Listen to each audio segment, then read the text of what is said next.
No pitches for Enduran.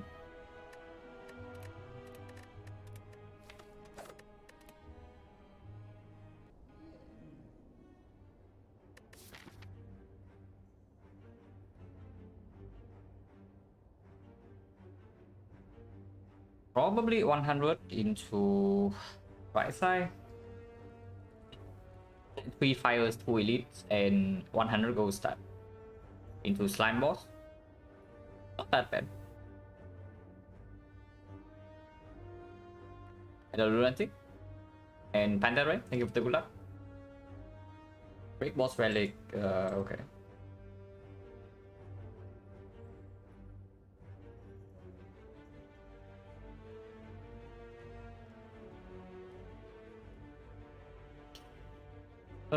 This is probably... It's definitely never Black Star. Yeah? It's probably Dome and Cry, but starter trade can work out sometimes because you do have the Pocket Watch and the other War. But it's going to be weird. With no actual sustain right now. Honestly, picking starter trade is like hoping for basically just hoping for Buddy Idol because your Act 2 shop is not even open. It is probably Dome and Cry. Hello Mash King, hello Kuro, hello Sashi. Oh yeah, this is Slime Boss, so immediately 15 damage gets less appealing. And Transform Man is probably not as strong as 100 gold. The slight issue with the 100 gold is that the floor 7 elite here, but if we take the floor 2 shop, we only go to 2 fights, or we double shop. And double shop kind of sucks. But if we take the 4 fights into this late shop, we have to face an advanced always with our Neo bonus. So we lose more HP here than usual. I mean, depending on the... And yeah, taking the shop this early also means that we cannot know whether we need to buy potions or not. But I guess that technically can be solved by double shopping. Technically. Because yeah, we just don't buy potions here, and if we still don't get a potion drop in these fights, we just buy a potion here instead. No problem.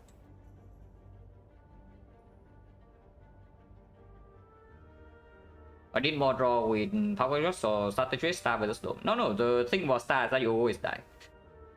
So do not pick the Star. The thing about the Star is that you always die, so I just don't see the Star ever.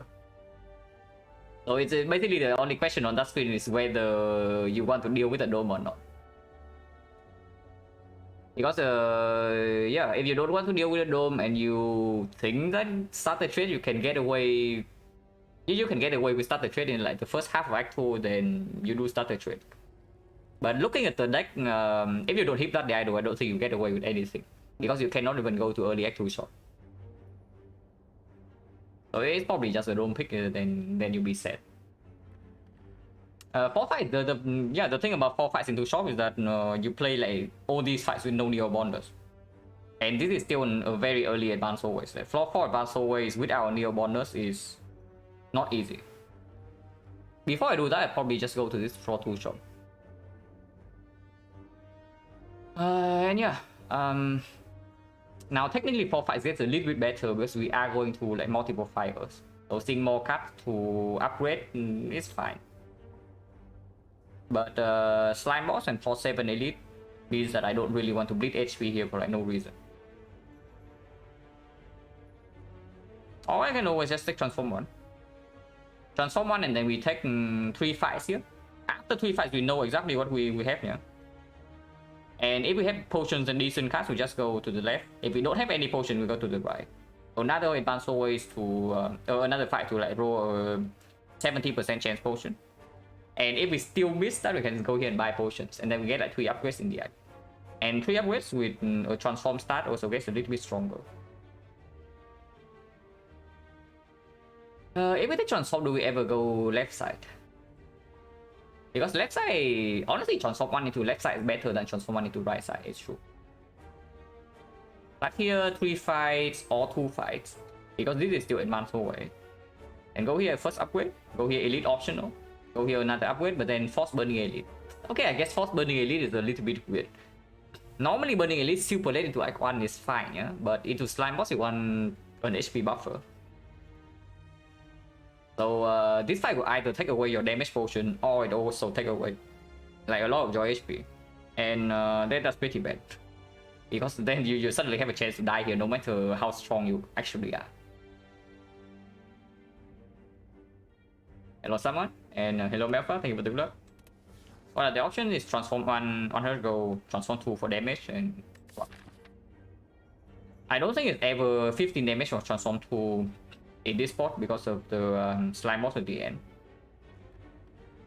And I'm just wondering whether 100 go or transform 1 is better. It's probably still just the goal. Because honestly, yeah, double shot is not even that terrible. Because if we go into early Act 1 events and any of these could be life loss, like it's just an empty note either way. So instead this is an empty note to give us more information, and we can always just like buy 1 potion here. If this shop completely sucks, we can even skip this shop because we know that we are going into the second shop. White Sharks on boss is best for super late force burning. Yeah, probably Exocos. But against Guardian is fine too, depending on how strong you actually are.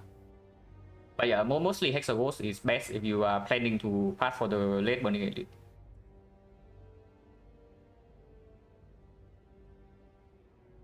Hello local. But yeah, it's probably just to go into this shop, and if we have to, we double shop. Like, no problem. I do not want advanced always be forcing the shop. That's just a terrible idea, because then we low roll here, we lose a lot of HP, yeah, and then the shop doesn't even have something premium, and then we die here. So okay, we don't really die. I don't think we actually die here if we can buy like 2 potions in the shop, but the run is crippled. Instead of that, let's just take like 1 empty floor. 1 empty floor is not that bad, it doesn't end the run.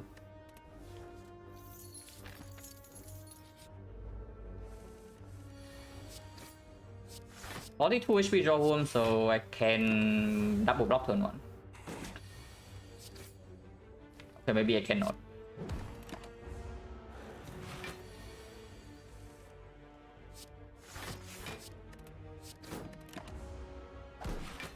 Low blank blanks, thank you for the good luck. -7 to draw home, very nice. And yeah, this is what I'm talking about when I say that I don't really want to play tougher fights like with our neo bonders. The more flaws we take here before we can actually spend our gold, like the more likely this something like this can happen. So exactly why I'm passing for like the floor 2 shop here. Not over yet. It's another -2 here, and it's still not over yet.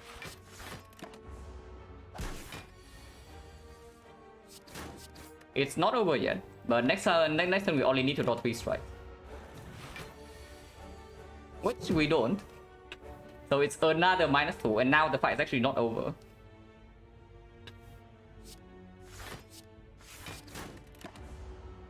How much damage do we take here? 11. And yeah, you want to take the floor 5 shop.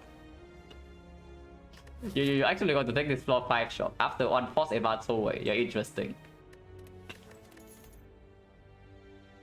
Skewer Verben, when we have abundant upgrades, when it's slime boss. And Skewer also opens up Chemex in the shop, opens up duplication potion.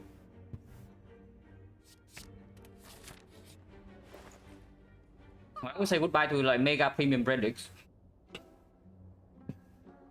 We will actually say goodbye to like insanely premium relics in this run. Knowing how to take more damage turn 1, normally when he rolls super low HP, you don't really want to take 4. I always take 2 or I take 1 damage here on turn 1. I would take 4 if I draw 4 strikes. Or if he rolls like 46 HP, but he rolled the absolute minimum, we just drew like complete crap.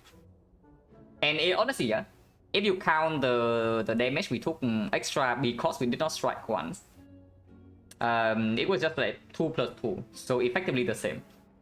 We took 4 less on turn 1 to take like 2 more plus 2 more later on, so the fight was -11. Chip damage, Lament high win rate. No, absolutely not. Lament is absolute trash. Like, do not take away anything from the Lament has a 100% win rate because that's just basically a meme. Okay, it's true that it actually has 100% win rate, but it's absolute garbage. Like, do not take away anything from that. Do not take away anything from that.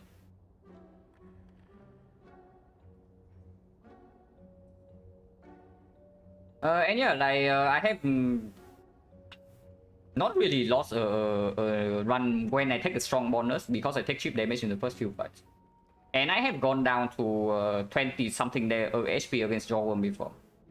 That was still a win. So that has nothing to do with it. Like, when you draw like trap on Silent, because okay, let's talk about the freaking Neil's Lament, yeah? You get your 3 fights out of the way, okay, 3 easy hallway fights, and now suddenly you face advanced hallways on like maybe floor 6. Because you failed your elite snipe. And yeah, you face Jawworm +1 and you draw like crap, and your deck has nothing, and you don't have a Neo bonus. Now how much damage do you take there? Yeah, okay, I don't want to know.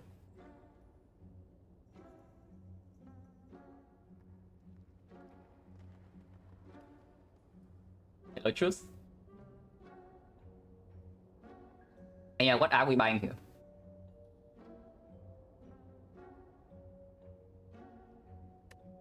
Because we might actually just double shop. We probably are double shopping when the first fight doesn't drop a potion, and I mean, it was like okay, but it's like mediocre. I'm looking at Swift Strike. If I'm spending gold on anything here, Swift Strike. We buy Swift Strike, we go down to 100, and if all our attack is on sale, I actually buy that because that means I can actually buy a relic in the next shop. But buying Swift Strike right here, 119. So 149, we cannot buy a shop relic or common relic here. But we can buy potion, can remove a card. About this live ciphers, yeah.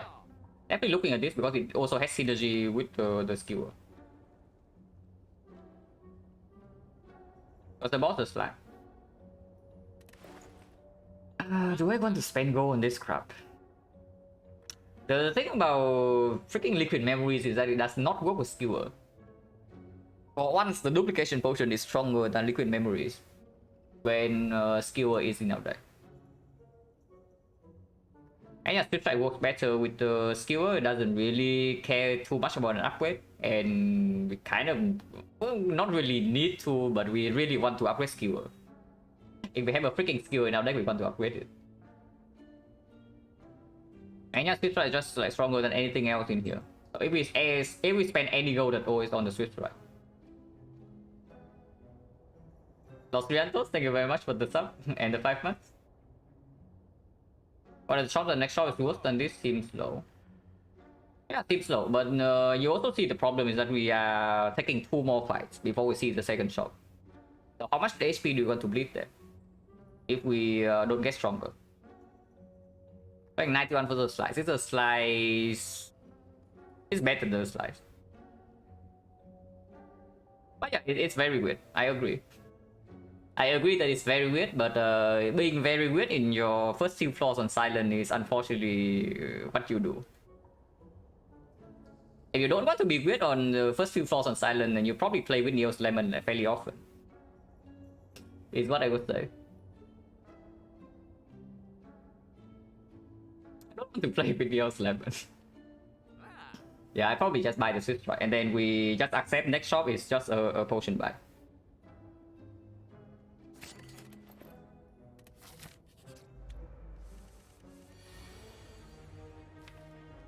Do I take -4 or not?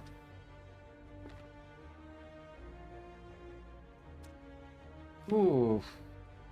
We roll another pretty bad fight, yeah? And they attack like maximum amount turn 1. At least this guy roll 11 HP. At least he has a decency to roll 11. We only had a hardest easy hallway fight. Yeah, you are saying when we are facing 18 damage on turn 1 right here. Last time I checked, the Jawworm doesn't attack you for 18 on turn 1. So very interesting. This is full block. Yeah, you want to take the 14 damage next turn. Actually, it's 8 damage. Full block here is potentially 8 damage next turn. Potentially 12. But usually 8 to 9. If we low roll, that is. Because yeah, you see right here, we have exactly 1 defense in the deck. And this guy can attack every single turn. So do you really want to do that? So this is full bluff. Yeah, interesting. We can kill the slime next turn if we draw skill or swift strike. Plus neutralize. That is a little bit of a reach. That we draw all these 3. But even, okay, even if we miss a skill and we draw something like swift strike, triple strike instead, that is also 28. We need to draw everything here. Like, cry. Is that even true? Because if we cannot even kill the green slime next turn, then it makes no sense to take 4 here. Because we take another hit next turn if he attacks. And if he doesn't attack, the fight is solved. If the green slime doesn't attack next turn, the fight is already solved. If the green slime attacks next turn, it's actually just better to full block here and then accept that we get wrecked next turn. Maybe -8, maybe -12.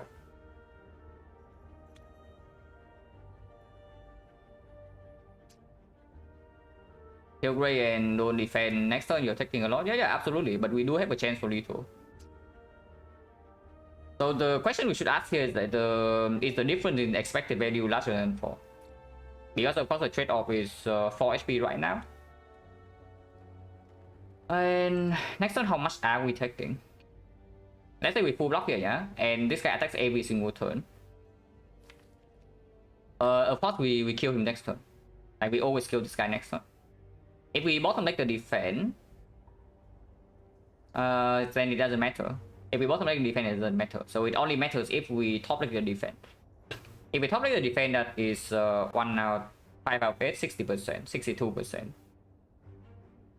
That we take damage difference next turn. Actually, no. We should calculate the chance that we actually have lethal next turn. So like dealing 30 damage. If we deal 30 damage, first of all we need to draw swift strike, and secondly we need to draw neutralize. So that is already 2 cards fixed. And then the other 3 cards needs to either be triple strike or the 1 skewer. So case number 1 is that we draw swift strike, neutralize, skewer, and plus another 2 cards, which could be 5 choose 2, 10 hands. And the second case is exactly 1 hand, neutralize, swift strike, triple strike. So 11 hands in total, and the total amount of hands would be 8 choose 5. So 876 over 1, 2, 3. 876 over 1, 2, 3 would be 56. 11 out of 56, 20%. Only 20% chance to kill next turn, so I guess we do full block this turn. I guess we do full block this turn after all. There's only a 20% chance that we draw 30 damage to kill this guy.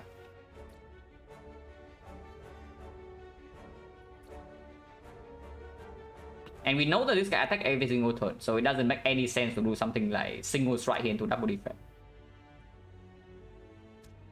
Does it? No, it never makes sense to do single strike into double defense either. So it's either triple defense or just straight up killing this. Now I guess triple defense that is then. And we accept damage next turn if this guy attacks. And he has 80% chance to attack, so we probably get wrecked next turn. But what can you do?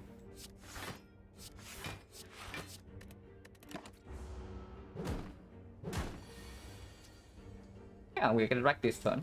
No surprise there. Not that much though, not that bad. It's not that bad. Because we can weaken him at least. So yeah, -4 only, and yeah, okay, double defense. Okay, could be boost.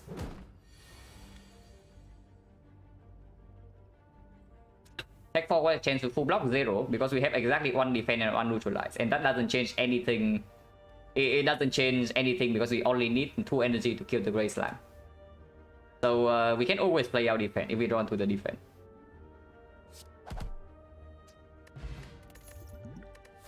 This book just says we don't die to this elite if it's lack of Odin or not. So at least that's something.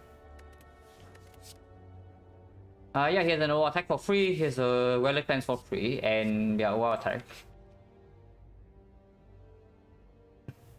And then like what we need, yeah, but that's why we make the calculations beforehand. Now, if you want me to just click cuts without ever making calculations, I can do that. But yeah, that's why we make the calculations before we play our cards. Hello, Kevin. Okay, so technically we have 3 attacks added already, yeah, and we have a potion. And okay, this potion deals with Lagavulin and the North. This card deals with sentries. So technically we can skip this shot. Technically speaking. And there's also a chance that we just see a fight in here to cover for the easy forward.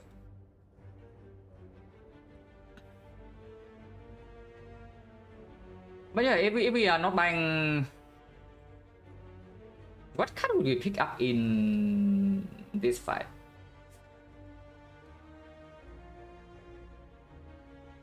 Here you go, let me fight this shop. Yeah, sure, interesting. Good to know.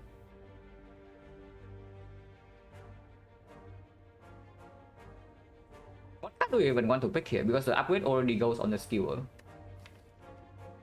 Okay, so the next question we need to ask, yeah. Jakovic, thank you very much for the sub and the 7 months. Taking life loss, probably not. But okay, what we need to actually evaluate now is that is it really true that if we upgrade the skill with the Ghost in the Jar, we are fine against Nob and Laga? Because if that's not true, we are still shopping. Good trouble, yeah, I accept that flaws. I don't really care too much. But minimal value, one from Ghost in the Jar. If Lagavulin hits me, if the Nob hits me, I just use the Ghost. That's basically it. But yeah, let's evaluate with the skill upgrade. We have like 1, 2, 3, 4, 5, 6, 7, 8, 9 energy. But with the skill, we've waste energy more often than usual, so maybe -2 strikes. And we have 4 turns against the Nob, yeah. So 18, 18, 48, 48, 58, 58, 65, 65, 68. We need 22 damage in 1 turn with 6 cards. Which is doable, but not always happening. But usually the North fight is fine. We will just a skill upgrade. Against Lagavulin, we actually open when we draw to the skewer, so that's -22. The Lagavulin has 115 HP maximum, so it's 33, 93. With 93, and we can go to the jar 1 attack. We can spend, and we block with neutralize for 1 hit, with survivor for 1 hit. Ideally draw these 2 together, but if not, we always play the neutralize on 1 turn, and we don't use ghost there. Maybe on that turn we can also, let's say we play 1 defense and then 2 attacks, so then we can spend 8 energy on attacks afterwards. And we draw to our entire deck 15 cards. So we open with this 22 damage, and then we deal 10 at 5 energy, which would be 1, 2, 3, 4, 5. Which should be 40, 40, 46, 46, 56, 56, 22, 78, 78, 30. That really has so much HP. Okay, Nob is fine, yeah, but Lagavulin isn't. I lost empty floor shop is better, but it can be healing. Like Act 1 events are not all bad, you know. They can be Living World, they can be Banana. Most of them are garbage, but not all of them. But okay, right now if we actually see 2 death floors and we enter the Lagavulin fight with skewer, even if we use the Ghost in the Jar in that fight, we are still getting wrecked. So that's quite bad. If that's the case, we probably accept the double shot. And yeah, this is still easy hallway fight, so hopefully not too bad.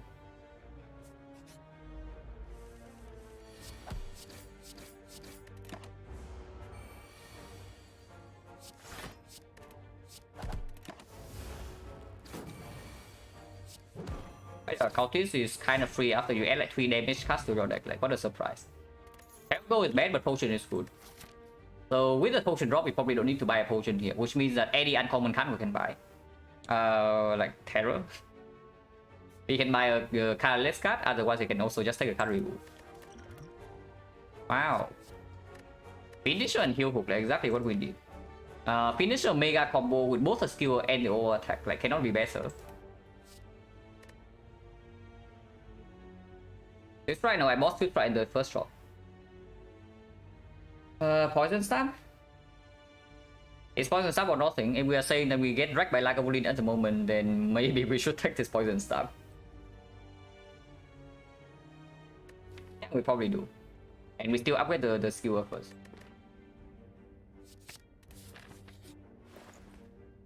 Okay, we say goodbye to another 3 premium relics.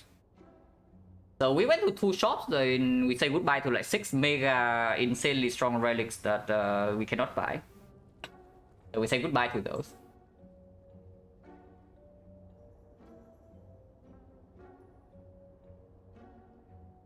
So what's in this shop? I see remove, I see the fumes, I see finesse. Fumes is basically dealing with the slime boss. We are not upgrading fumes here, yeah? We take the fumes, we still upgrade skill first because the knob still exists. And then maybe afterwards we can upgrade the fumes here. And that should be able to deal with slime boss. And we can even rest in the last 2 fires if things go badly. And yeah, fumes is better than remove. Like, removing right now is probably on the defense, but adding 4 attacks to the deck into removing defense is very, very strange into early act 2. Is what I would say. And we can also just see a P-box. Before that, I probably just want to solve slime boss. Buying the fumes right now effectively solves the slime boss as long as we have enough HP. Oh yeah, it's probably just buying the fumes and then leaving it. I do not take the sneaky strike, and we upgrade skill first skill. Yeah? Better against the sentries, better against the knob. Against Lagavulin, we pick this up, and we can use the ghost in the jar. I think fumes here is ever wrong. It's wrong because you have to pay gold for it. Nothing Inspire comes for free, man. If possible, I want to get out of this fight with only colorless potion. And colorless potion can be the bomb, colorless potion can be apotheosis, colorless potion can be sadistic nature. Colorless potion can be trip, but trip is better next turn. The bomb is better this turn. Apotheosis doesn't matter which turn it is.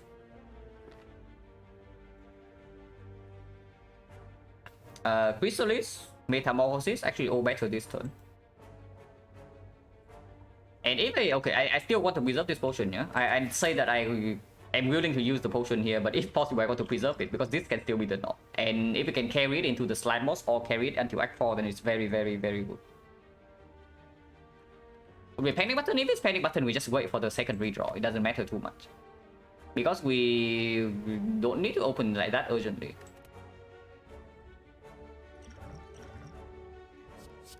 Okay, Lagavulin Soul.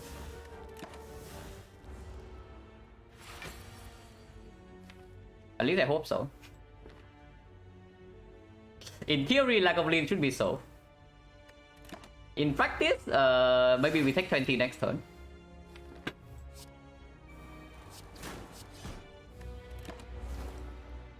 I want to full block here if possible, yeah? Okay, minus 12. Minus 12 is not too bad. Okay, definitely full block here. Okay, by full block, do I mean blocking fully or do I mean taking one? Poison damage wise is going to be 8, 10, 12. So that's already 30. 30, we need 30 damage. Oh yeah, our whole deck's freaking up with it. Let's not take one here.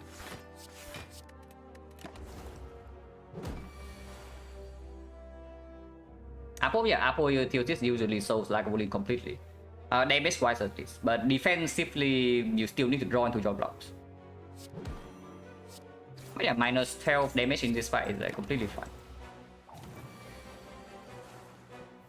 Hello MG, and hello Dead Partner. Quick question, sadistic nature or panache from Neo Boss's Guardian? Depending on when the earliest elite is and whether you can pack for a shop or not. But usually against Guardian, I would say maybe sadistic is slightly stronger than average. Very slightly. Because you do want to pick up weakness, you do want to pick up poison. And it was immediately on floor 0, unlike the panache. Panache is stronger when you actually get it to work, but it takes a while, and it might actually not work at all in night 1. If it is slime boss, then it's probably panache. Against Hexaghost, then it's probably sadistic nature. Against Guardian, I would say probably also sadistic nature. Picking a footwork is a footwork that we don't want to pick because there's a freaking slime boss here, and we just fought like a bully, so footwork is like probably fairly garbage into this fight.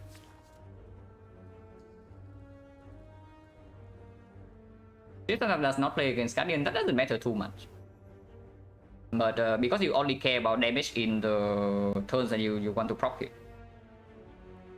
What was the Neo today? It was transform 100 gold, 15 damage, transform 2. We took the gold and it was pretty sad. We double shot, we bought Swift Strike and the Noxus Fumes, and along the way we skipped the pellets, the tough bandages, the Tingsha, the Helix, the Kunai, and the Frozen Eye. Those were the 6 relics in the shops. So this one we probably don't play with, like mega premium relics. Hello, Mason Bacon. On Ghost Spot? No, we did not buy the Ghost Spot. Like seeing Ghost Spot in the shop doesn't really mean anything. Because it's not like we cannot see a Ghost Spot afterwards, but the relics are gone. This is probably skip, yeah. It's either skip footwork, and I am definitely not interested in footwork. So we skip. Advanced away is 1 elite, but we have Ghost in the Jar against the Knob, so technically speaking, there's no risk of death here.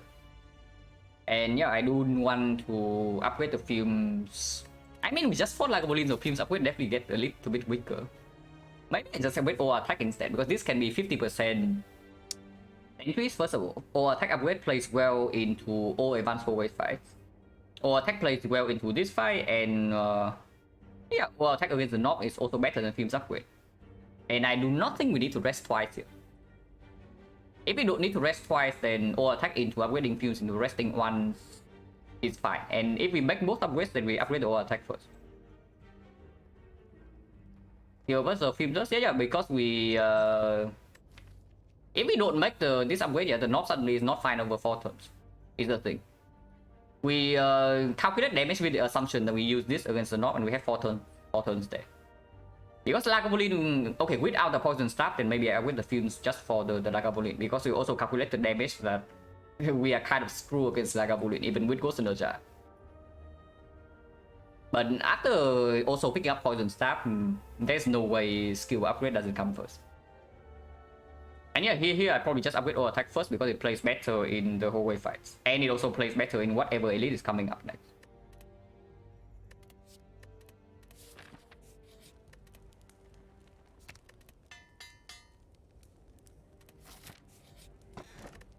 It's still a decent relic. I don't really want to use this potion though, but bare minimum 5 HP, emergency.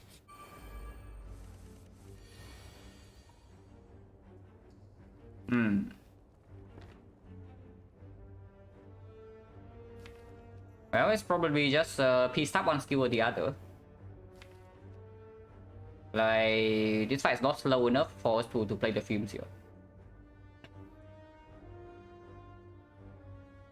And to play all the skill, not happening. If I have a risk of death, I would never do that. I do not worry. If there's anything I know how to do, is probably to resist temptations by the Spire.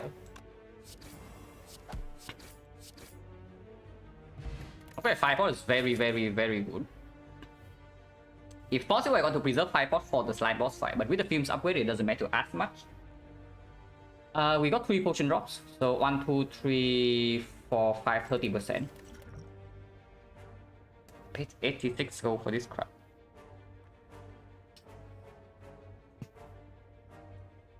They really paid 86 gold for this crap. Now, Sucker Punch on Leaf. We are definitely not picking up the second Fumes. Sucker Punch not playing that well into Slime Boss against the Knob we don't need. It's a second source of weakness. It strips artifact against Sentry, so that our poison can play, but doesn't matter too much. It's not good. If the weakness doesn't play in the boss fight, it's not good. So we skip.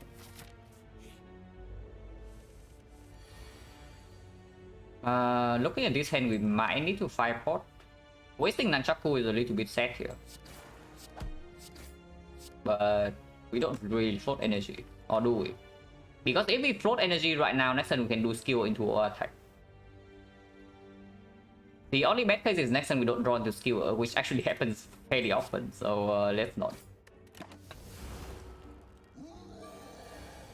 We did not draw into the skewer. So next turn, absolute minimum amount of damage is 29. Maximum is 33. 3 poison plus a strike is 50. 50, 29, we are 1 damage off. So I do need to play the fumes here. I do need to play the fumes here for the 5-pot to be a guaranteed kill. Your next turn, if you bottom next skill, you cry and or what? Because if you play strike double defense here, next turn you bottom next skill, you're 1 damage off. I don't want to be 1 damage off. And this only blocks for like 2 anyway, so who cares?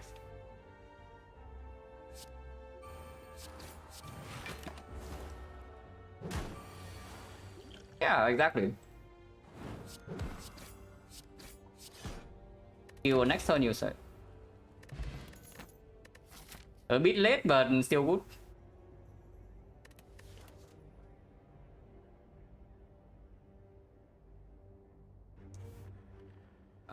Deflect.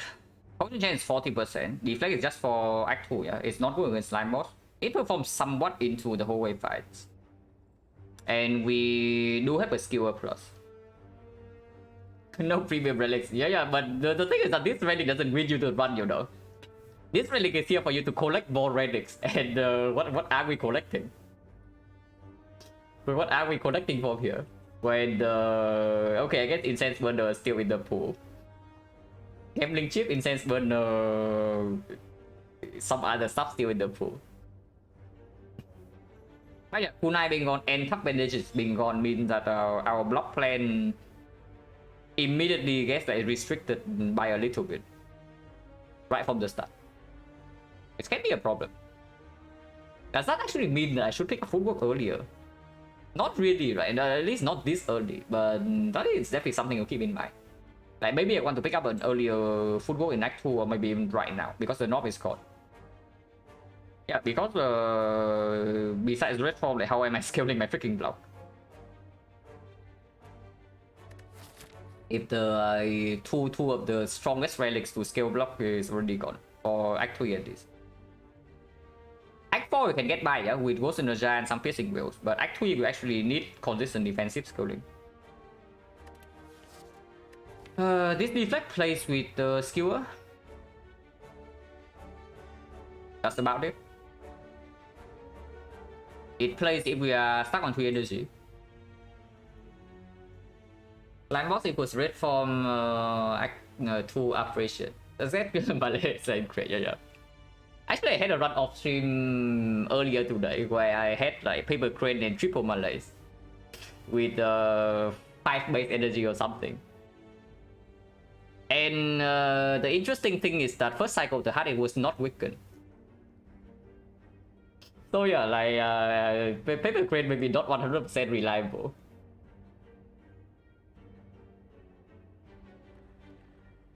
But yeah, of course, like malaise and got not still in the pool. We can always win the run with cards only, so not a huge problem yet. But yeah, about this deflect. Potion chance at the moment 40, right? 1, 2, 3, 4, 5, 6, yeah, 40. So the chance that we miss both would be 16 to 50, 30%, 70% of the time we get 1 potion here. And with the fumes upgraded, with this upgraded I think we are fine against slime boss as is, like especially with this potion. I don't want to use this if possible. But if the plan is killing with fumes, then this is not even a bad card in our deck. Slice work with nunchuck? Yeah, slice work with nunchuck, but for what? What does energy convert into? Because the defense is not much worse than a defense, you know. But what do you want with the slice when we already have a swift strike? If we see the force energy any turn where we don't have skill, we already force energy.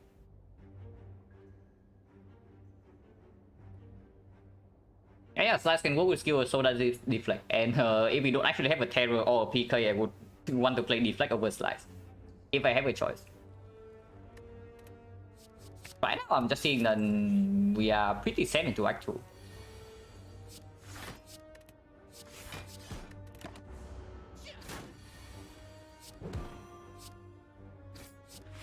Rescuer, please.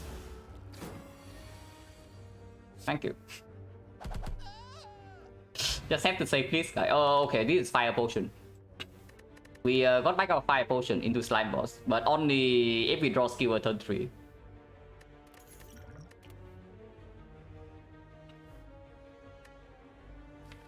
Let's leave.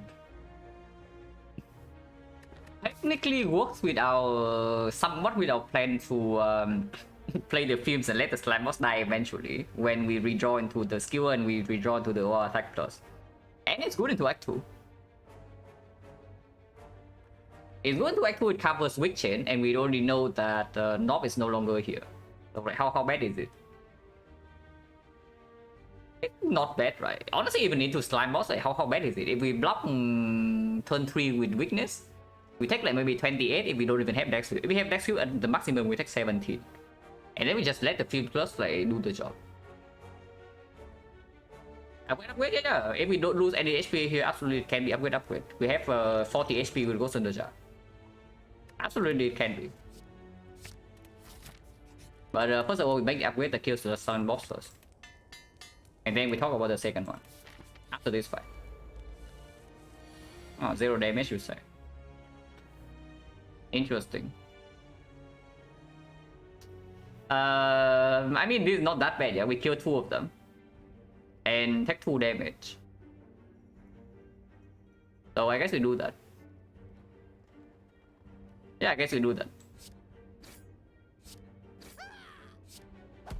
And yeah, look at the six, right? You call it a slice, you say. Slice will not kill here. Just saying, slice will not kill. Okay, let's keep doing work.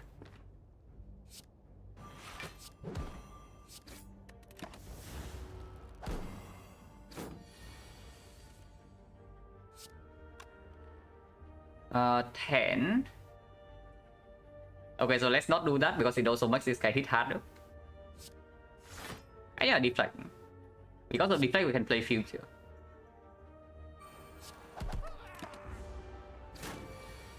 But yeah, it's like only -2 Gremlin gang. It's not bad. What do I want to nunchuck to be on in the slime boss? It's probably still 9, right? If I have a choice, maybe I would like to have it on something like 3. But yeah, we cannot loop it back to 3, so probably 9 is still better. I get the energy back faster in the second half of the fight.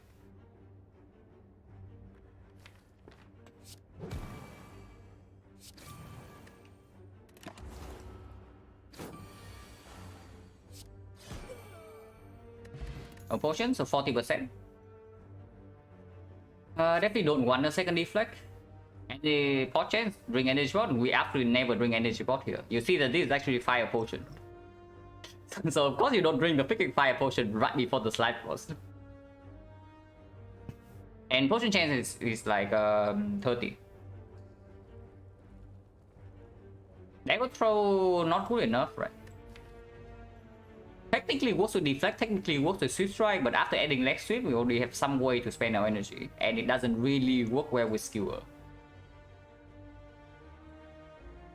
If we make the upgrade right here, what is the upgrade?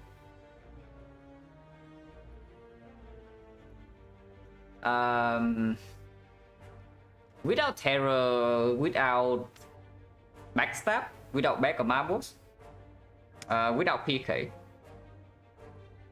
This might be a rare occasion where upgrade deflect. Yeah, this might actually be a rare occasion where upgrade a block cut.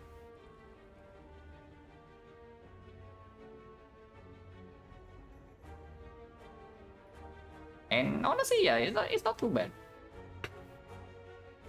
Pizza is crying, of course. Pizza weight is a lot of damage, it's true. In boss fights at least. In hallway fight it's still fairly bad, but in boss fight it's like very, very strong. But yeah, it's not leg sweep, yeah, because we only have to neutralize and the fight doesn't last that long. If we are stuck on 2 energy, deflect upgrade plays better. Rest to preserve ghost? You don't think we can preserve ghost either way with weakness guarantee turn 3? Because maybe deflect upgrade gives us a higher chance to preserve the ghost, you know. I am with the deflect. I do not think that we are doing super well into Act 2 so that we rest here and we can preserve this thing. Elite fight we might be fine, yeah. Elite fight we have like potion to heal and then we have this. But I do not actually think that we are so strong in hallway fights that we should actually rest here. Because yeah, we still have like 5 strike, 5 defense, and our deck is not terrible but nothing spectacular either. It's just mediocre. And this potion doesn't give you combat power, it gives you HP. This potion doesn't help you in hallway fights at all. And this relic gives you energy. But energy is basically... How good energy is depends on like what's in your deck. And right now our deck is not exactly very good. His type Pizza doesn't play that well into Act 2 either, is the thing. And this is not Hexagons. The deflect upgrade here is not for slime boss, the deflect upgrade here is for Act 2. And I do think I make the Act 2 upgrade. Honestly, if I upgrade the deflect, maybe I should take deck control. Yeah, if I upgrade this deflect, maybe I should take the deck control.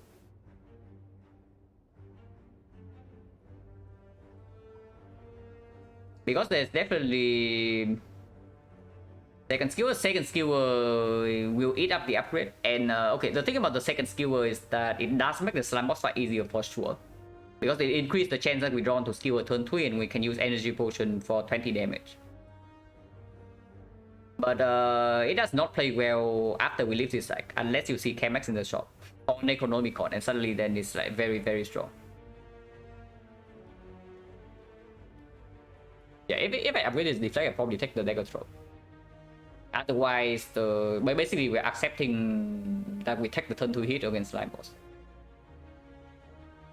I still want to potentially split him, and I would accept something like even a 55 split. Even 60 split might still be okay with this thing and this thing, as long as it's not shuffle out.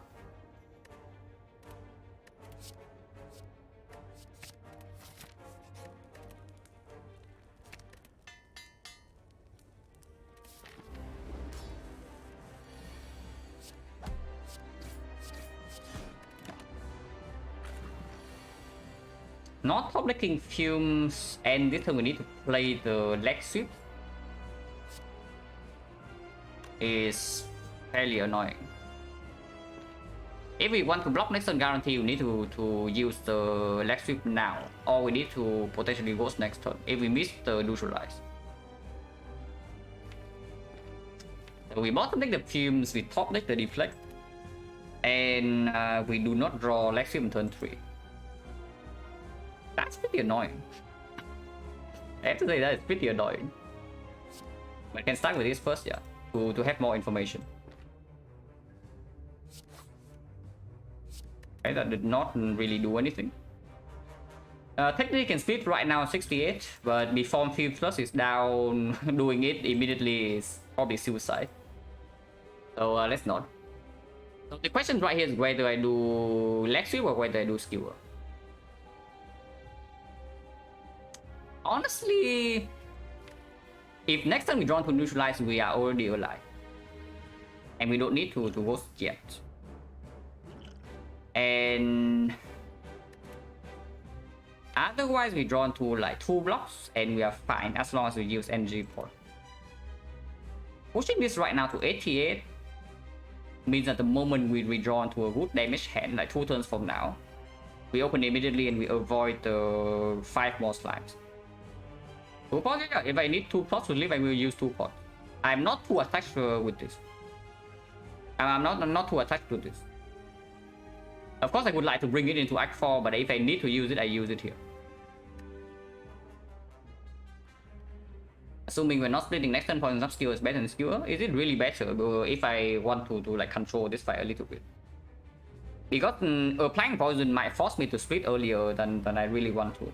Like let's say 2 turns from now you draw... You play Fields next turn, yeah? And then 2 turns from now the poison forces you to split, but you draw into a hand with like 4 slams and 1 strike. What do you do? Yeah, you cannot do anything because you already played the poison. Yeah, exactly. Like, do not think that the damage is always good. What I can see though, with playing the P-Stab into Skewer, is that it does advance Nunchaku by 1. So Nunchaku goes to 6. And we have exactly 3 attacks in here, yeah? So Nunchaku goes to 9. And putting Nunchaku into 9 right before we want to split is actually a good thing. It's actually a very good thing. The other line though, we can do is that we do leg sweep into Skewer, deal 0 damage right now. And we accept 5 more slams into our deck, but we guarantee to basically block next turn. And then we try to have a good open afterwards with 10 slams in our deck. This is the attack. Turn 1 shuffle slimes, turn 2, turn 3. So we have 13 more cards, but 10 slams in the draw pile. It's going to be 10 slams regardless of what we do here, yeah? The only way it's not 10 slams is that if we do something like P-Stab Skewer into... So P-Stab Skewer right now, this is 11 damage. If we open next turn, it's 21. 21 it goes to 87. And 87 next turn we actually just play 3 attacks and split on 72. We split on 72 and also draw the fields. That can actually be a case that happens. Because we do have 38 HP in this fight with a Nook Potion for the Skewer and Infinite Block Potion.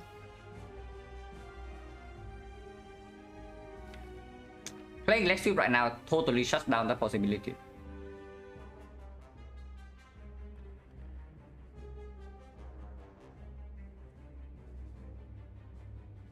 I don't really hate that too much. To open 72 next turn if we draw all these 4. Because if we don't draw into the attacks, we also draw into the block cards and we survive anyway. It's probably better to do this.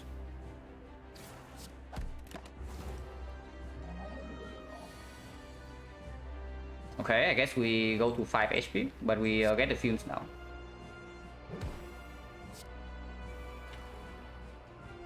So 84, yeah?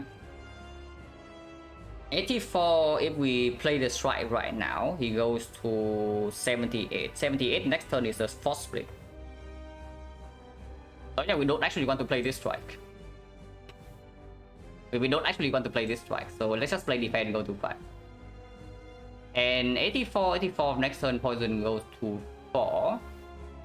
It's 80. 80 the turn afterwards the poison goes to 6, so that is a force split. We have to split 2 turns from now, but we are not forced to open next turn. And that's completely fine. And yeah, we don't play the strike here.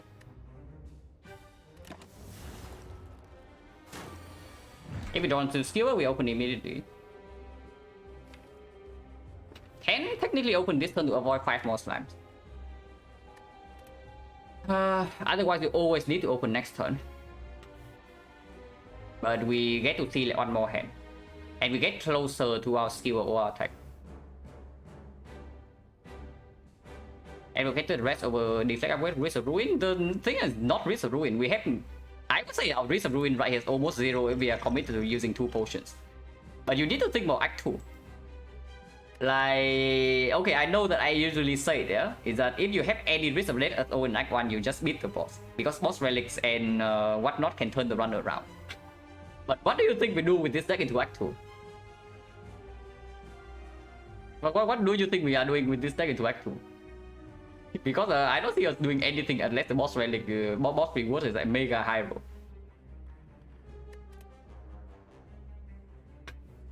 And this is not even guaranteed that we have to use the ghost here. And I don't think I want to draw into these things. I don't care about the next cycle.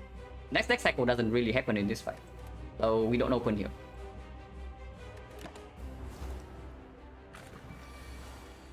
And now we are forced to open, so we open. But do I play this 3 damage or not? Because if I play this 3 damage, we break the Nunchaku. If not, I do have Nunchaku with skewer potentially coming now up next turn. 20, 26 is just 54, 54, 51. 51 already means the skewer is a kill. But if we have Nunchaku with the skewer, we can do something else. I don't take this damage, right? Yeah, I don't take this damage. I don't play this. Yeah, exactly. So now we can do a bunch of things, yeah.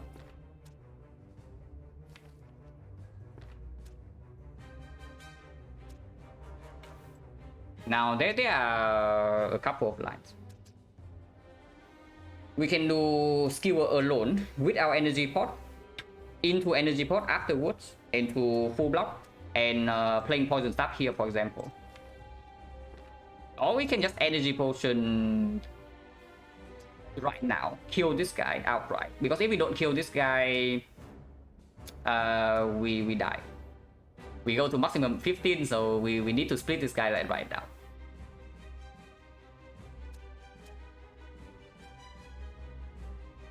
But the line would be like energy potion here, skewer here, defend. This guy is dead next turn.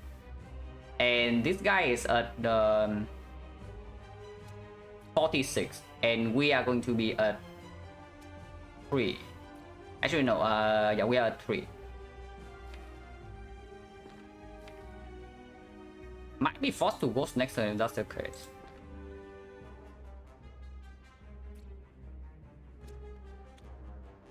If we use 2 potions, the fight is over immediately. The slight problem with straight up killing the Grey Slam right here is that our deck, we unfortunately have bottom deck 5 slimes. So our deck 2 turns are not exactly very promising.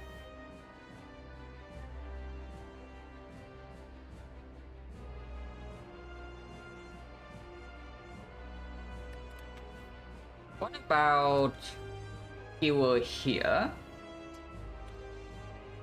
Skewer is 33, yeah? 33 is 21. 21 with 3 next turn, we need 18. 18 is not good enough, so we need to put one more attack here. But it can be skewer right here, into strike here, into poison stab here, with a defense after the potion. And that would put this guy to 15. 15 is 12. So if we draw 2 strike, we can react next turn. And this guy is having 48, 6 poison, 42. 42, 34 next turn. So 34, we can split him with 1 swift strike.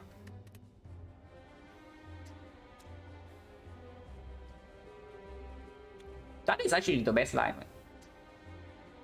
To skewer this right now. Play the strike here.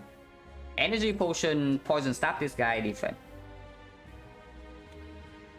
And go to 3 HP.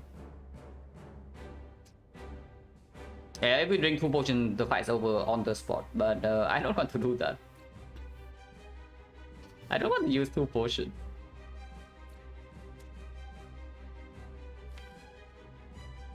Yeah, let's do that. And this can only happen because we preserve Nunchaku next last turn. So skill here. Right here. We start this guy. Defend.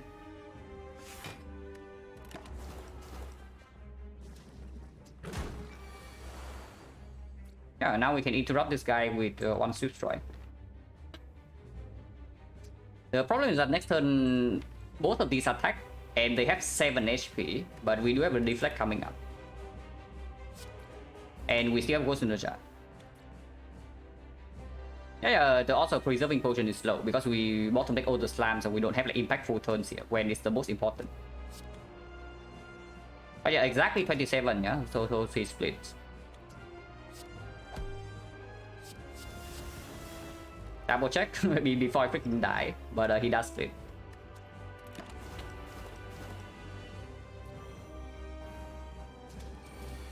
Okay, I guess we are potioning. If we don't draw or attack and these things both attack, then of course we have to potion here.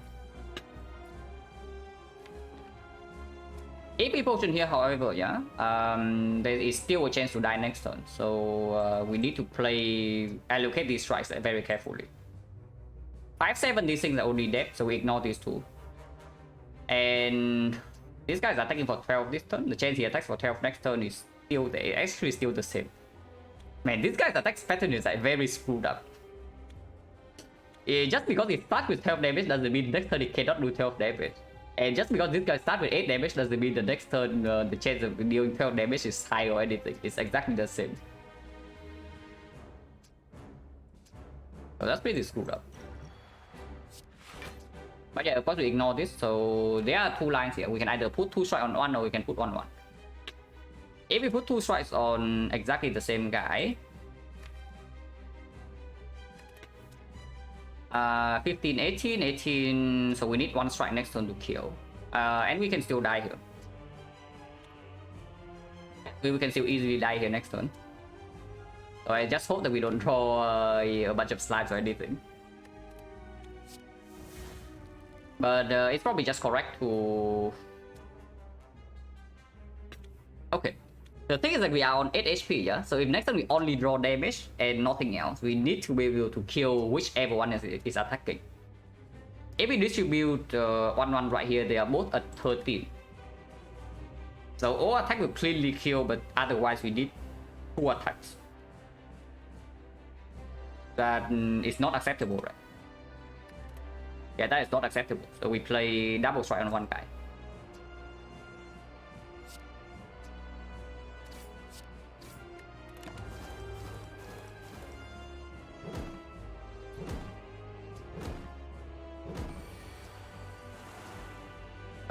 We are dead. So one shot blind boss. Well, interesting. Very interesting fight. So we got outplayed by slime boss completely. Yeah, we bottom deck all the slimes in the second cycle, and now we top deck all the slimes in the third cycle. So it just happened. Yeah, we just slime boss. So slime boss outplayed us. What can we do?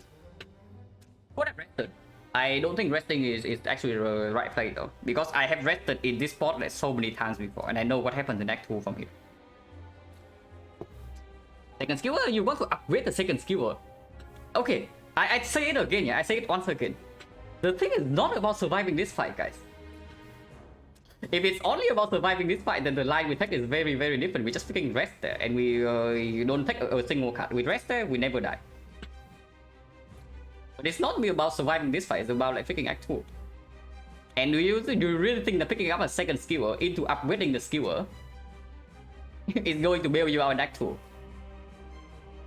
Yeah, sure, you get like alchemized after this and then everything is good. I can survive this fight if I play this fight again right now. If I only know the draw order. Because then we just open on turn 3. Version immediately ever better over immediately? I mean, sure, but the chance of actual death right here is still insanely low. And the cost is 1 Ghost Energy.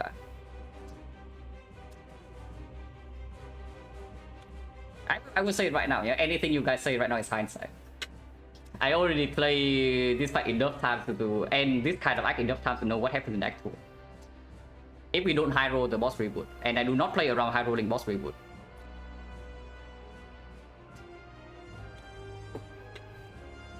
These draw orders are insanely horrendous though, is what I would say. In O3 deck cycle, it's not even about the first cycle.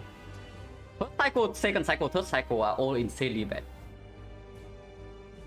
Another silent run? Probably another silent run. When I die in Act 1, I play a second run. If I die in Act 2, then we move on to D5. And yeah, we don't even draw a strike. We draw one strike here, we actually just win the fight from here. We don't even need much, yeah? We need one strike. Game draw the mega, but yeah, it always happens. The thing is that you take the chance, the line that has a higher chance of winning. If our deck is slightly better, I would always rest here. You have seen me rest in quote-unquote worst spot. Like when I have 18 HP with PK plus Chemex Malays into the Guardian, I rest. Why do I rest there? Because I am strong into Act 2. Like, we are not strong into Act 2, so there's no way resting here is actually just correct. Because you see like what happens in Act 2 gets mega wrecked from the first fight. If we don't pop like leg sweep. You run into the first fight Act 2, yeah? It's freaking avocado. You don't pop like your leg sweep. How much damage are you taking in the fight? Yeah. Yeah, exactly. And you wonder why you die over and over and over in Act 2. Like, I don't care too much about garbage ING, but please don't talk to me about like result-based analysis, guys. Like, that actually kills me a little bit. Whenever that actually happens. And I hear people just talk over and over and over about like, yeah, should have done this, should have done that. When I only talk about like what's going to happen and why I choose the thing that I chose. If you actually give me real reasons, yeah, why I should do something otherwise, with actual like math or something, or some actually strong evidence, then sure. If I am wrong, I will say it. But please do not say that should have rested here or something. Because I already talk about like why we are not resting here. But that's pretty annoying. Like whenever I die to slime boss, it's just because of like some utter garbage. I think it's the third time I ever died to slime boss. The first time was because of my own greed, yeah. But the second time was kind of like this. We just draw insanely terrible in like all the cycles. And the pattern also doesn't cooperate. Because you can also see, if both the green slime does not attack, if one of them attack, we are also still alive. But they both attack, so we die.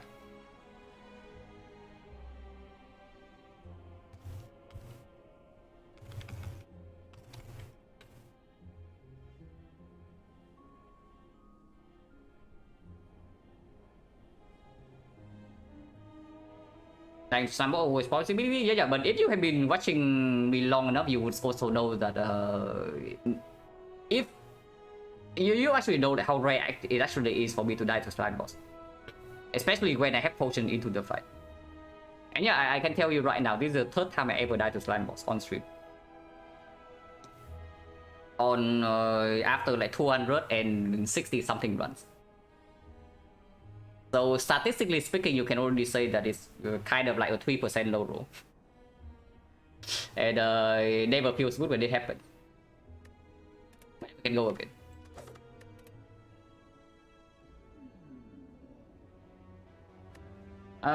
Blue Zogo. Common relic, slime boss, yeah, no problem. Super late shop and... Okay, if we cannot take for 6 elite, yeah, this act is going nowhere.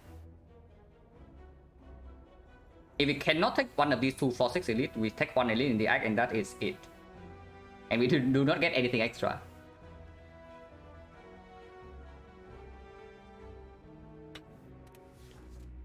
So what does this mean? Upgrade card complete garbage into slime boss. Common relic. Second one, yeah. If I die in act 1, I play a second one. Because the first one just like really fast. Question potion use, wondering most potion immediately on average. It's quite bad. But I would say that saving Ghost on the Jar is basically just me greeting because the chance of death was like super low there. And I do see that saving Ghost on the Jar, like at least in my mind, it increases the chance of winning when we get to Act 2. And the thing is that like there are still a lot of things, yeah. Even if we draw terribly, even if the draw is like that, If the attack pattern is slightly better, we still never die with one ghost in the jar. But you we use the ghost, we break the draws, and the attack patterns were bad. So everything actually just happened. Earliest floor die on stream is something definitely against the knob. Like floor 7 or something. Maybe floor 6. Red card for elite. Lose Ogre slightly sad because we are going here. But before we actually get to the shop, there's no downside. If the red card bricks, we go here, and then we can avoid the shop to 3 upgrades. And if the red card is quote-unquote bricking, it's probably something 1,000 cards. And that also performs here. Okay, like Liu surviving that fight with Ghost, dying try to preserve Ghost, maybe close. Yeah, maybe close. Ghost in the jar usage, I can see. That you can tell me that maybe the Ghost in the jar usage, like saving the Ghost in the jar on the turn when the slimes are hitting us for 30, was wrong. Oh yeah, also we lost the 70% roll, yeah. Because if the Grey Slime did not attack on the first turn after split, we are also completely fine. But we draw a 30%. That he attacked for 18, so we needed to make the decision right there to use the ghost, or we had to split the gray. Because if we kill the green immediately on that turn, the fight is over on the spot. I really wonder like what was actually the chance that we die there with the line, exactly the line that I took. Because we already immediately lost the 30%. Draw order aside, yeah. 30% attack pattern into the next time both of the green slime attack is 64%. So attack pattern alone, ignoring the draw order, was already 30 into 64 is 90%. That combined with the draw order, the chance of death there has to be very, very low. But yeah, it happened, so we died. What can you do? And yeah, this is just between common relic or rare card. If we go to this late shot to deal with the slime boss, then we sacrifice one fire. If the common relic is not a hit, it does give us 4/6 elite. What is the rare card that gave us 4/6 elite? There's the Alchemize. And honestly, that's it. Every other card depends on what potion and what cards we see like beforehand. Realize the chances was the toss decision. You make likely bad text. No, I know, but I need to keep explaining because I really don't want to stop the chat from discussing, yeah. Because that's if I don't even want to talk to my chat, then why have I been streaming? Just play on my own.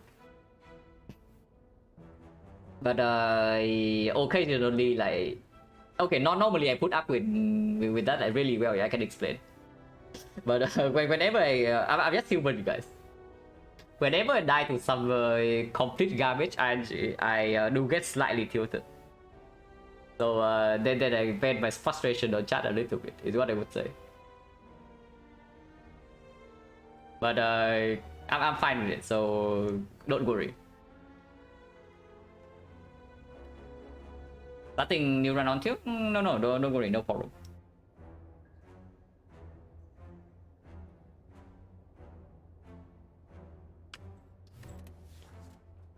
But yeah, this is difficult, yeah. The only rare card that actually gives me flawless elite almost guarantee is Alchemize. But we always have to go to an advanced forward. Even if we want to completely dodge, we still need to go to advanced forward.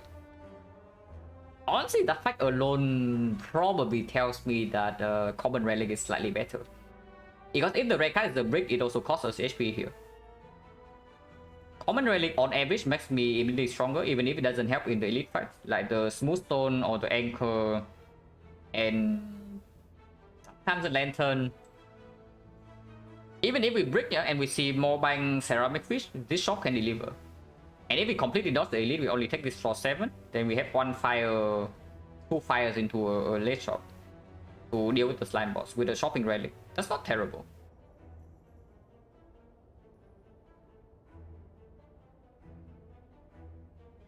Secret always tilted, yeah. But I mean, if you play Silent, you get used to the tilt. Like if you cannot erase your tilt super fast after you roll Betty and Silent, yeah, I would say that you will probably end up with a fairly big losing streak.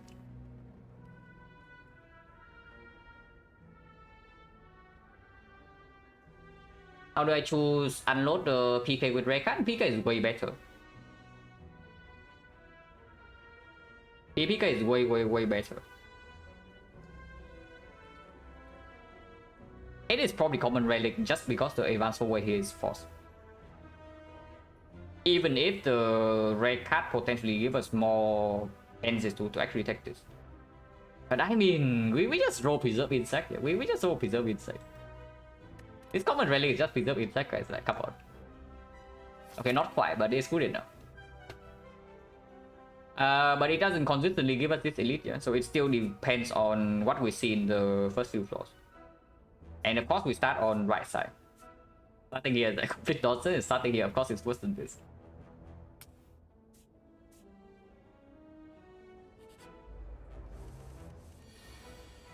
Okay, I don't like that. Not a huge fan of this draw, I have to say. And he rolls 55 HP. So we have 4 energy at least. But we float at least 1 with this. Okay, energy plays. We are taking quite a lot here, yeah. I'm just saying. At the very least, -3 here. And I don't think we actually need to take -8 because we can either draw triple block next turn, which means that we take 5 delay damage. Or we can draw neutralize into block and then we full block, or we can draw triple shot and kill. If not, in 2 turns from now, we have 4 energy and we kill that. But yeah, this is just a common like floor 1 silent before you have actual control. Sometimes you lose HP, sometimes you don't. Oh yeah, neutralize here, so we take like 2 damage here, no problem. And next time we kill. Overall, not terrible. It's like -6.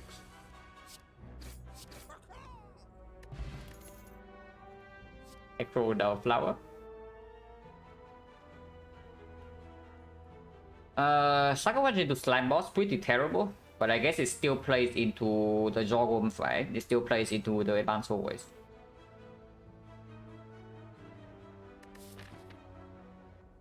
And if this is not that we had to brute force, it does mitigate the damage taken a little bit.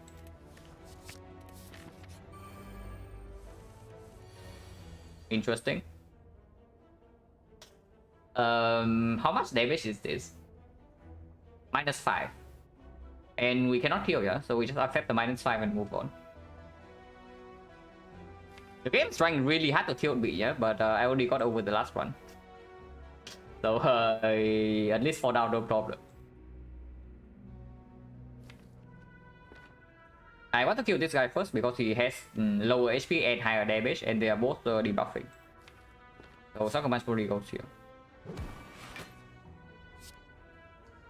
Yeah, I cannot kill, yeah, from 20.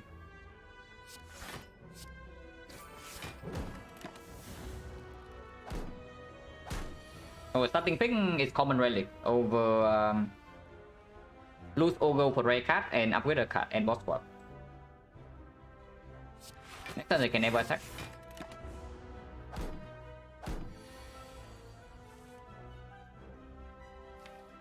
Ideally, I want to set up flower before this fight.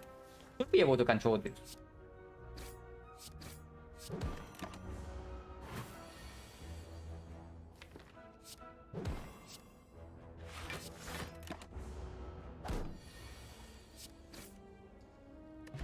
Strength is okay.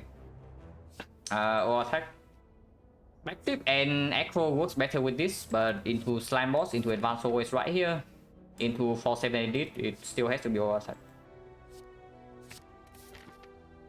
Question mark first, 5 first.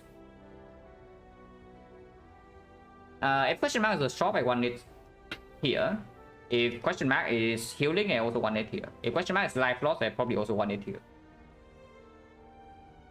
The only way question mark here is better is that if it's a life loss event that makes it's not a life loss event, and it makes me stronger immediately, which would be exactly living world.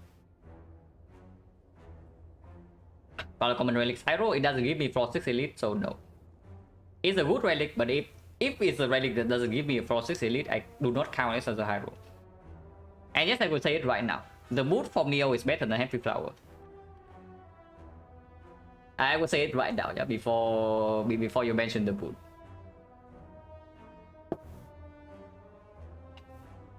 Remove, does it really? Because what if we because the first remove still defend.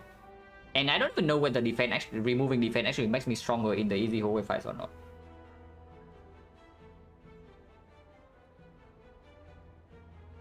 But yeah, any healing, any life loss, it's only living war. Even wing statue is probably just better here.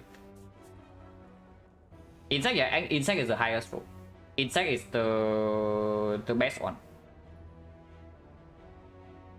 To me, I count the hit from Neo would be like the Vajra, the Preserve Insect, the Akabeko, the Wood. Anything that actually gives you damage, really. Like Whetstone is fine. And afterwards, not a lot of things. Yeah, Marbles is good. Marbles is good. But all the defensive relics, like maybe the Smooth Stone, the Anchor, the Happy Flower, like very, very good. But they do not actually give you enough to beat the super early elite. So if it actually costs you to take a very low value path, like for example right here, if you cannot take for 6 elite, we are committed to 1 elite path. In which case, like taking the common relic right here, if we don't draw into a thing that gives us this elite, it's not a hero. But if on average, let's say this path is also like 2 elites and this path is 3 elites, and you get a Happy Flower over like the boot, then maybe you should be happy, because then the long-term value of this thing, of course, is quite strong. But it doesn't play immediately. But yeah, it's just this first, yeah. I don't even know whether I would take a remove from the wing statue, because the shop is also right here.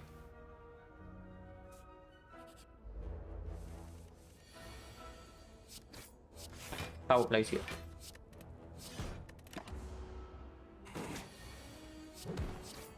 Interesting.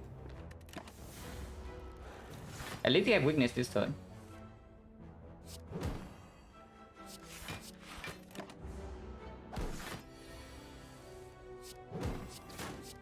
Still -4, yeah. It's still a -4. We can kill this turn. I want to kill next turn though. And attack need to do 10, so we already have it. Like we had to all attack, so Wing Tattoo can already give roll. Only need 10 damage here. No potion, 50%. Dagger Spray with the Strength Potion. Dagger Spray into Slime Boss. Dagger Spray that we can probably upgrade. Is fine. Dagger Spray into the Advanced Always here as well, yeah. And if we only take 1 elite, I don't really want this crap just for like a bullet. Because against Sentries is terrible, against the Knob is not even good. And against Slime Boss, it doesn't perform.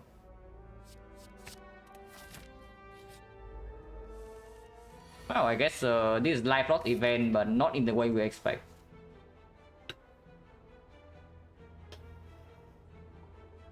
So we are ready damage wise, but block wise not really.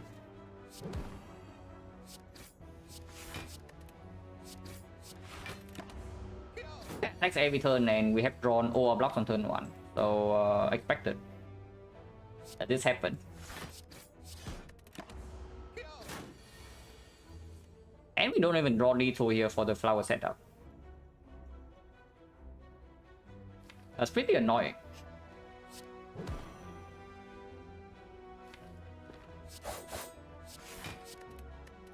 Maybe you can block one more turn. I do not take 3 for this, yeah. Because there's no guarantee I can block next turn either. And then flower on 1 is not that much better than on 0. Potions of 40%. Ooh, I have to choose. Actually, a good attack here, but I have to choose. Now, with more attack and the Dagger Spray already kind of one thing upgrade.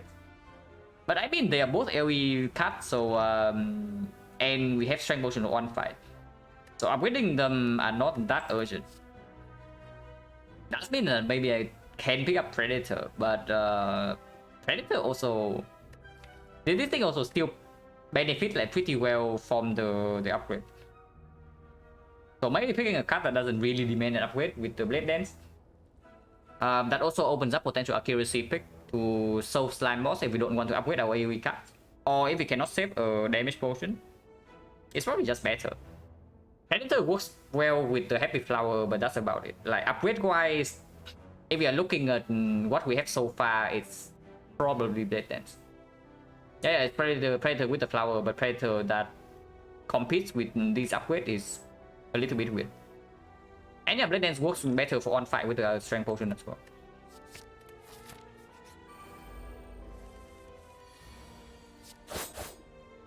At least we are rolling not terrible advanced always. We can kill right now, yeah? And flowers on 2.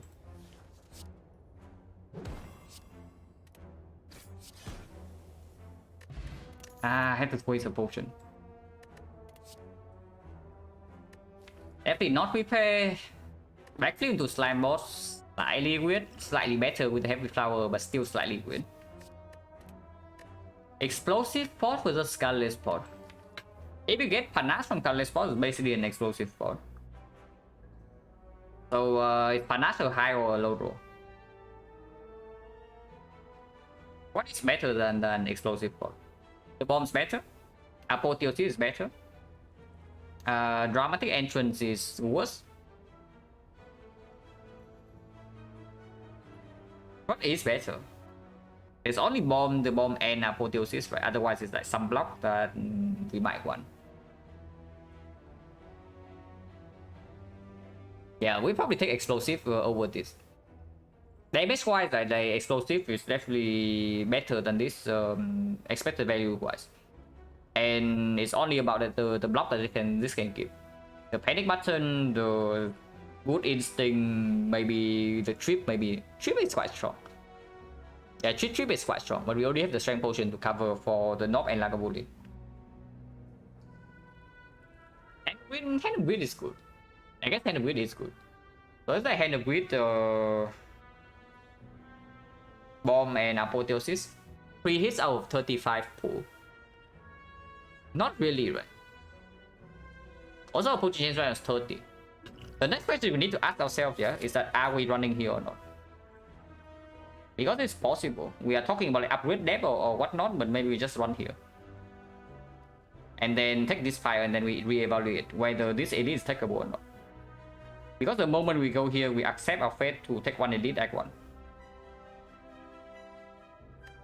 How is the north fight? Let's assume that we take the explosive pod and we run into the north right now. 17 cast 3 turns. And this is why they have 4 turn 1 and then 3 the other turn, so 10 in total. 1, 2, 3, 4, 5, 6, 7, 8, 9. So we can technically play everything. Let's assume that against north we use strength potion. Then 40. Yeah, 40, 40, 52, 52, 70, 70, 82. So the knob is dead.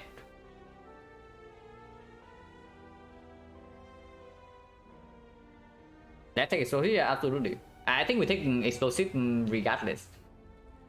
But not we are fine with strength potion. Sentry is absolutely fine with 2 AoE attacks and explosive. So it's only about Lagavulin. And Lagavulin is a very annoying fight force. Yeah, Lagavulin is a very annoying fight force. Even with the 2 potion use. So how bad is the Lagavulin fight? Against Lagavulin, our most damaging open is absolutely with the Blade Dance and the Strength Potion. So this is 18 damage, and assuming we have like 2 other strikes. Would be 18 plus 8 plus 8 is 34, 26. 26, he's at 150. So 89. 89, we definitely play this. 89, we definitely play this. So that is already 14. 75. 75, and let's say we play this. Okay, this block for 10, yeah? And this block for 8, so that's currently taking 22. Taking 22 probably means we can never go here. If we also use the strength potion. But let's say we take, we try to take maybe 12 instead. And we play 3 energy worth of blocks. So it's going to be 3 energy worth of attacks into 4 energy worth of attacks. 7 energy worth of damage plus the open. And yeah, open, we say that we open with 16, 18, 34. 34, 22, 22. 22 is 93. 93 with 7 energy. We only included. Say 73. 93. So then 1, 2, 3, 4, 5, 6, 7, 8, 9. Minus 2 from here. So 24. 36. 36 plus 14, 50. 62. 80. 80, 93, we have 13 on the 1 turn. And we have 0 strength. Triple strike will not kill, but we draw into any good attack and we kill. Probably means that we are taking 17 damage in Lagavulin, because looking at this, the taking 12 damage line is way too risky. Hello, one under punches. Flower health, yeah, flower health. But we only calculate the almost like the almost perfect energy distribution, and we are still taking 17 damage in Lagavulin fight. That is with the strength potion use only. With explosive, we can definitely take 12. But then we use 2 potion, and suddenly the second elite is not takeable. But North fight is the North fight is a 6 damage fight, maybe 8 damage. And sentries actually can be something like turn 1 we block once, yeah. Turn 2 we block once again and we kill 1. And then afterwards, let's say we play 5 HP sentry stacks. That's minus 5 into minus 5 into minus 2. Minus 12 sentry fight, roughly that. With explosive pot and or attack and dagger spray. 20, 28, red dance, yeah, it does kill. And 4 energy turn 1 as well. So sentry is like minus 12, Lagavulin is minus 17, Nob is minus 6 to minus 8. Worst case scenario, Lagavulin, we go to 19 HP and we rest here and we just dodge. And I guess it's not much of a difference between this and this. Potentially costing us on upgrade, but eventually we want to rest anyway. And if we slightly high roll from here, we can take the second fight and then we get much stronger with further shop. With more gold and potentially third edit. We take the fight. Take the explosive pot, skip this card and then take the fight. Basically what's happening here. Entries. Strength potion is the stronger one, yeah, and explosive pot doesn't get better than this fight. So we use explosive. This is 24, it goes to 8. And we do that. Potentially wasting a little bit of damage, but hopefully we don't freaking bottom deck both of these, because that would be very sad.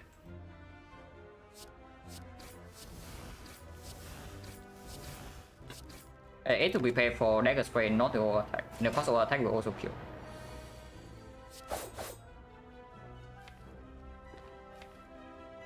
Next on 23 damage guaranteed. So this guy's already dead. And that means that we can just put 9 damage on this guy. Unfortunately, doing something like neutralize right here, no, it doesn't matter. The weakness doesn't persist. So yeah, turn 1 we take 2 damage here. Turn 2 we take 5. With our calculation, this fight is at 12 damage taken, but we can accept the 12 damage and get out of here. If we go for a kill on this guy and not this guy, and we accept our... Actually, it's only 2 damage.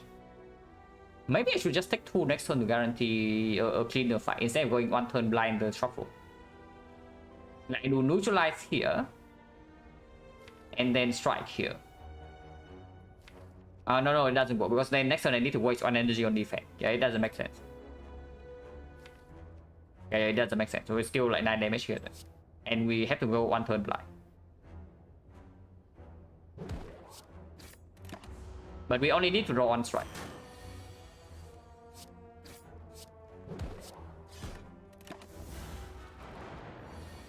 No tax, please. Okay, no tax. So we slightly high roll in this fight, yeah? And we only took 7. And that's good. Meal ticket. And a potion as well, 20%. And power potion very good against Lagavulin. Strength potion is still covering the knock. So we have to take the second elite fight. Rally plans good against Laga, potentially breaking us in the knock. But pretty okay against the slime boss. And we already have the power potion to maybe cover for the knock fight as well. If we have neutralized and we are planning to maybe block turn 3 of slime boss, and Rally plan also plays. It's not bad. Yeah, there are certainly worse spots to pick up Rally plans. Considering they even get stronger here with an upgrade. First upgrade, if we just fought the sentries, then maybe it's not Dagger Spray or the over attack. Maybe it's actually just Blade Dance to deal with the strength potion. And if this power potion is something like Envenom or the Envenom 1000 Cuts, after damage, accuracy, they all work with the Blade Dance in the second fight. And the knee also doesn't really perform. Especially when we already have the Happy Flower and no actual expensive cuts. If this is Predator instead of Blade Dance here, then it's different. But if it is Predator, we are probably not even here.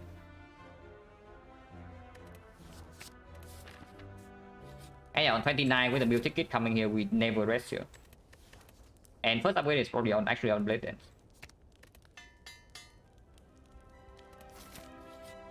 No.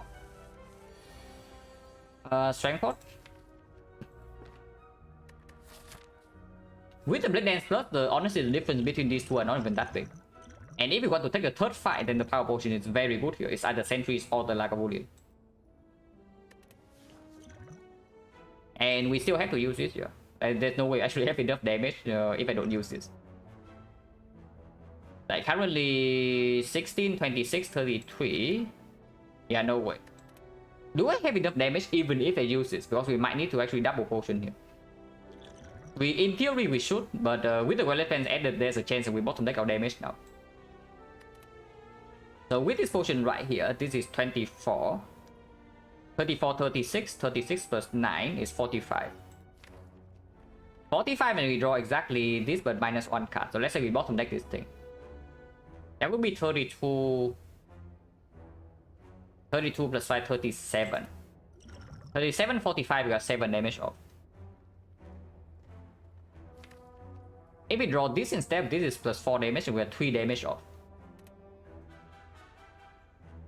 That's pretty bad.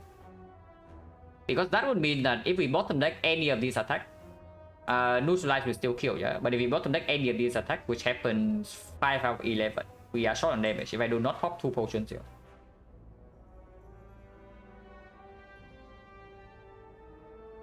And that is definitely not very good. When to turn 3, then something accuracy doesn't play. Red Form always bail us out. And Venom doesn't bail us out. 1000 Cuts doesn't bail us out. If we use it right now, accuracy works. And Venom works. But if we had to use power potion anyway, yeah, then I power potion this turn. Because if we power potion, we might be able to save the strength potion. If it's something like red form, we just play Violet Plants and we hold the red form instead. Films right now is 5 damage and we are shot by 7. So Films doesn't do it.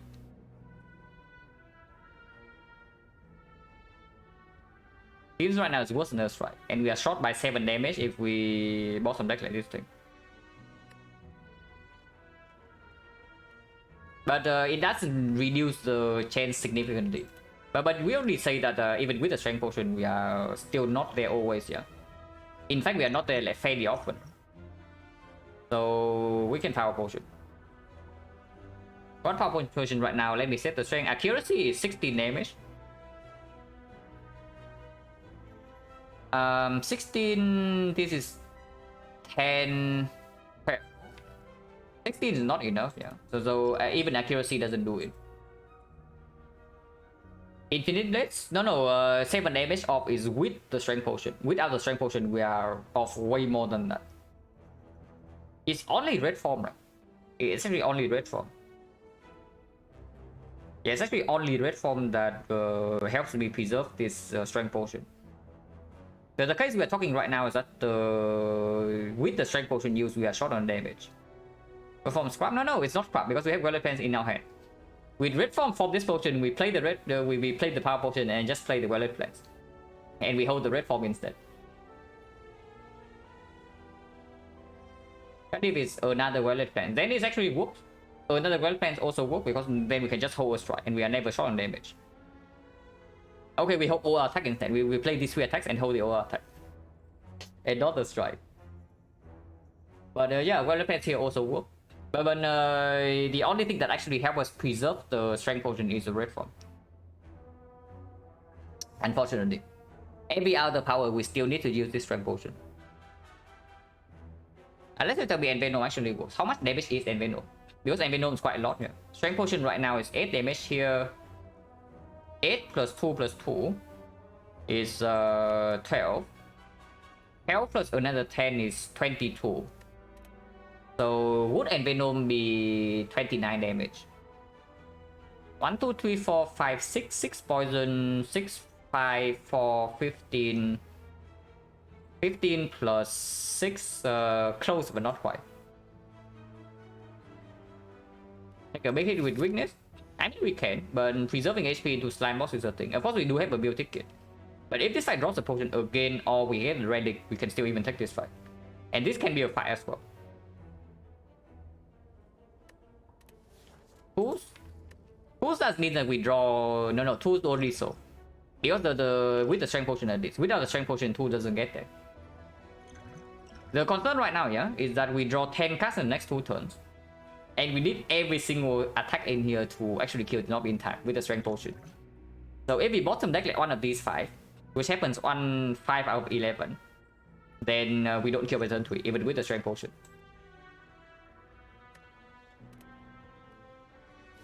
If we keep the Violet Plan, if we play the Violet Plan, it basically means that we're accepting big hit, but then we always kill on turn 4. So damage taken in that case would be 6 into... Actually 6 we can fully block with Survivor, but Survivor on turn 3 is better. So then it's 6 damage into turn 3, he is at 19, and 19 is 21. 21 we take 13. Minus 21 in this fight, if that's the case. Then we have to play this next fight with 8. Yeah, probably doesn't happen. Yeah, drawing 4 attacks also break, it's true. Infinite Blades, I guess. And we have to pop the strength potion too. Unless you tell me you want to block with after image instead. Because after image does change things a little bit. We do say that we are currently taking 21. With after image that mitigates, we block for 3 and then we block for 4. So with after image we only take 14 damage. But do we actually preserve the thing? Because we need to hold the Sucker Punch here, yeah? But if I don't play if I play the all attack, I can just discard this.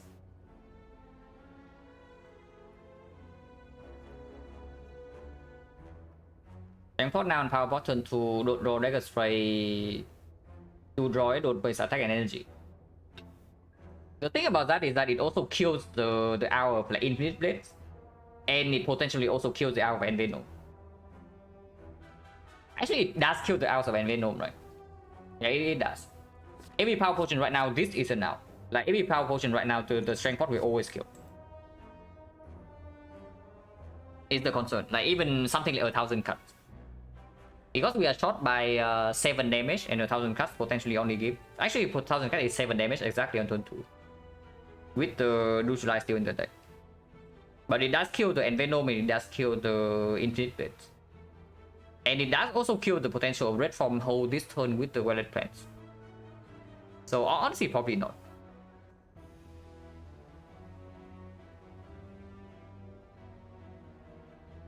Accuracy, yeah, also accuracy. Can play Sucker Punch and hold neutralize unless it's bottom deck, but that means I take like +2. If that's the case, yeah, we're actually taking 16 in this fight. So do you actually want to take 16 to preserve the strength potion? Because Lagavulin fight is not free. The threat in Lagavulin fight is not that we don't have enough damage, it's that we freaking die. When we even with the Violet Plans, like we blocking 27 against Lagavulin 2 attack is not easy. And we need to block for 28. Potion chain is fairly low, I would say. We got 3 potion drops, right? So 1, 2, 3, 4. Actually, we got 4 potion drops. So 1, 2, 3, 4, 5, 6, 20%. At the moment, 20%. So probably we cannot take this unless we high roll in these draws. But that's fine because being able to take this is already one more than expectation. Strength pot here is like 16 HP, 14 to 16. And I don't even think we are taking this fight. So sure.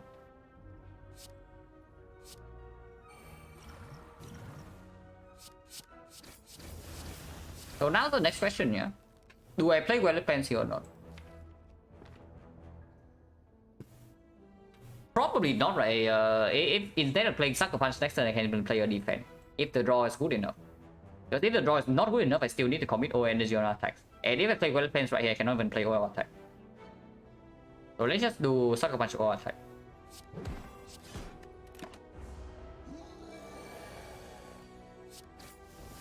Would have gotten there.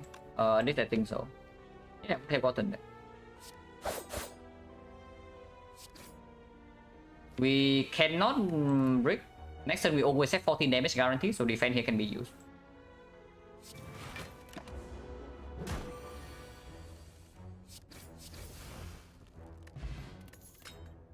Ooh, now I want to take this because Sentry is like super free.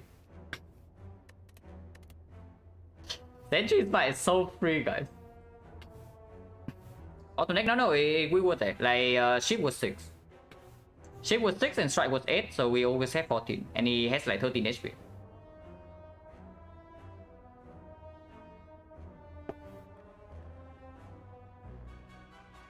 Without the power pot.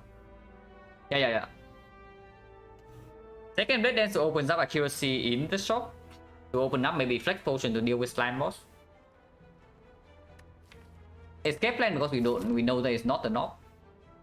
But it's probably just a second blade dance. Because at the moment we are not doing super hot against slime boss yet.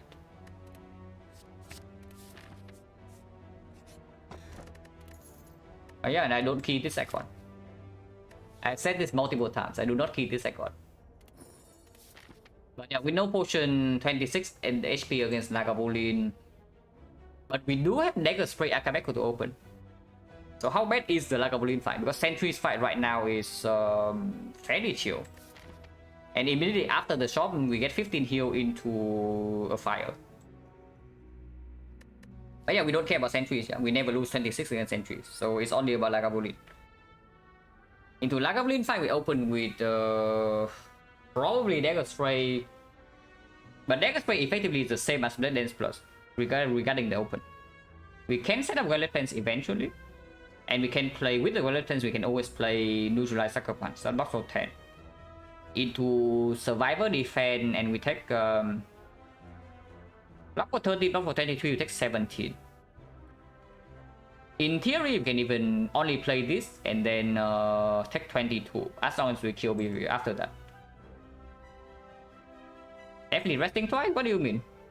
We get 15 heal like immediately. And this can also drop like Eternal Feather, Pantograph, Thornythopter, Mango, anything like that.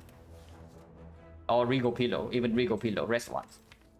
So let's just count whether we die to Laga or not. Because if we don't die to Laga, we take the fight. The open is going to be either Dagger Spray or Blade Dance plus something else. But we want to delay as long as possible for the Violet Plans to be drawn. Unless we actually top deck these two and then we play the Violet Plans afterwards. Actually, no. Having late Violet Plans increases the chance to die like way too much. So we probably have to wait for like Violet Plans no matter what. And then let's assume, yeah, open is something like Dagger Spray plus 2 strike. Would be 24. 24, 36. 36 is 24 damage. 24 is 91. 91, and we know that we only need 2 energy on block. So we can spend 5 energy on attacks. Which would be 1, 2, 3, 4, 5. This is already 24, 24, 36. 36, 28 is 64. 64, 74. 74, 84. Napoli has way too much HP. 84 means that in the off turn he still has 28. So if we do not draw 3 energy worth of attacks on the off turn, we are in serious trouble.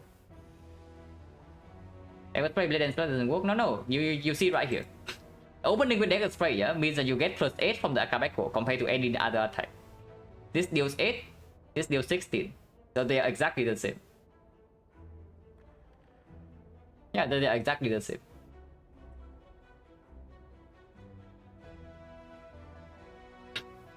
But basically, if we currently even with a good draw, though, if we don't have 3 attacks on the off turn, we are in big trouble. If that's the case, we probably just dodge. Because we do have a fairly big shot coming up. 6-0, yeah, we just died to slime boss still.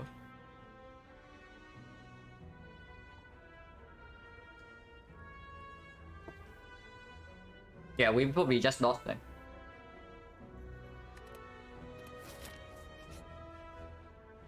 Move a card? Yeah, sure. Even into slime boss, I can still remove strike. With all these attack up with it, added to the deck. Question mark is better to do, that's debatable. Like, question marks in deck 1... question marks in deck 1 are pretty disgusting. In how bad they are on the average. But I guess even in this spot, something like Serpent is slightly better than usual as well.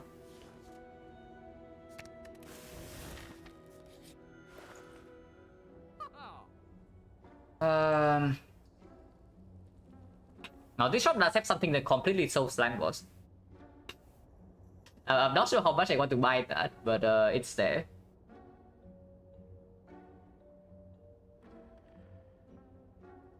You know, it deals it. Trying up yeah, but that's mostly an act 2. Because we are probably not going here. We are going to 1 fire and 2 fights. Explosive, yeah, explosive is only 10 though. Hello, Macchiato. Yeah, first run died to slime boss. So we are in the second run.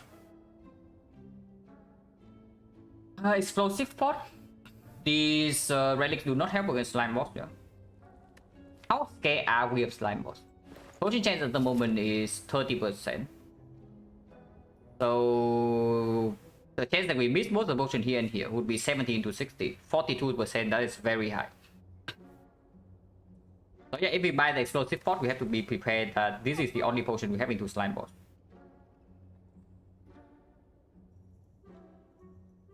We do it and cry, eh? Or unless you tell me glass knife is enough. Maybe glass knife is enough. Because we do have a well plans to hold it for turn 3. And we can upgrade our AoE cards. And if we see a strength potion and accuracy or anything of the sort in these fights, then slime boss is also dealt with. Because this thing also takes an upgrade. It's 15 gold more expensive than this. I guess it can deal with our quote-unquote AoE need, but against AoE fights we already have this with the Akabeko and Act 2. So how much do we care about that?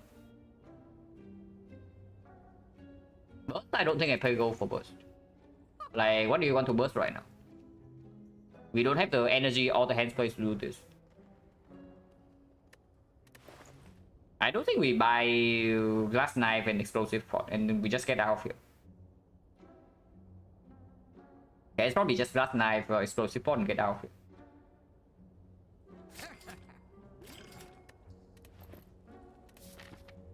Fire first, fire second, probably fire first because glass knife upgrade can be relevant immediately.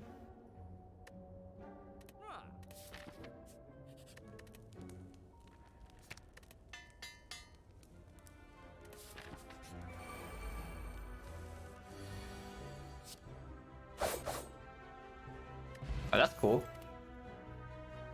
This soul slime boss, technically, but I don't think we want it. It definitely does not work with what we are trying to do in Act 2, yeah? And we do have enough HP, we have the wallet plans, we have explosive pot. After buying the glass knife, I don't really want to take like this card and also commit an upgrade on it. Instead of that, I probably just upgrade one of these two or even the wallet plans, depending on what happens in the next floor. Potion chance at the moment is 40.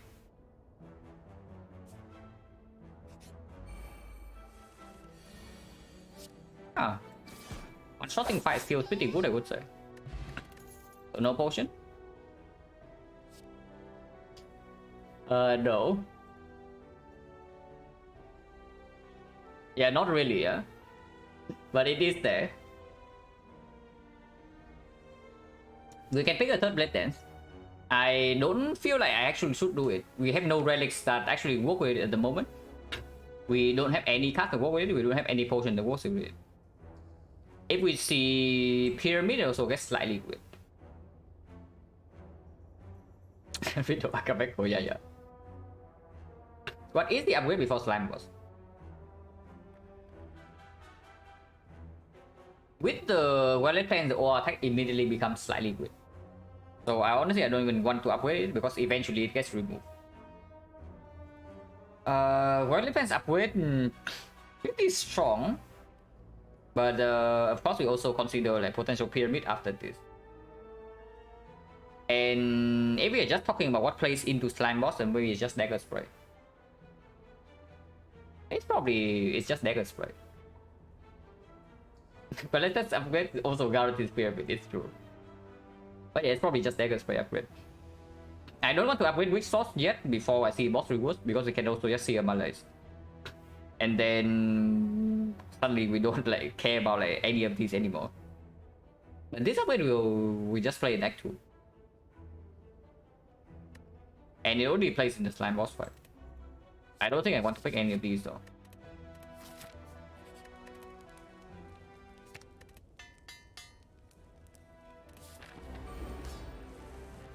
Okay, top deck, Wallet Fence is good.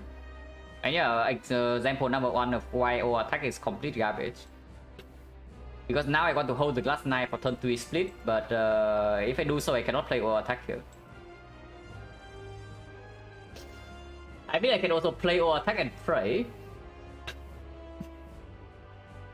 Do we do it or not? We can.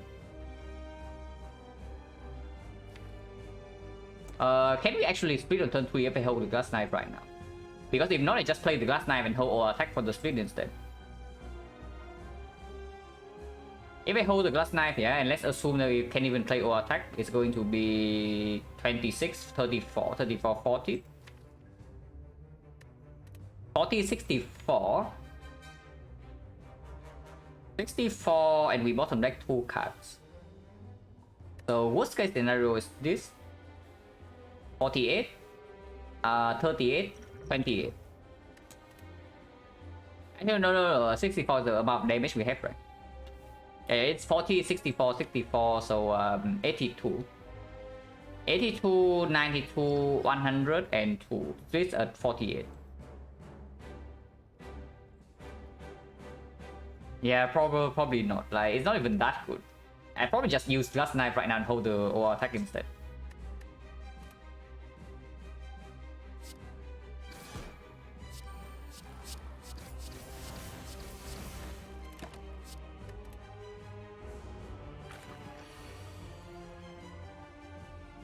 Yeah, I do Sucker Punch neutralize this turn and we have OR attack for next turn to split. It goes to 78. 78, 68, 58. 58, potentially 24, 30 something split. It's good enough. And next turn we do have 4 energy. And this is fine too. Next turn we have dagger spray after the split. With 4 energies, you can even play the strike. So split right now 28, 28, 50, 50, 40. The next question is whether I use explosive right now or later. But with a split as high as 50, using it right now is probably better. Because interrupting the smaller slime doesn't mean you can kill them immediately. Explosive better only if you can kill the smallest slime immediately after split. On 50, that is not true. They're basically holding explosive potion is for you to interrupt better. But after interrupting, if you die anyway because of the 4 smaller slimes, then it makes no sense.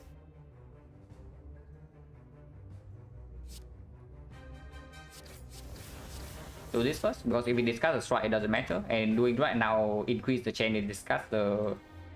Actually, no. Strike first. Because I want to hold the strike. Yeah, I want to hold the strike. Yeah.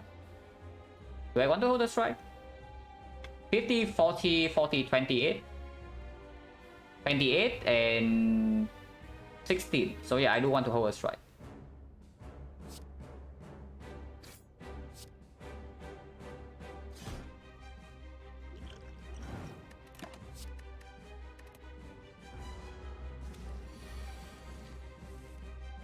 Can interrupt this right away. Next turn this guy always attacks and we are weakened, but we have 41 HP to spend. Interrupting this right away also means I can play the slime. And yeah, of course it also means I don't take 8 damage.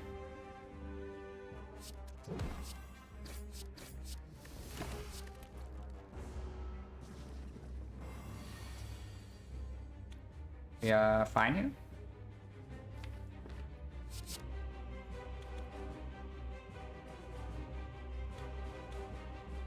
For 333 is a kill.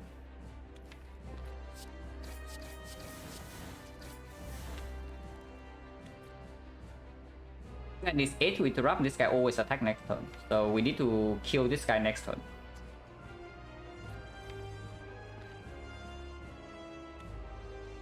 Survivor now play shift here, hold sucker punch. Need 4 more damage. Otherwise we can weaken this guy if he attacks again for 18. Hello, hold it team.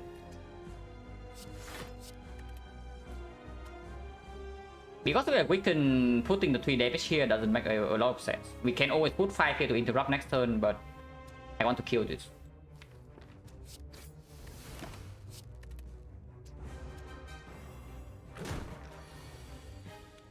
Okay, we should be fine. First Blast Knife is coming up.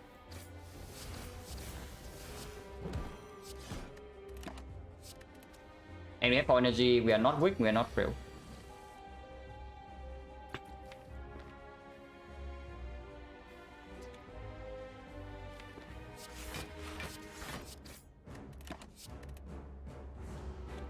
Want to set up flower if possible. And we can pay a little bit of HP for that. 1 HP, yeah. For flower setup, probably good.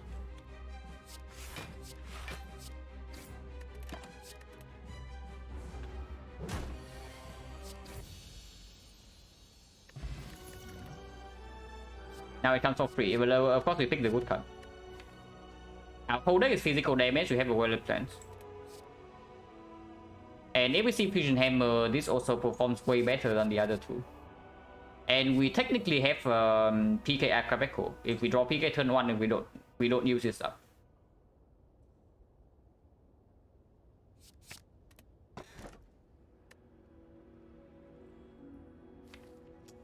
Stone is not a problem right now. It will be a problem later, but right now it's not a problem. On the other hand, there are a lot of relics that work with the bell. That works with our deck from the bell. We have red dances and we have physical damage. And we already have 4 common relics in our thing. Tonight I can also get something like Toxic Egg, can also get something like Gambling Chip, Incense Burner, Ornamental Fan also like very strong. And we already have the flower to cover for energy. Of course, Violet Plants plays better with more energy, but not by that much. Firestone is strong only if we actually see Piercing Wheel or something. Against the... in general, how do I decide between PK and Terror? If they are on the same screen, that's pretty difficult. Honestly, I would say the Terror on average is stronger. So if there's like no chance to... If it's like very late into the run, I would probably click Terror over PK. Earlier on the run, probably I clicked PK over Terror, because the second copy of Terror is much weaker than the first one. But the second copy of PK is stronger. And yeah, of course PK is rarer than Terror. The thing about Firestone is that we are fine against birds. But Bow Stabbing we are not good against, yeah. Hello, bad defense is weak, yeah, but that doesn't mean much, right? If defense is weak and we are on 3 energy, then what do you want to actually do? Because 4 energy does improve your defense. It allows you to pick up like backflip, it allows you to pick up acro, it allows you to actually play the leg sweep and sometimes the footwork without taking like super insanely heavy damage. It makes potential melee stronger. But yeah, Firestone at the moment is not a huge problem. It will be a problem the moment we see Bow Stabbing. Our weight chain is not established. Our defense is lacking, and our front load damage is strong, but it's only front load damage. After that, we are waiting for our Violet Lance and the PK before we actually have sustained damage in the fight. In the meantime, we are probably taking something like 25 damage to the book. And yeah, at the moment, this deck is like not too expensive. So I can absolutely see I can absolutely just see the bell here. A lot of relics that work. Even something like Giria is quite strong. Yeah, Giria with the PK with like a lot of multi-hits is pretty good. Vajra is strong, Giria is strong. The mood bad but not terrible. Bag of Marble is very good. Bag of Prep also completely fine. Lantern is okay too, because with Lantern we can just set up Flower to 1. And yeah, at the moment the thing I see is that even if we pick Firestone, we still cannot run into Elite yet. And if that's the case, then is that really a good idea? On average, we are fine against burst, yeah, but we can actually still low roll the fight. And yeah, our defense is lacking, so something like Avocado, Double Tips also hurt a lot. It's just the bell. And name is fine. Sundial was crap and Caliber is completely worthless. But this is fine. We have Penny Bakabeko combo. Loro, yeah, always a possibility. Absolutely.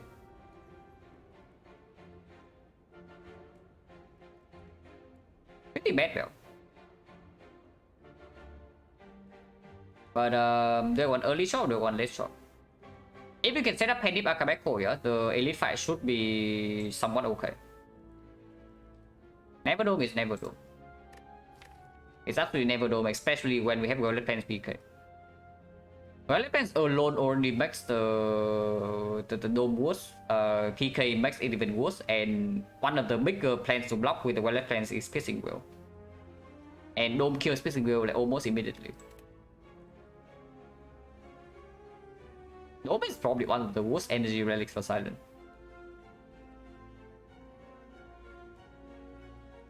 We are not confident enough to take Burning Elite, yeah, so it's probably start here into here and then we decide whether we need the shop or not. Because if we don't need this shop, we can pass for here to double fire two elites with a very late shop to heal with meal ticket. If we take this shop, we can still go here into two super late elites here. But the shop is we don't have as much gold for the shop here.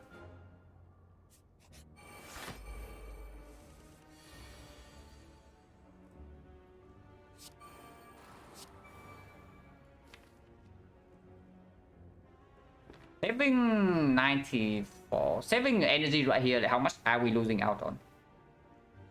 We are potentially gaining 16 damage from the Akabeko. In exchange, yeah, we are losing way more than 16, so it makes no sense. Yeah, it makes no sense to not attack here.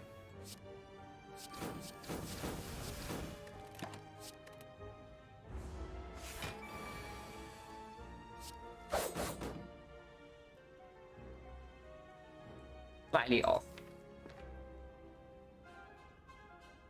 20, and we need 20 something next turn. Need to draw one of these two. If we take 11 here, the fight is effectively solved.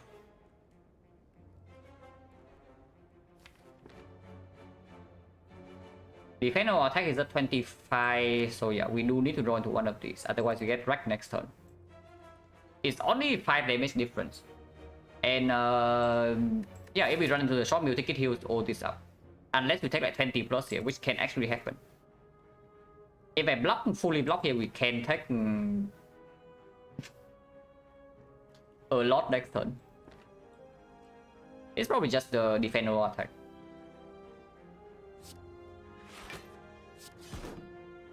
And we keep the Sucker Punch. I'll need one of the two attacks here, and we don't draw anything, so I guess we still take 9. But keeping defense also doesn't make a difference. At least this turn, this way we open up lethal with only one of these two draws. -9, I guess. -10. If possible, I would like to wait, but we cannot wait. At least we can set up Penny Bakabeko for next fight.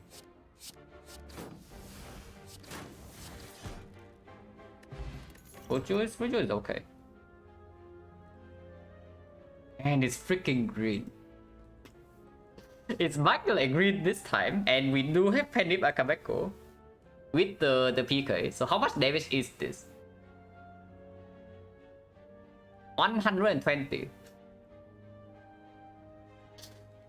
Oh god, 120 damage on third one. I mean, we pick it, I guess. I guess we pick it. Am I winning more with effect? Silent absolutely, but I have like probably 1,500 hours more on Silent compared to defect. So that's not a huge surprise.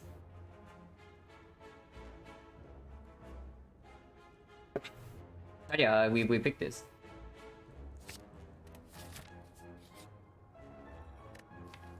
Sure, 9 upgrades. Sign me up, please. It's not good enough for us to take the left path. Potion chance 30%, and we got a foot juice, so we probably don't have a real potion for the elite fight, yeah. But delaying the shop also means that we get more upgrades along the way. We can even rest. PK upgrade becomes more important on 3 energy as well. But we can get 1 upgrade here. It's 1 only though if we are passing for this fight. And we don't get a skill into the late shop. Advance always is still here. We cannot lose the first advance always no matter what. So this is actually just better, right? With 3 fires along the way, we get less question mark, but we still can get a very late question mark here into a late shop.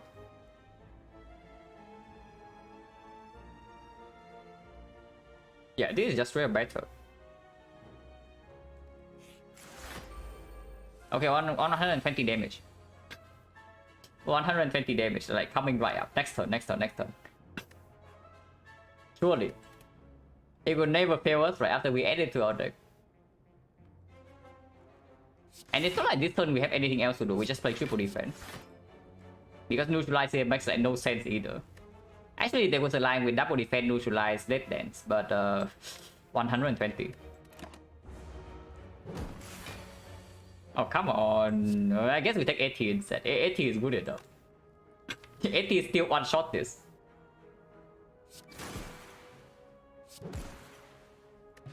But yeah, now we don't have that for the advanced always, yeah. So hopefully we can advance Penny to 9 again before the elite. Potion chains 40. Oh, it's green. Yeah, it's green. We are on 3 energy. It's very good first next cycle. We take that.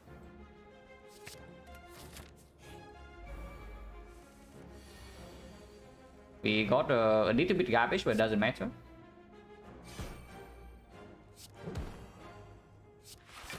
I want to take damage, right? We are fail next turn though. But putting the strike here doesn't make a difference. It's like 43. It makes a difference sometimes. But this is exactly 44. But we can also just block next turn. And he might also not attack. Yeah, he doesn't attack. We did draw the 2, but he also doesn't attack.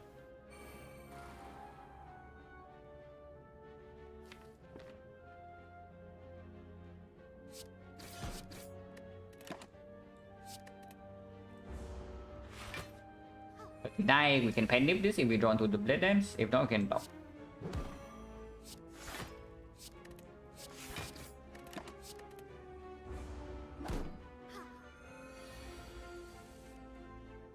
Minus 1. We should be able to set up pen nip in this fight though, and actually we should not. We should do that. Very actually very important here. And with the Zuzu, we know that this is not a fight unless it's red mask. But even if it's red mask, setting up Penny Akabeko here is still good.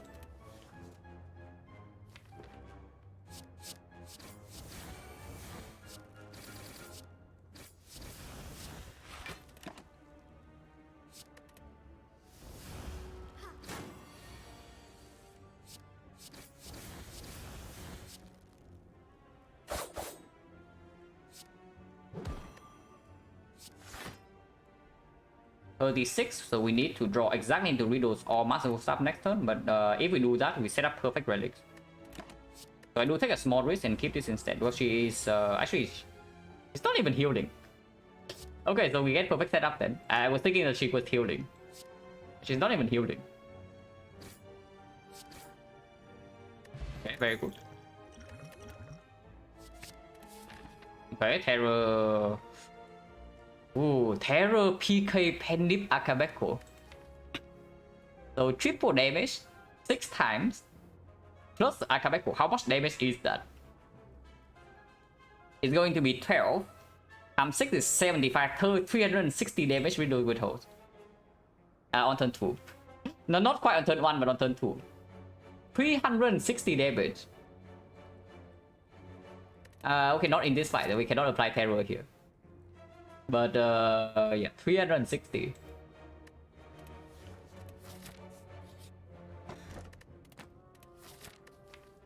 Oh, that's quite good. Especially good with the calipers if we can scale our block somehow.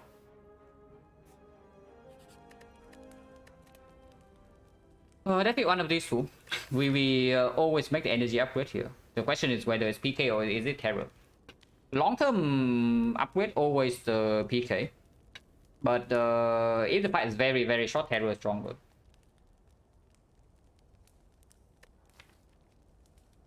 If the fight is very short, the Terror is stronger. And right now we have to play very fast fights. So I do think I take the Terror upgrade. Even if we need to PK in an emergency for the next elite fight, we still have this.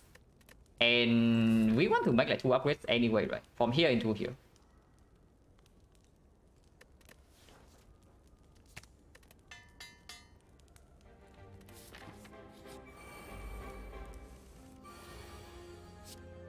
Well, not quite 260, but it's good enough for me.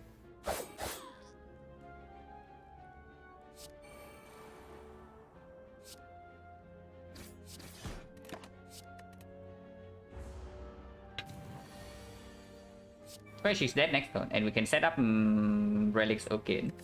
Next fight is not an elite, so blowing this thing up instantly is making the elite fight a little bit worse. Difficult to say though, because it might be a fight that has a lot of HP. For example, Chosen Cultist. And then we blow up the Chosen and we set up HP with the Cultist, or it can be like triple Cultist. If it's Avocado Mushroom, I also want to kill the third one, and I don't care too much about the second elite. Yeah, probably just kill next turn. How do we do that though? 1, 2, 3, 4, 5 here, and this is 18. 5, so we need one more attack, which we always draw. Okay, so no problem.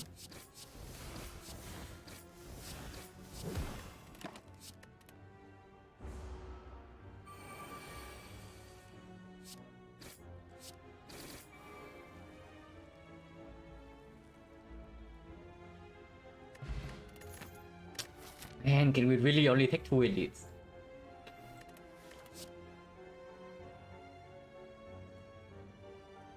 But yeah, you also see like how the bell actually make us.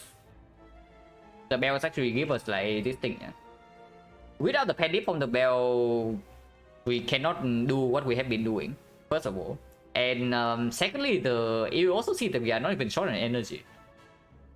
So the final stone would just cause us more HP loss. Maybe not in the very first fight. In the baseball fight, the final stone will save HP.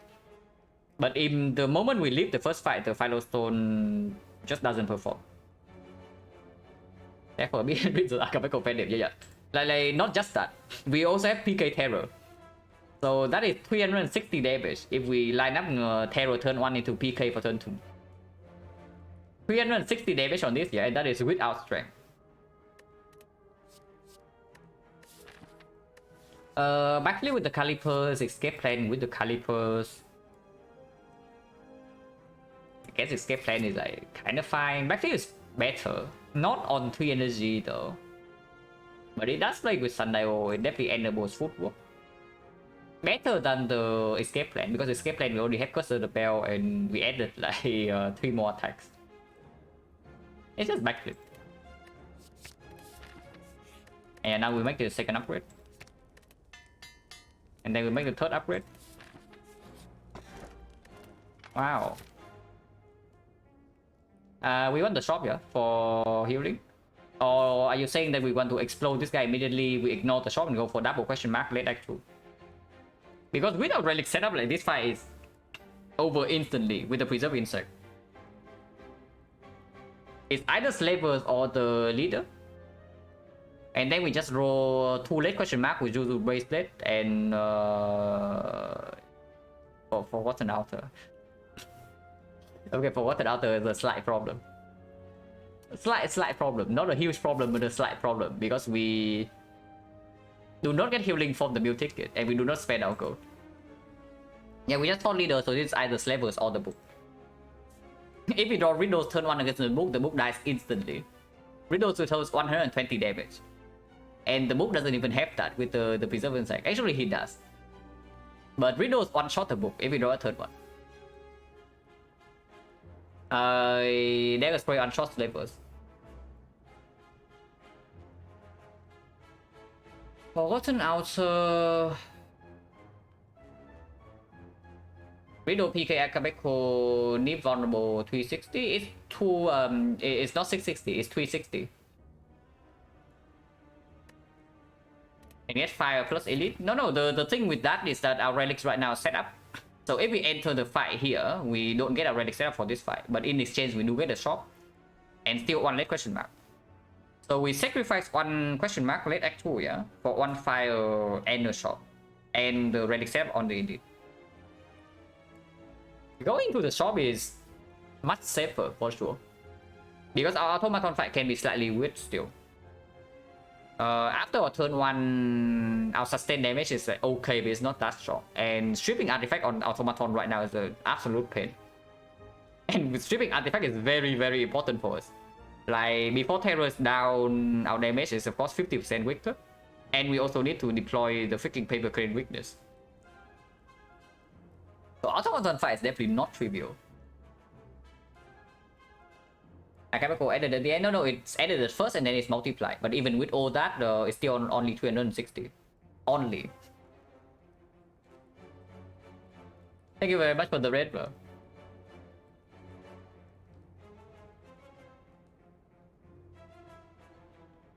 But yeah, I am slightly scared of automaton.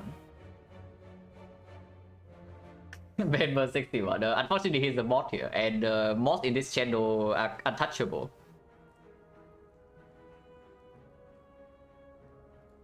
Just had a breakthrough on the Silent. What happened?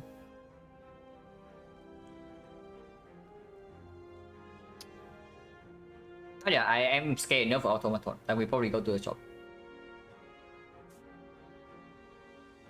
And we can still make the upgrade here.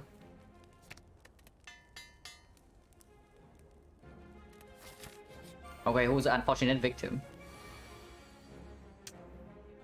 Yeah, whatever fight we see would be dead right now if it's really. Slavers are dead, one shot. Bull stabbing completely done for. 120 damage right here, plus like whatever crap we have in hand. But now we have to enter the next fight with no setup, yeah. And now I have 3 after image, 3 blade and shuriken. It's pretty good, yeah, it is pretty good. Pretty good when you can freely play your blade dances against the heart, and it also scales you, I would agree. Well, yeah, we have preserved insect, so hopefully this fight is not that bad, even with our relic setup. But yeah, he's dead turn 1, and we are not staying here for whatever crap he's doing next turn. Can set up relics slightly better than this though. Right.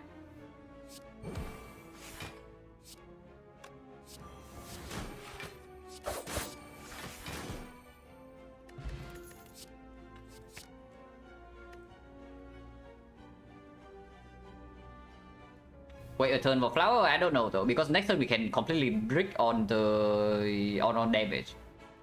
Yeah, the Malays card with paper crane. The Malays card with paper crane, with calipers, with upgraded blocks, with violet plants. Pretty good. But yeah, after this topic, like who cares about Acro? Acro's. Honestly, I can play a deck with like 3 Malays right here, no Acro, and we wouldn't be fine. But we cannot play a deck with 3 Echoes and no Malays and be fine, you know. So automatically it means that Malays is better. Also, Malays can with paper crane, yeah. Evaluate current deck, strong, mediocre, weak. High potential is what I would say. We are not there yet, but very high potential. Cardless over plated, right? Yeah, cardless over plated.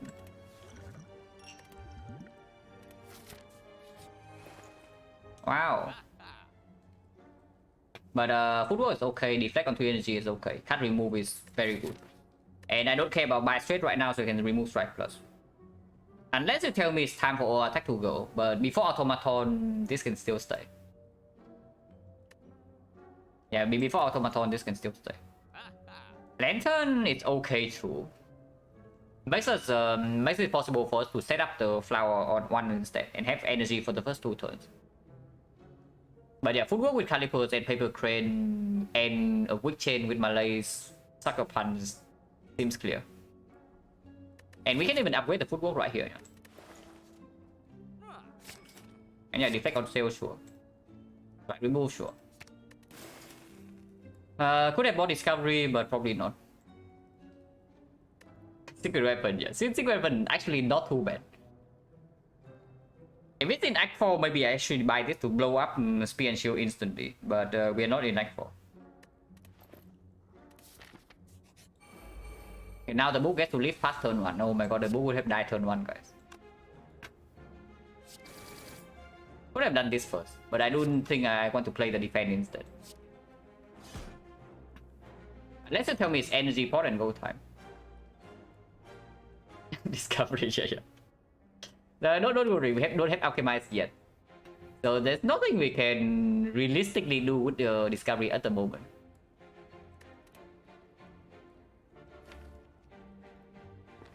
Energy potion right here is quite strong. Otherwise we're taking 6 and then we go into the turns blind with both blade dances down. 50 damage, but we do have 3 weakness swords with the paper crane. Arrow in here, but this is a death draw, this is a death draw, this is also a death draw. Yeah, honestly, energy potion doesn't look too terrible. Taking 6, yeah, the taking 6 right now is acceptable. I'm just thinking that maybe next turn we take more. I want to actually just deal damage this turn. But right now we can deal 36 and then next turn we either kill or have full block. What is potion chance anyway? 1, 2, 3, 4, 5. 3 potions, right? So 30. 30 is not that good. Energy potion can play into automaton for sure. This can also just be freaking apparitions. If this is apparition, we have Golden Plan Plus. I just take the apparition, we upgrade the apparition right here. And then HP loss right here irrelevant. It can also be Forgotten Outer. Okay, what happens if this is Forgotten Outer? Forgotten Outer, we are losing... It's 35% HP, right? So, 21 and then 24 to 25. It's 25, right? And we heal by 5, so minus 20. Go down to 41. Let's say we take 6 right here, go down to 35. And next time we take another hit. Maybe 13. Go to 22. 22 and then we rest for 21. So we play the automaton fight on 43 with energy potion intact. Not really, right? Yeah, not really. Energy potion in the automaton fight is worth I mean, it's worth quite a lot. If it gives us like 2 more attacks in the riddle in the PK turn, that's already worth like way more than something like 16 block. And after footwork is down, it's going to be footwork. Actually, no. If we take the damage here, yeah, and we low roll the event, we don't have footwork plus. So energy potion in that case is only worth 20 block. I mean, 20 block is still quite a lot. And right now it doesn't even save HP, is the thing. Okay, what is in the drop? If we weaken, he goes immediately down to 4 times 3. So 12 damage at most. And then we unblock, then we have full block. If we bottom deck the terror, do we still have the damage? 27, 21, 50, yes. And I guess we can always use this. Yeah, I guess it doesn't make sense to use this right now.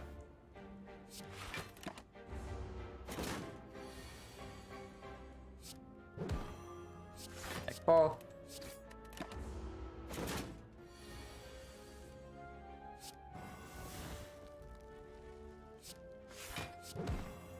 Like another 2. Do I want to read this? Because if I do not play the dagger trace, do not play the dagger spray right now, yeah. Next time we draw to Glass Knight, we keep the Pandit for the automaton. Hello, sister. We died to slap boss earlier today, so not going very well, but this was looking okay.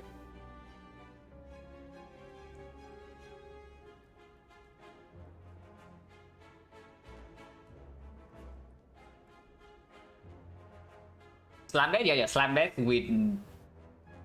It's pretty insane. We had 28 HP going into the fight with 2 potions, one of which was Ghost in the Jar and Toy Ornithopter. But we drew... I greeted the Ghost in the Jar a little bit too long, first of all. And we also drew like insanely badly in 3 deck cycles. we draw wrongly in all 3 deck cycles and we just died. Up to scale behemoth, it's like 3 deaths now. I'm pretty sure we have something like 4 or 5 deaths to Guardian, so definitely not yet.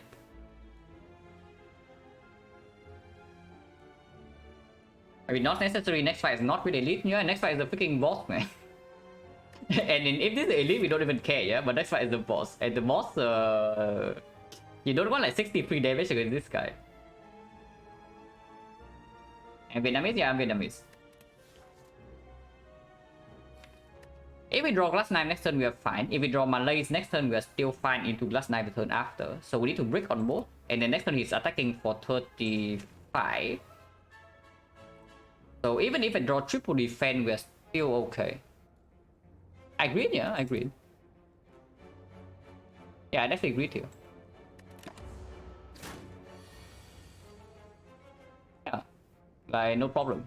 This way we also set up the flower. Take a little bit more damage this turn, but that's fine.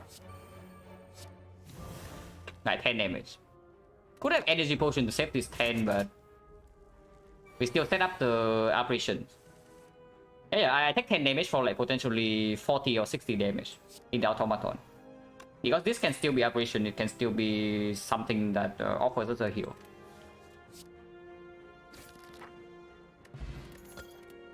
He said. The acro, footwork. Singaporean? No, I'm Vietnamese. Acro at the moment doesn't play that well. Eventually we want it. Footwork means that our calipers get stronger. And second footwork also might mean that I can dress in case this is actually forgotten outer. And we are mega right. If we are stuck on 2 energy, the Acro also doesn't play as much. Yeah, second footwork also plays better against automaton fight itself.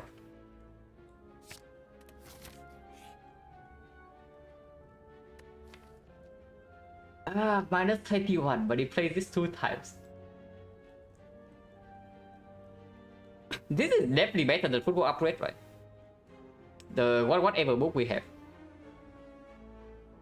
I mean, Necronomicon probably the worst out of the 3, but you are not ready for this synergy. But Necronomicon Masterful Staff is here. Try defense upgraded, yeah, it's from the actual events. Yeah, minus 21 into resting seems better than not taking this into upgrading footwork. Because we rest exactly for 21.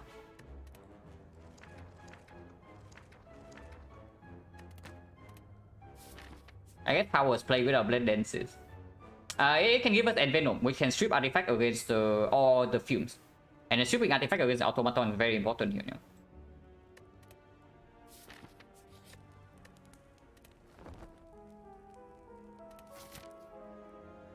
But Neori is better than Necro, just a curse? Yeah, Neori is way better. Neori is definitely way better when you have like paper crane calipers. And Quiridian, I don't know how good this actually is right now, but it's okay. It's just this thing is usually the most disappointing of the 3. No matter how strong it is, it's like disappointing that you don't get the other 2. Wow. Okay, so 6 energy for calipers, yeah? We are not breaking our Akabeko here.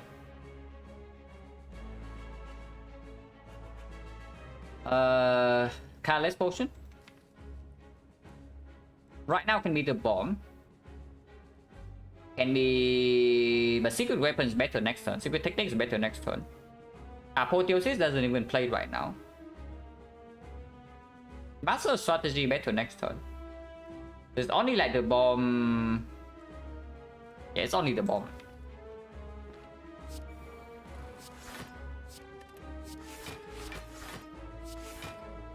Yeah, calipers.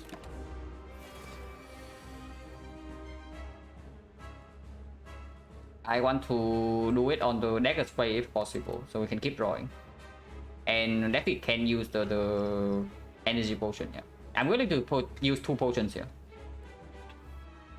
I do think that this fight is actually not trivial at all, especially when the ingredient also breaks. That we cannot strip artifact. Probably start with this first.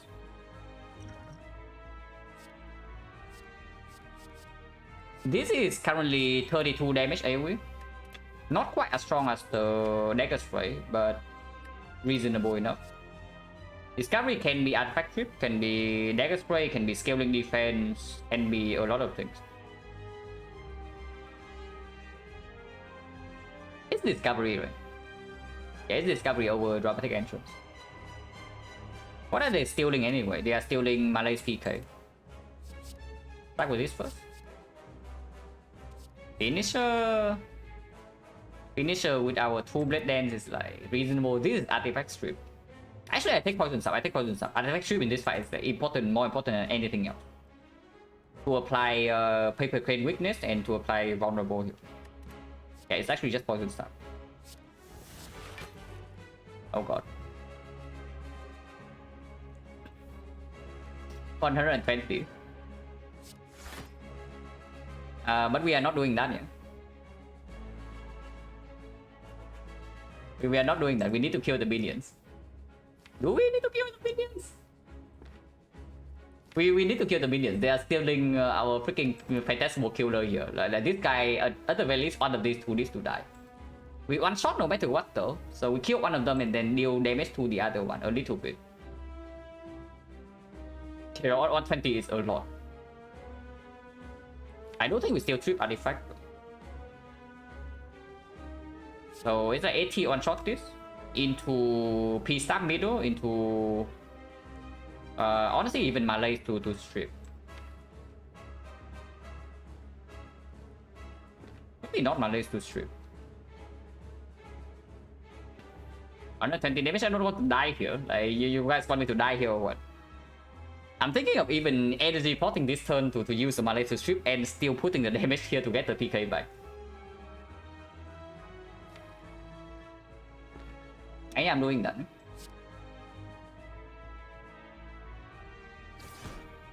Then P-Stab middle. Into Malay's middle, into energy pot. And then we deal some damage here.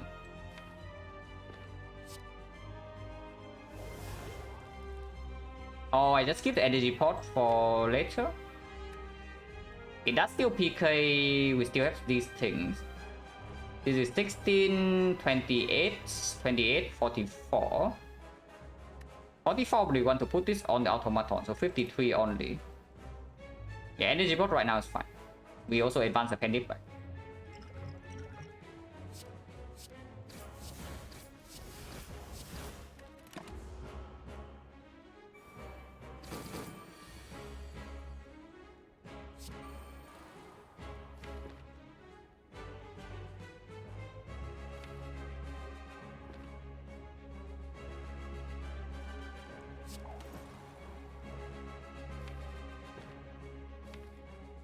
Can kill this right now into the PK, but I don't even want to use PK immediately. We can hold the PK though for next turn, which is good, I guess.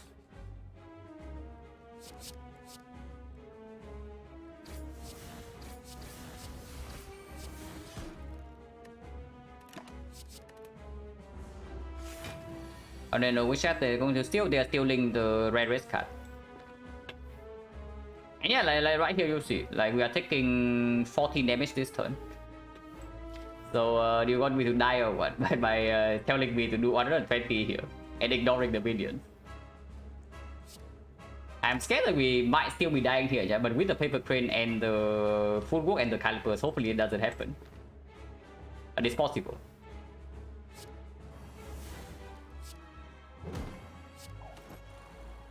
PK and just hold the card.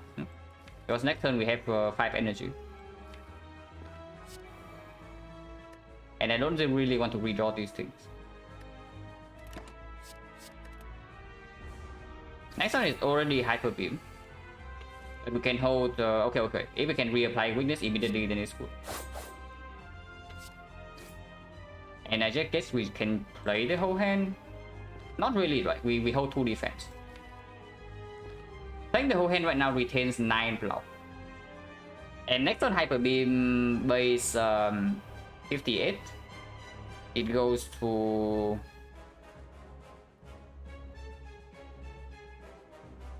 We can even hold Neutralize and Sucker Punch to make sure that he's weakened 2 turns from now. 58 is how much? 34, right? 34, so retain 9 block means we die exactly if we don't draw into any block cards. So I guess it doesn't happen then.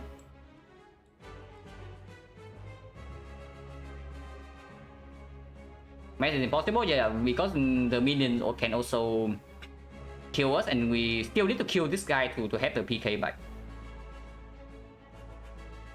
And the minions also block this guy for like maybe 36 HP.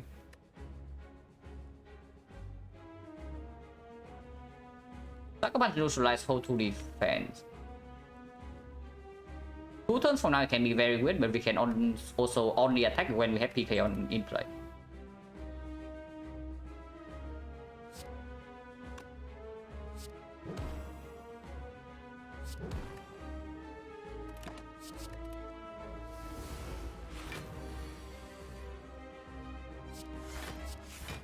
We'll block this, but next turn is going to be... The next time it attacks is going to be good, yeah. Because we no longer have the weakness.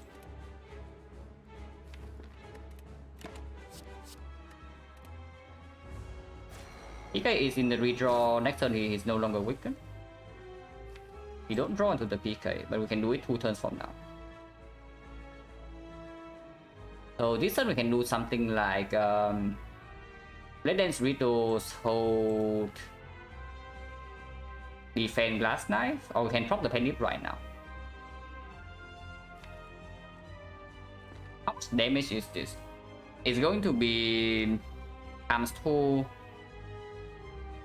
plus times 3 times 6, 120. Yeah, 120 with this and the cow chops, it's good enough. And we never fail to draw into any block next turn, so... Okay, should be fine. We'll go with this line.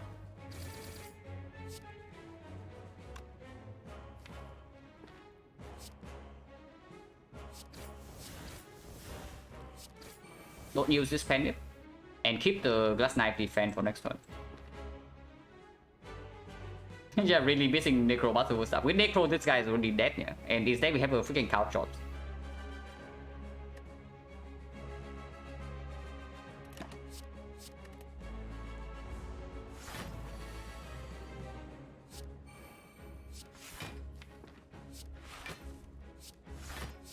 Full block, and the next turn we just go in with billion damage.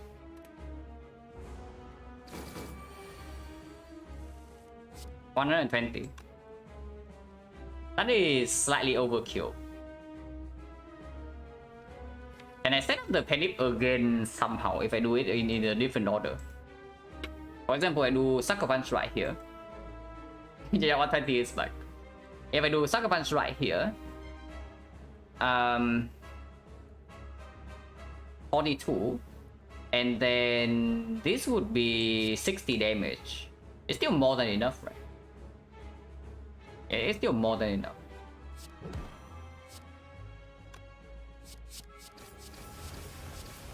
It's still more than enough. Not quite a 9, but 6 is better.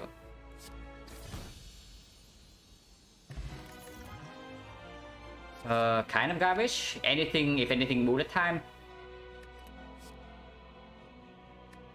Don't care about die when we already have the dagger spray or attack, and turn 1 we and quote unquote AoE fights. We just like kill one target on turn 1.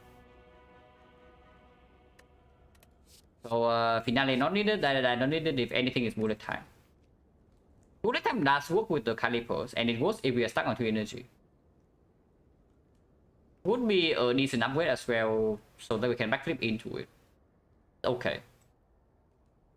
Not that good though, because we don't have that much card draw. But with bullet, with Development Plus, automatically it becomes slightly better. And we can still pick up Pyramid after this.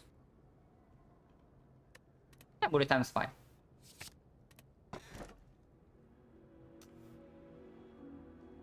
It has to compete with free energy, yeah? Actually has to compete with free energy. And we do have a Development Plus. Hammer, Dripper, Pyramid, all 3 are very pickable here. 95% chance to win by Pyramid, yeah, sure. I got Fusion Hammer though. I wonder if my Fusion Hammer win rate is somewhat close to that. I know that my Dripper win rate is definitely lower. I know that my Dripper win rate is absolutely lower than the Pyramid, but Hammer, I don't know. My Hammer win rate should be fairly high. Pyramid free energy with bullet time? No, because you need to draw into the freaking bullet time. Like what about what if you don't draw to the bullet time? And eventually this thing becomes weird if we have the pyramid. This thing also becomes like instantly unplayable. We have no other energy source, but we do have important cards upgraded with energy, and we do have a deflect.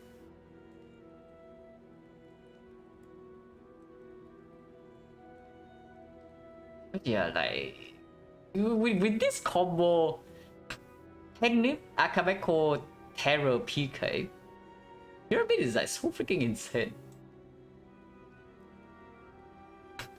Yeah, Pyramid is just like completely insane still. And we do have the Preserve Insect to mitigate low rolls against Elite. We have Meal Ticket to have a full heal into Act 4. And boss fight is already somewhat dealt with the Malay's Malay's Paper Crane, Double Footwork. Act 3 bosses should be fairly so. Unless it's the Donor Necker. Footwork upgrade doesn't matter too much if we have 2 copies. It's probably just Pyramid.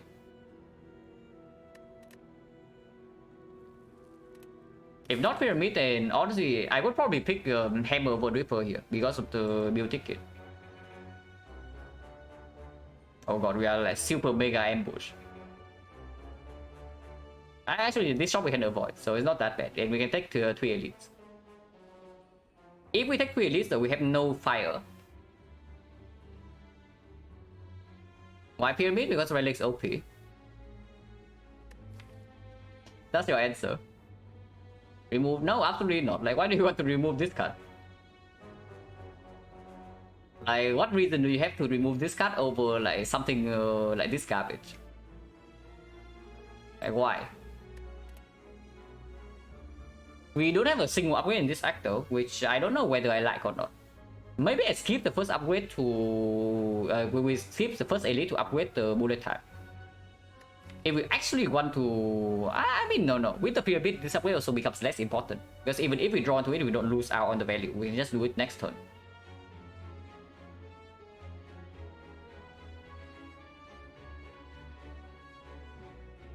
So many strike and defense, sufficient energy to throw away those cards. We always have so many strike and defense. We are playing Silent. That doesn't mean Pyramid is suddenly bad or anything. How many question marks do we want to go to? Nothing that actually speaks for question mark. Like Red Mask bad, Madness bad, Falling. I guess Falling is good because maybe not.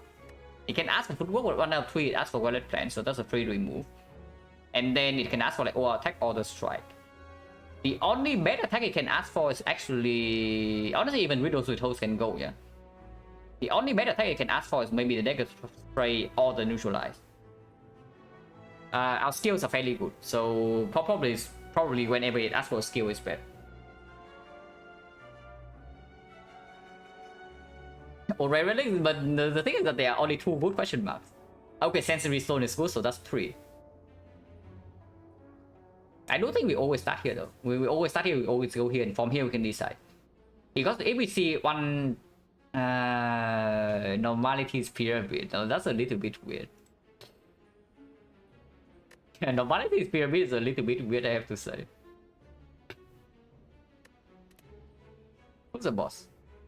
So the next up, honestly, this is one of the times where Donut is probably the hardest fight. Against both the Time Eater and the Awakened one, we have Malay's Calipers and Paper Crate. But these guys do not get weakened very easily. Walker, yeah, Double Walker, Sensory Stone. Pretty exceptional. But yeah, I don't think we always go here, and then whether we go here or we pass for the shop depends on what we see in the first question mark. Wow. We paid 21 the HP for this and 1 upgrade. At least this can kill. How are we killing Spiker, by the way?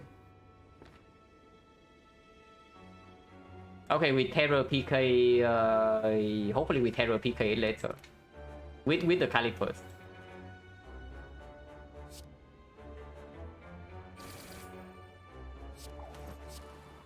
I don't play this yet.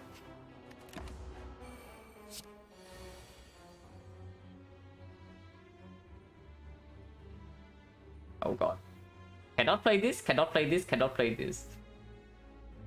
So that's not very nice.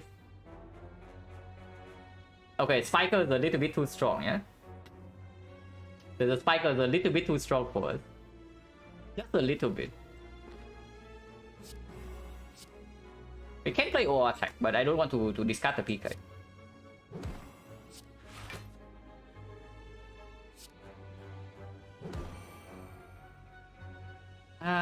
Maybe I just play the PK and then we do defend or attack next turn. For 40 AoE damage.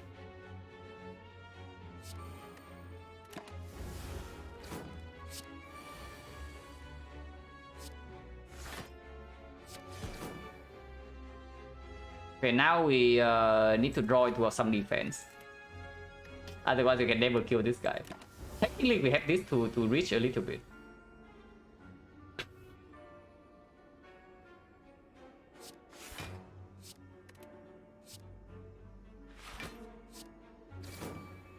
One more attack only. We can always use the explosive. Should be fine. But I want the happy flower, yeah?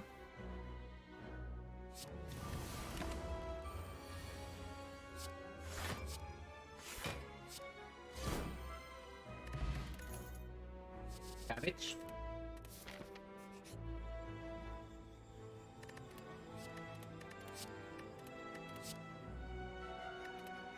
Blind is clear. This is just bandage up for just good instinct. And Panacea.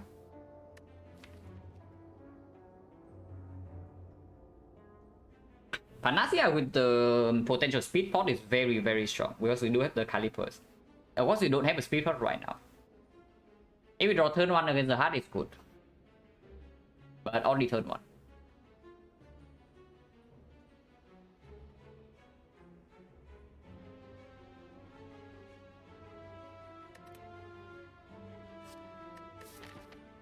It does get out of the hand instantly. So, and with the pyramid, like -1 draw slightly less important, but the artifact does get killed by bullet time. So even in a fight like something like Time Eater, that we might want to do Panacea for the vulnerable or the drawdown, we might just actually, it has to be like Panacea first and then bullet time the turn after, while he's not doing a debuff. Doesn't happen that often. But it's not good, right? Without the Alchemize, there's like just no guarantee that we ever see the potion that works with it. But this right here is difficult, yeah? Good Instinct, very good when we are on 2 energy with double footwork. And Calipers. Bandage up is just for heal every fight. But we do get a 15 heal here into a potentially another 15 heal if we need to. So it is probably just good instinct. Yeah, it's just good instinct. This one I don't want. I don't think I actually want this. Unless you tell me that we just get red form from the ingredient in important fights and then we Panacea red form to build our Calipers. It can happen. 1 out of how many powers? It's like 11 powers, right? So not too low.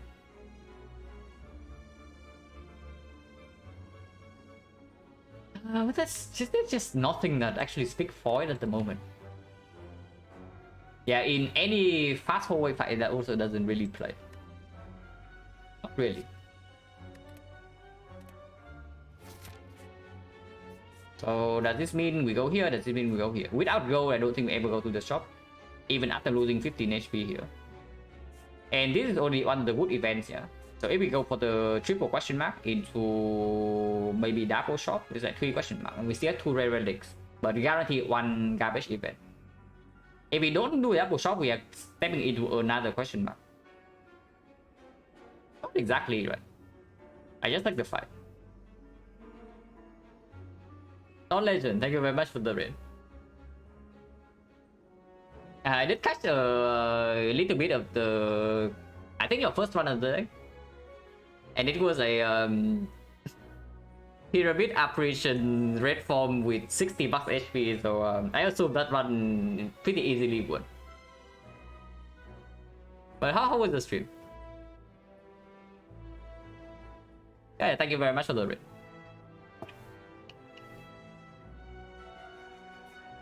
We probably go here. How dangerous are advanced always? If the advanced always are very dangerous, we can dodge. But honestly, I think I would just prefer to collect potions in case we run into orb walkers.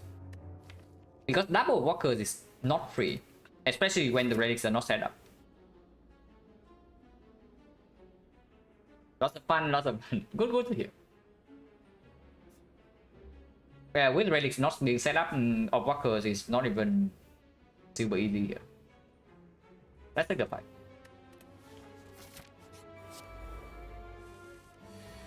It's 21 HP for this squad. It had given us 2 cow chops and 1 infinite blade. Okay, interesting. And win feel great, to lose is not too bad in the time, can't figure out it's frustrating. Yeah, absolutely, I can agree with that for sure.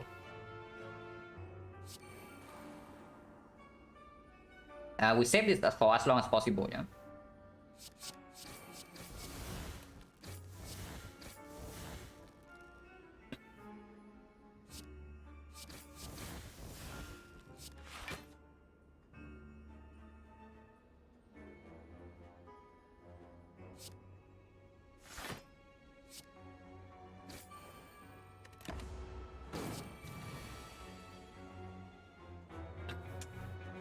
Cannot actually advance this much. Maybe leaving it at 8 was better. But I was planning on maybe 9 to deal with like a slight low roll. But yeah. Honestly, no reason to play the ship. Oh, that was bad.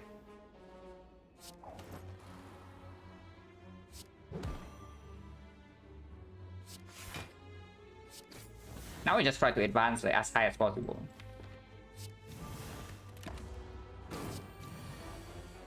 At least before witness runs out, I don't think we have a real risk here.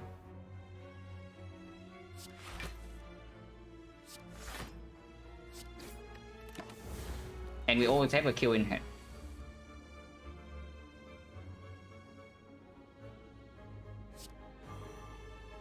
Unfortunately, we have to kill right now, so relics are even worse than before. But yeah, I guess stalling this guy is not really a thing. Everything both avoid. I know the game is a game like pretty similar to Spire, right? But I have not checked it out.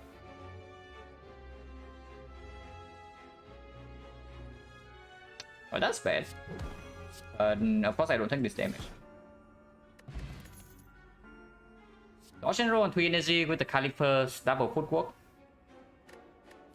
Probably slightly better than quick slash. Dodge roll minus a little bit sad, but if you're on 3 energy, it performs way better than usual. It's green, yeah, there's also a green card here. Before bullet comes upgraded, I don't really care too much about the Echo. And we don't really get an upgrade, unless I go here instead of the elite. Garbage. Unless you tell me maintenance is good, but maintenance is not good.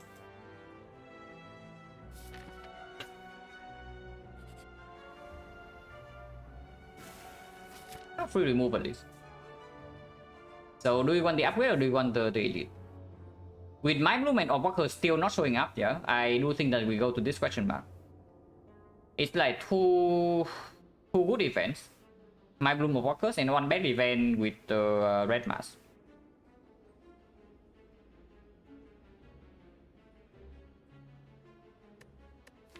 At least not always free, but mostly it should be. With the preserve insect and whatnot. Upgrades are not even that strong. Like bullet time upgrade is like fine, it's whatever. Food go upgrade is exactly the same. Weakness upgrade matters less now that we have the blind now. Like.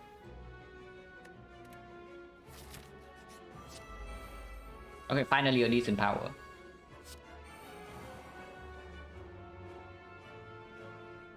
Maybe I don't want to take one right here. I have to break the Akabeko. But this only blocks for 12.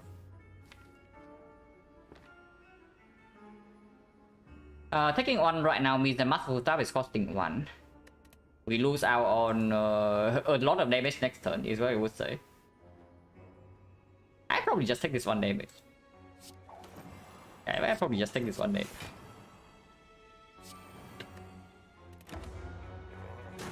Okay, riddles with... Okay, not quite riddles with holes yet. But I tried. It couldn't be this time. Definitely couldn't be this time.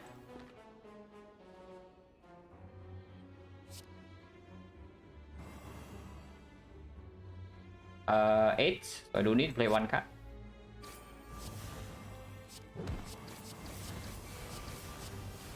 Wait, he's dead. Hang on, I did not mean to kill him. But I guess he's dead.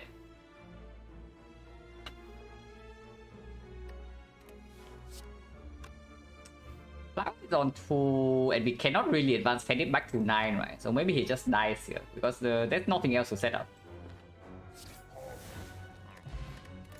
Okay, did not mean to do that. Outmaneuver plus. And also pick the accuracy, yeah, to improve our damage a little bit. So that we don't actually have to rely on like linear damage after Akabeko runs out.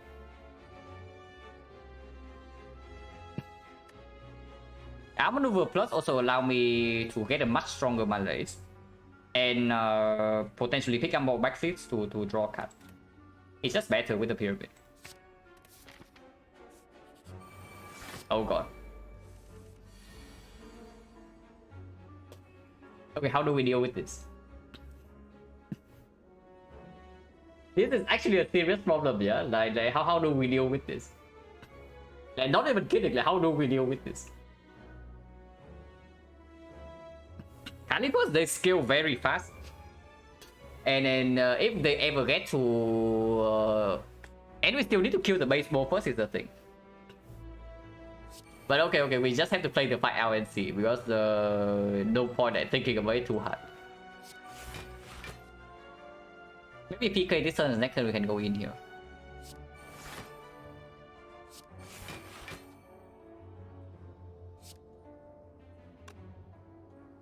I one hand space, right? Maybe I play this for Calipers as well. And then I can then play the Blade Dance to save energy for next turn.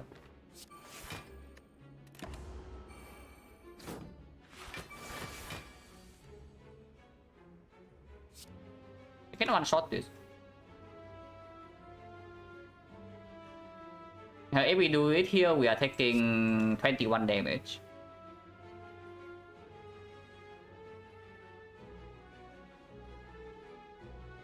Probably just dead, yeah, probably just dead.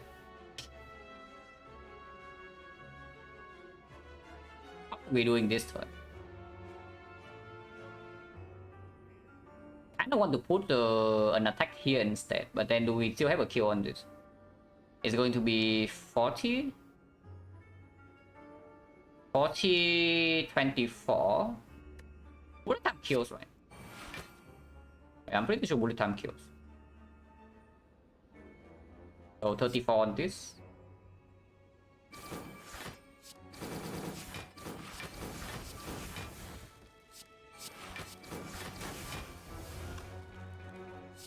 We can kill this. Okay, that's quite good. Oh, so now we only need to care about this one spiker, yeah? And we do have the terror, so should be able to set up. We cannot set up the Penip though unless we massively overblock. But hopefully not too important for this fight.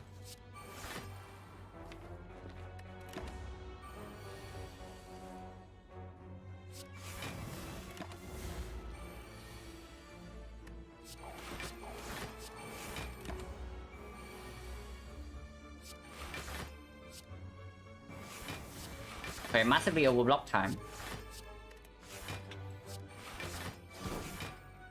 Can kill right now and get to 4. 4 is fine.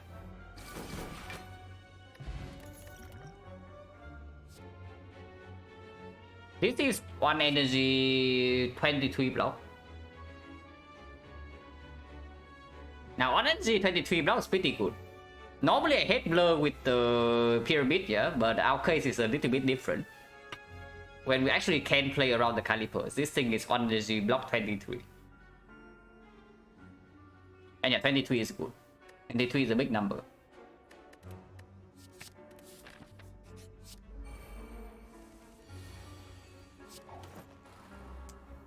Relic's not set up, so he gets to live, at least for now. We can just block and then set up to do this on turn 3.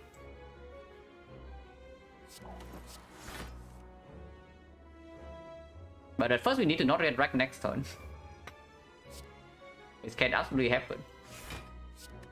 Probably just do this now. By minus 40.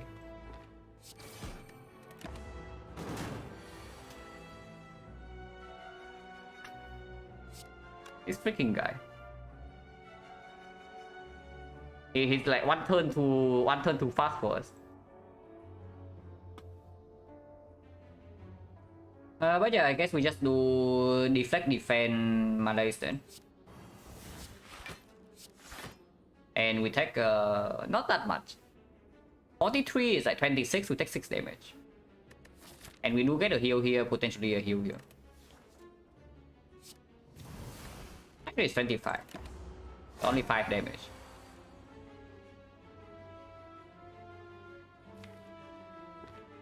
We just runs out next turn though.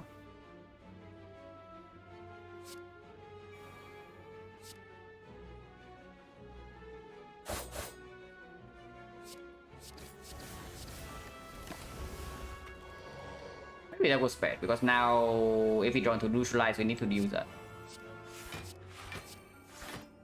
And he tries. But we outplayed him.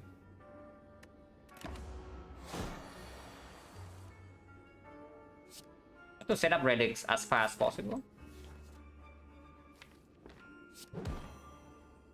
Can definitely do it in this fight.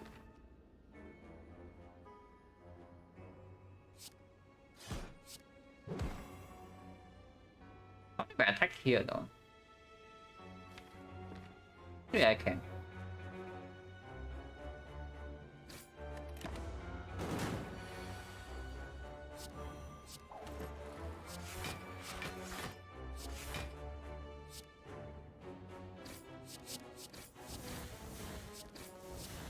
Next thing we just do it, we kill the flower, but I don't care. If we can store 2 more turns, it's better. And we do have a lot of block to retain. Like double defense right here, and 2 turns from now we kill. We go to 292.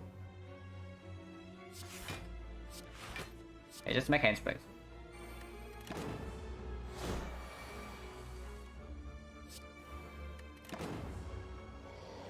Well, let's test now, yeah, absolutely.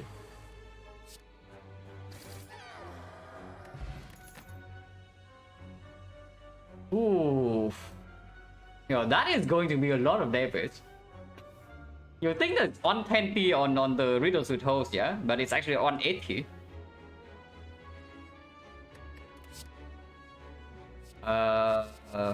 If it's a red plus, not even that strong. On the other hand, there's a picking leg sweep with paper crane. Even with the blind, we don't cycle fast enough to have an actual full weight chain yet, yeah? And against the Donut deck card, this absolutely plays. This is green, no? And turn 1, okay, how much damage is this on turn 1? It's not even that much worse than the Riddles. It's going to be 17. 17 actually is 34. 34 is actually 51. 150... 153 damage.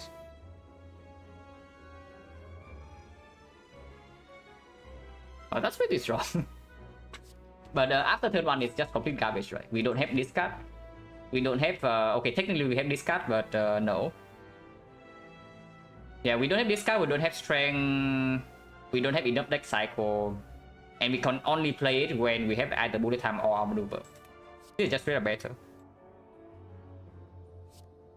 Or we can do skewer. Skewer with our ancient T set, our maneuver, Akabeko, Penny, and whatever. But yeah, it's just this. Rest of the force is very strong. Even when all defense are weighted, I do think it's still very strong because of double footwork and the bullet time. And even something like dodge and roll, leg sweep also performs. Mala is also on energy, yeah. And explosive is better than fire against Retromancer. Is that actually a true statement? Might be, I might be wrong. It might be wrong because if we draw into Dagger's Way or attack turn 1, they are all dead either way. If we do not draw into it, then we kill them one by one. And if that's the case, the first hit always kills on Dagger with the Akabeko and the thing. And yeah, and then we just fire for the second Dagger instead of wasting another attack. And we can also just, if we draw any of the premium attacks here, we just one-shot Retromancer turn 1. Insect, yeah, we also have the insect. We just one-shot Retromancer turn 1 if we draw into the good attacks. And in that case, it's better than this.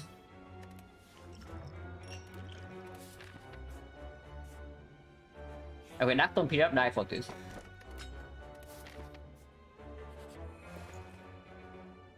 Is this still positive? Or we can make our riddles with holes even stronger. 169 means that we have 127. So we need to make 42 gold, which is easy. So technically it's still positive, yeah. Only if it doesn't cost me anything else in this shop. So does it cost me anything? Kind of interested in accuracy plus. Accuracy minus I don't pick, but accuracy plus is probably good enough. We don't care too much about Awaken 1 with Paper Crane, Outmaneuver Malaise. And after our turn 1, our damage goes like... I wouldn't say goes down the drain, but it does significantly drop. So, membership card. Unless you tell me Vajra is stronger than accuracy plus, but not really, it's only for the riddles. Membership card, we have still have enough gold to do accuracy remove.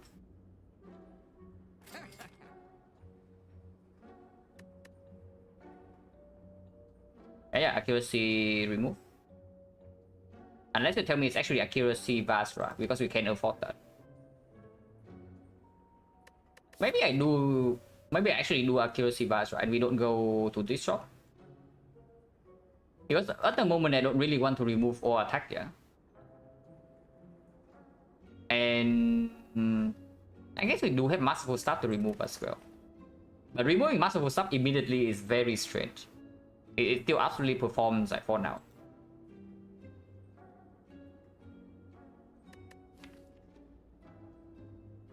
Because currently we just remove the... If we buy these two, we have 5 gold left. 5 golds and 60 here, so we do still have enough to remove in Act 4, and then I can remove the whole attack. Unless you tell me that there's something better in the Act 4 shop that I should not do the Vajra. But this can also be My Bloom or Workers, which give us like double gold. If I'm spending gold here, there's no way we go here for the heal. Okay, I know what I buy this. If I remove here, the next remove is going to cost 63. 35, so we can afford another remove in Act 4 shop.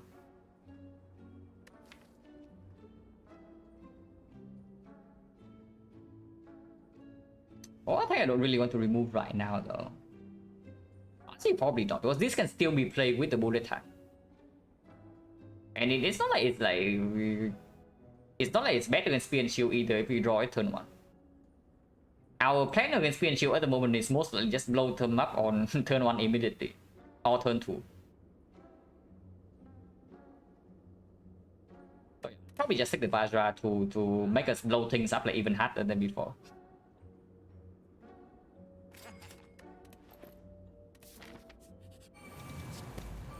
Wow. She's dead. So a good burning elite fight.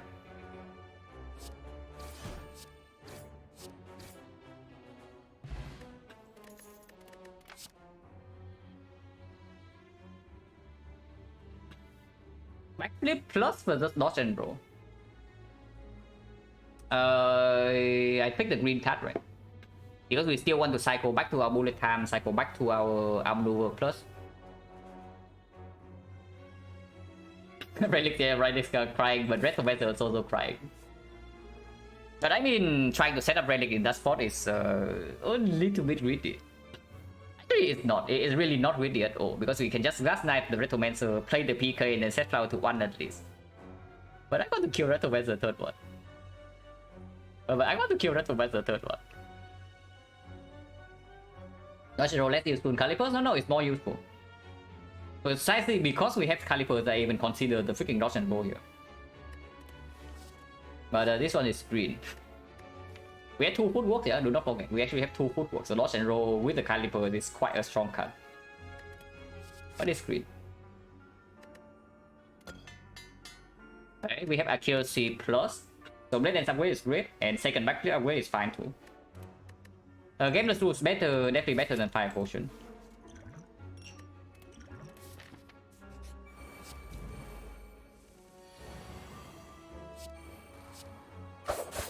I mean, I don't know whether that's good or not, but I want to do it. Maybe it's not that good. To just do Dagger Spray Couple. It's probably is good. Like this fight is pretty dusty. We just kill 2 of them instead of taking 2 here for no reason.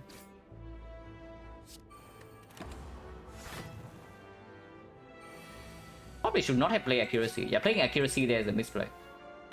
Because now we cannot set up relics. Otherwise, I actually get 2-9 and we run into walkers right here. And if I play this fight, yeah, I would actually have a perfect setup right now if I did not play accuracy last turn. But I did play accuracy last turn, so now our relics are set again. It's like 2-7. I don't want to stay here for too long. It's another thing. And I do think that flower on 2 is more important than this. Because this is still a whole way fight. Even if our walker is here, we are not that scared. I hope we are not that scared. Because this turn... We can full block this turn. But next turn is going to be weird because we cannot play outmaneuver. Weird. Acro is here, but green deflect. Yeah, don't even try. We are not taking the second copy. But green deflect with 3 energy, with Calipers, with double footwork, with paper crane.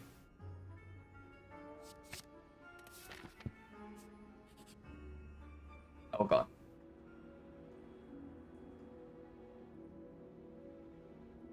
$550 gold. Regret pyramid, yeah. This is regret with the pyramid. So every single time we draw into it with no discard, we are taking like 7 damage.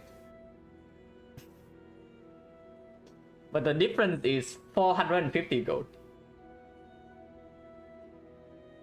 And as long as we survive the boss gauntlet, we have full HP.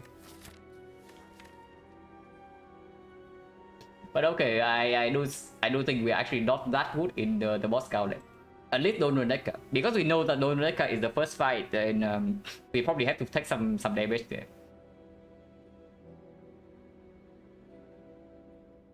Hey, 225 minus 63 for the remove. So slightly less, but it's still... it's basically still insane. Because if we only take the 50 gold and we get another 15 here, we have 65, 200 into Act 4, which is acceptable, but we cannot buy the premium relics. This is giving us anything we want in Act 4. But it might kill us in Act 3. I don't want to die. Yeah, let's not die. Without the pyramid, okay, this is one of the few cases, yeah, where the pyramid might actually be harmful. Because if we do not have the pyramid, we have something like Fusion Hammer instead, then regret is like no problem. If we draw like 5 cards per turn anyway, why do we care? And we play every single card in hand because we have the energy. So regret is like 1 damage per turn. 1 damage every cycle, which is basically nothing. But this time it's actually like 6 damage, 7 damage per cycle, and that is way too much.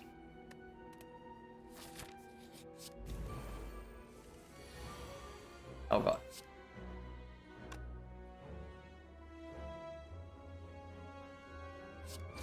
Cannot resist, guys.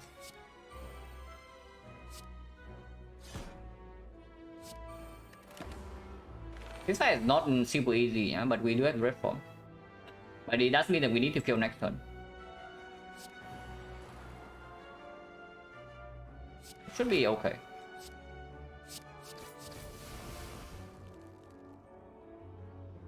Don't get the Akabeko up again right before the boss. But this fight is not stallable, unfortunately.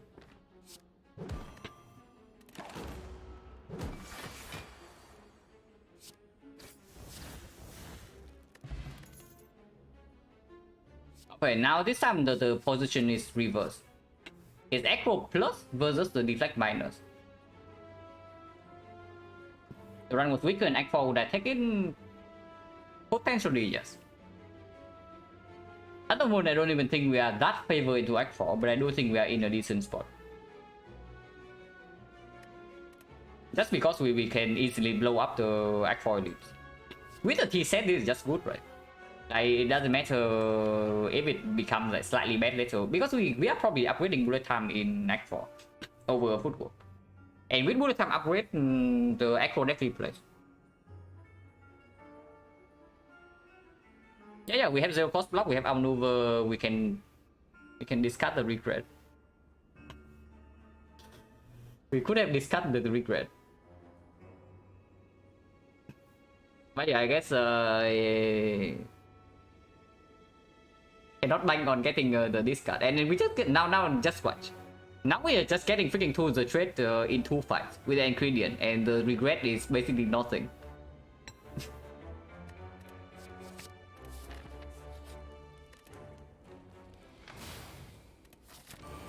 Okay, not quite to the trade. This is a good, yeah, this is definitely a good power though in this fight, because we cannot overpower this fight fast enough with the paper crane.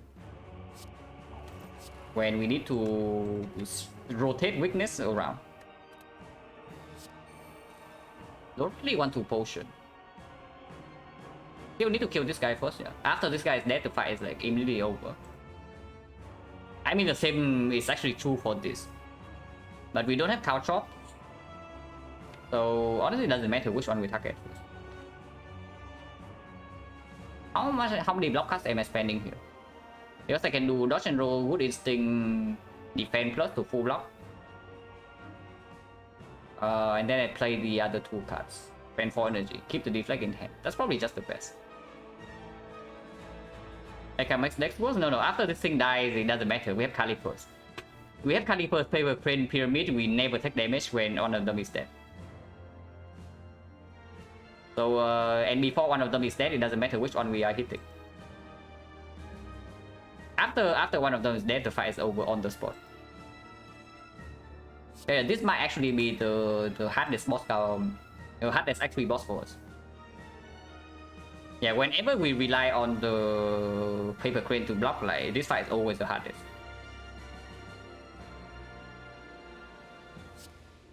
Ice cream will be good. Ice cream will be okay.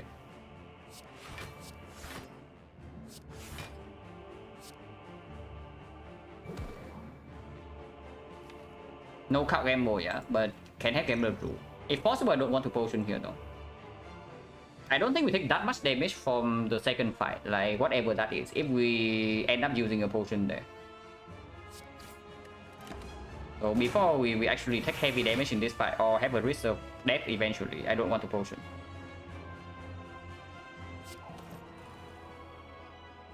This time we're taking 1. But shift both layers, so now I can deploy Terror.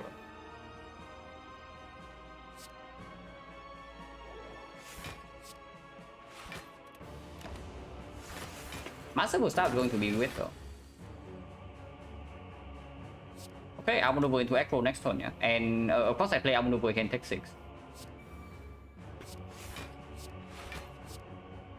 And do PK because next turn is going to be fairly big.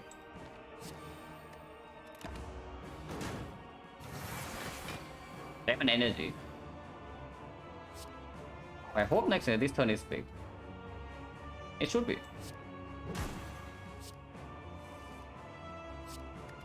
Not as big as I would like, but we can keep bullet time in hand. Accuracy is also down, so maybe it's actually quite good. Yeah, it's actually quite good.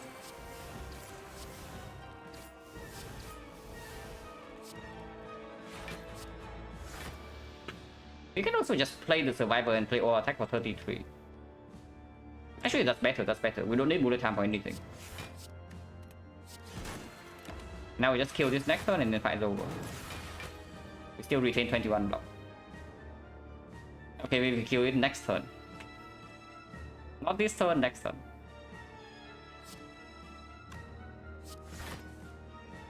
Actually, this turn. Okay, fight is over, yeah.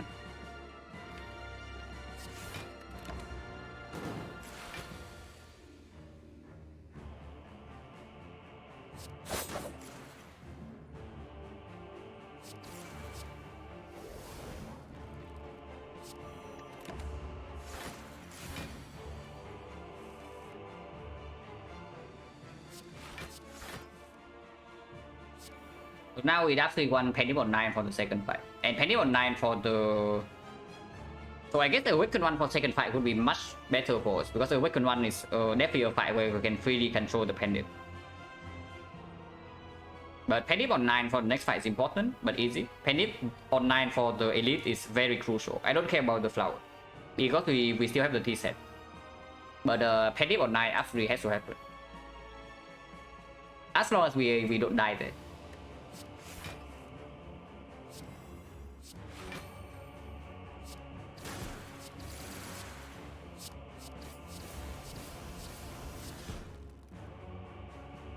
I don't know whether controlling this fight is actually trivial or not, but we can try.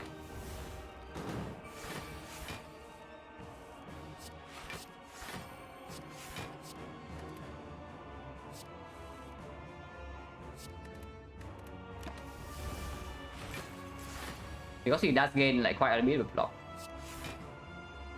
I mean, we also gain quite a bit of block.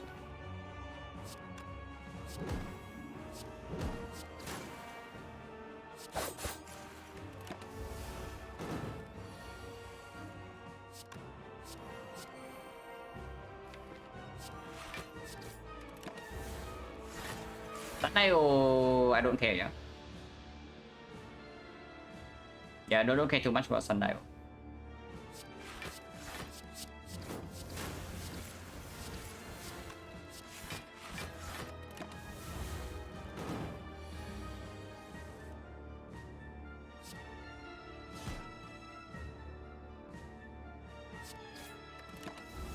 Against 3 plated, and then 2 turns from now we play 2 ships. Or just 1 attack into Glass Knight.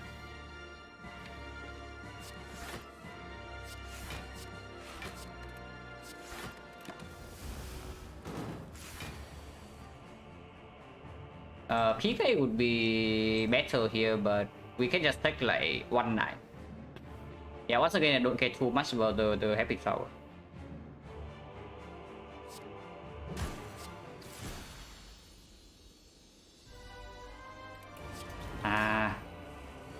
So lost a 50-50.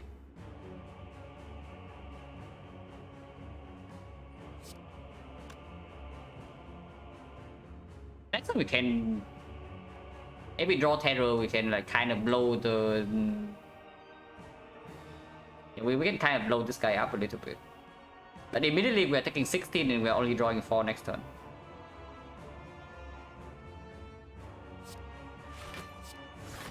Yeah, this fight is definitely way nastier for us than the other one.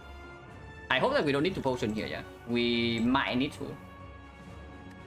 I hope we don't need to. Potion? Not yet, not yet. Like, right now doesn't make sense.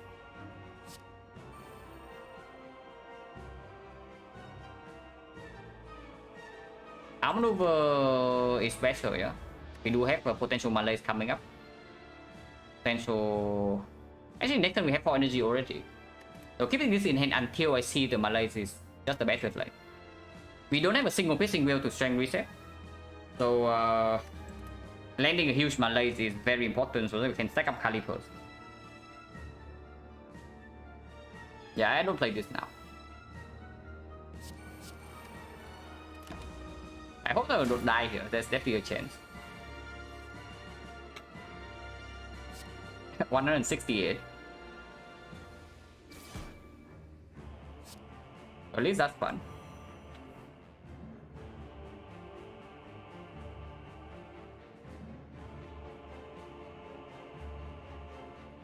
But 5 cards. Dodge and roll, deflect, outmaneuver, blade dance, and play some ships. Or am I still holding outmaneuver? I probably should still hold the outmaneuver because he is weak the next turn.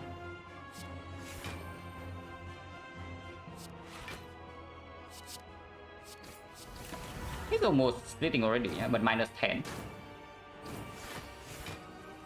Make it again. We can force a split immediately, but we have not drawn into the things. Yeah, we definitely force a split here and take 16, but increasingly concerned. Because we have not top decked the blocking powers, we have not top decked the malaise. But we can always use it to draw into the blur and whatnot with our maneuver turn on the off turn. For now, not a huge problem. It can be a huge problem 2 turns from now, but for now it's no problem. Not yet at least.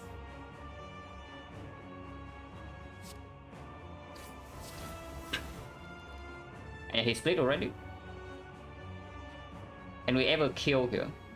If we kill, we need to rely on Penip, right? And I still want to maybe control this fight. Even if we are going to 10 HP now.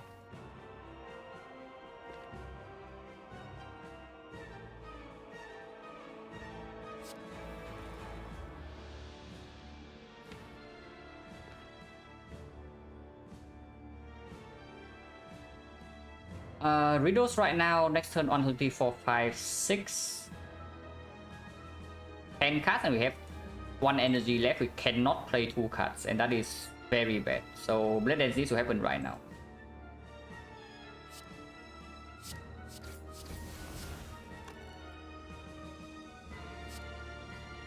This however does not need to happen. We only draw 4 cards. So end turn. I keep my hand like this so then potentially we can have a bigger gambler's pool if I'm forced to use.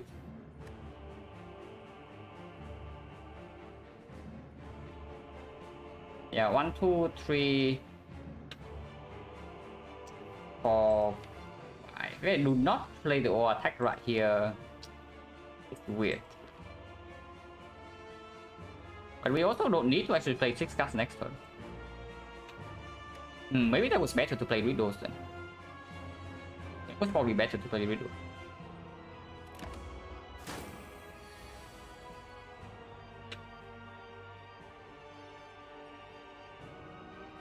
Looking at this, it's probably Gambler's Pool time, unfortunately.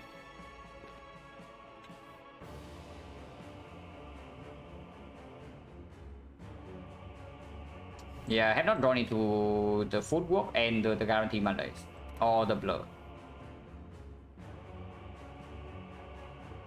Yeah, Gambler's Pool is so freaking strong, but otherwise we're just dead here. And yeah, like looking at this, the hard fight can be like very nasty. If we draw like this in the hard, we are dead. Yeah, if we are drawing like this into the heart, we are just dead. Hopefully the shop has something.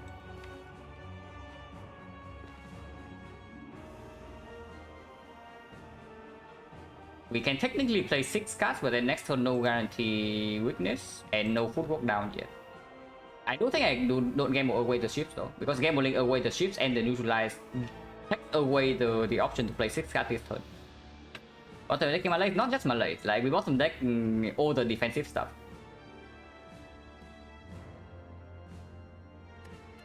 So if we draw like this in the hard fight, we are dead. And yeah, we are just drawing 4 per turn, is the thing. We also get like draw down into draw down. Yeah, taking away the option to play 6 cards this turn is very, very bad.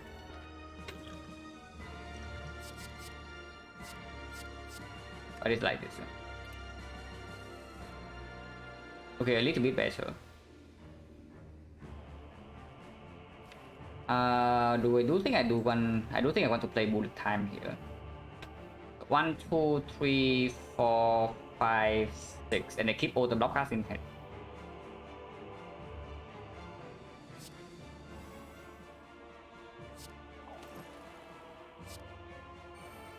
We are still drawing 4 next turn. 4 only, and this time we don't have the Gambler's Brew anymore, but we have energy and we do have block card with weakness.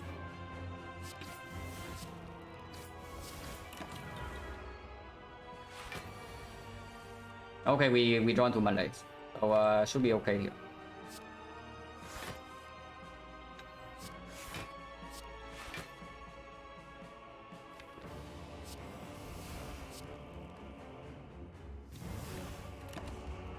So now the Calicos can do it for us.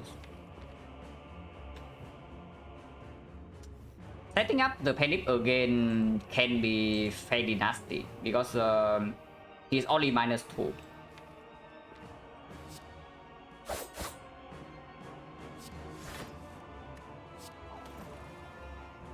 Forecast next turn is fine. Yeah, we can always play triple block into neutralize. Actually, we had to play that, so I want to redraw neutralize, right?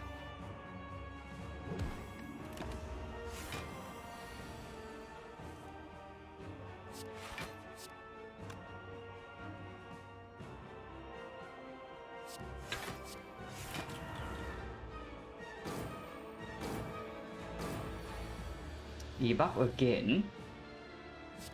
Oh, this guy is nasty.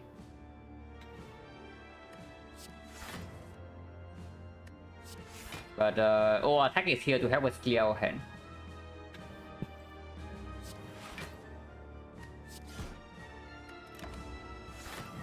And people say that attack is bad with pyramid. Okay, we have no block card in our hand next turn, yeah?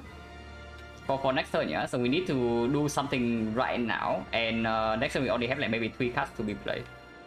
And we are drawing down again.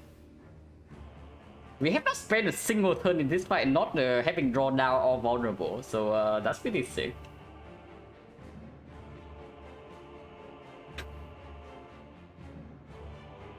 EK slime.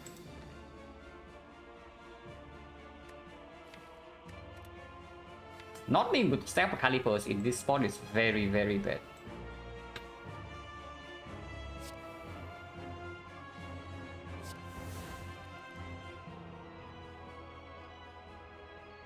Slime means that we have 2 cards to play next turn. So I think I want more information before that. Bullet time is something.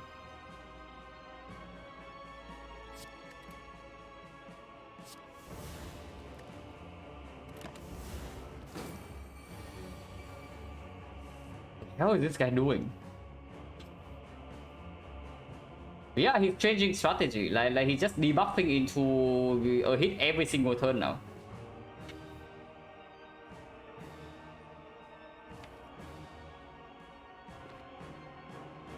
This time we have double damage though, so I can do dodge and roll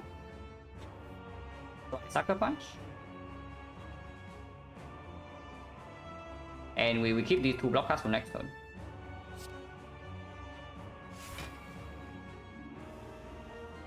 Outmaneuver doesn't even do anything here, yeah?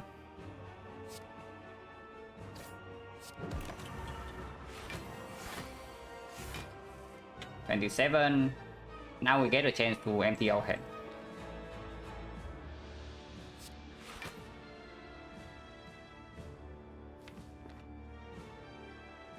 This freaking fight. The Awakened one is completely free, yeah, but this fight is like killing us even after using one potion and with the 6 energy bundles. Pretty crazy.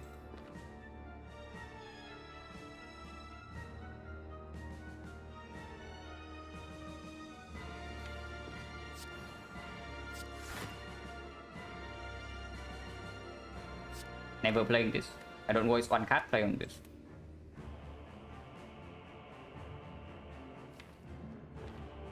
If I play this right now, I can die next turn. If I don't draw into 2 blocks.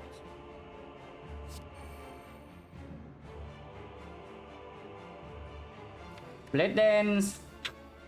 5 cards.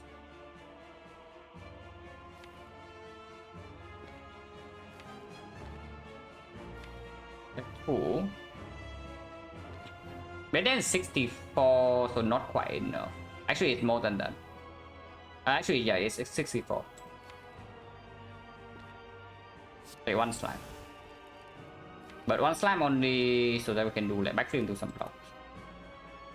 Need to play 7 cards next turn, no. I have 6 energy. 1, 2, 3, 4. I mean, bottom deck Blade Dances, I need to play 1 more slime here. Yeah, I don't play this.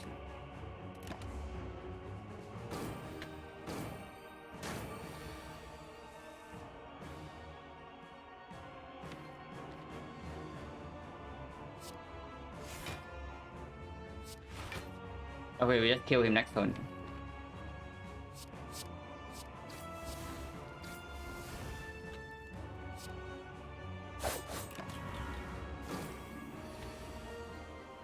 And perfect setup despite everything. 292 and we get the full heal. So despite everything, at least we keep our relics happy.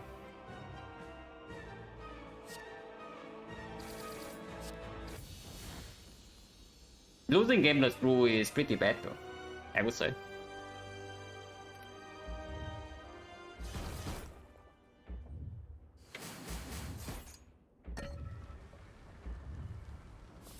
Yeah, good thing I didn't take regret, it's true.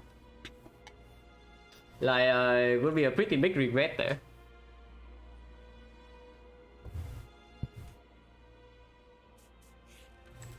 It's not even bullet time upgrade though.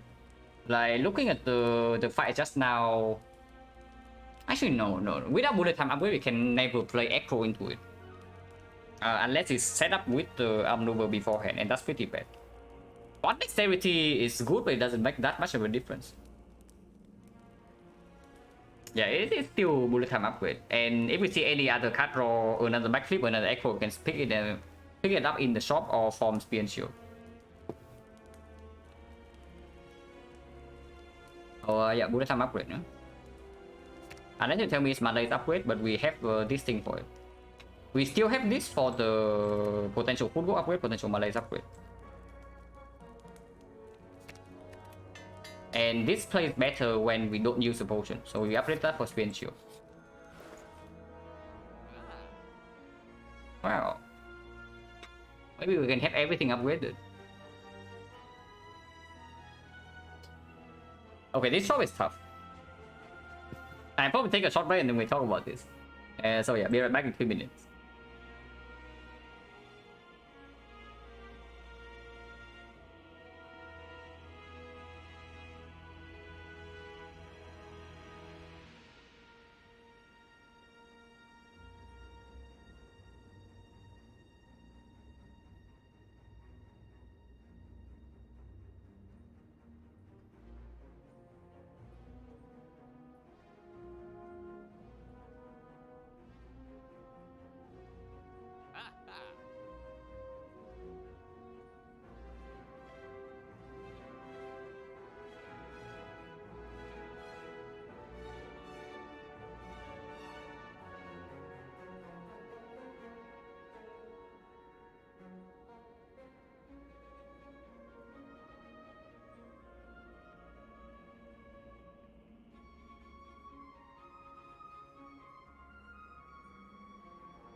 Okay, first of all, yeah, it's never apotheosis.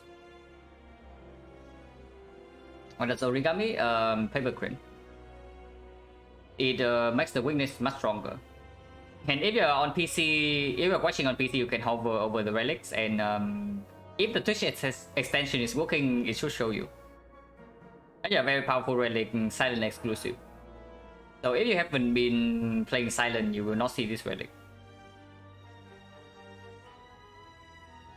It's never apotheosis. All defense are already upgraded. And spear and shield in theory we should be able to blow up with Akabeko Candy Preserve Insect. And we save the upgrade potion for the heart and we just upgrade our powers.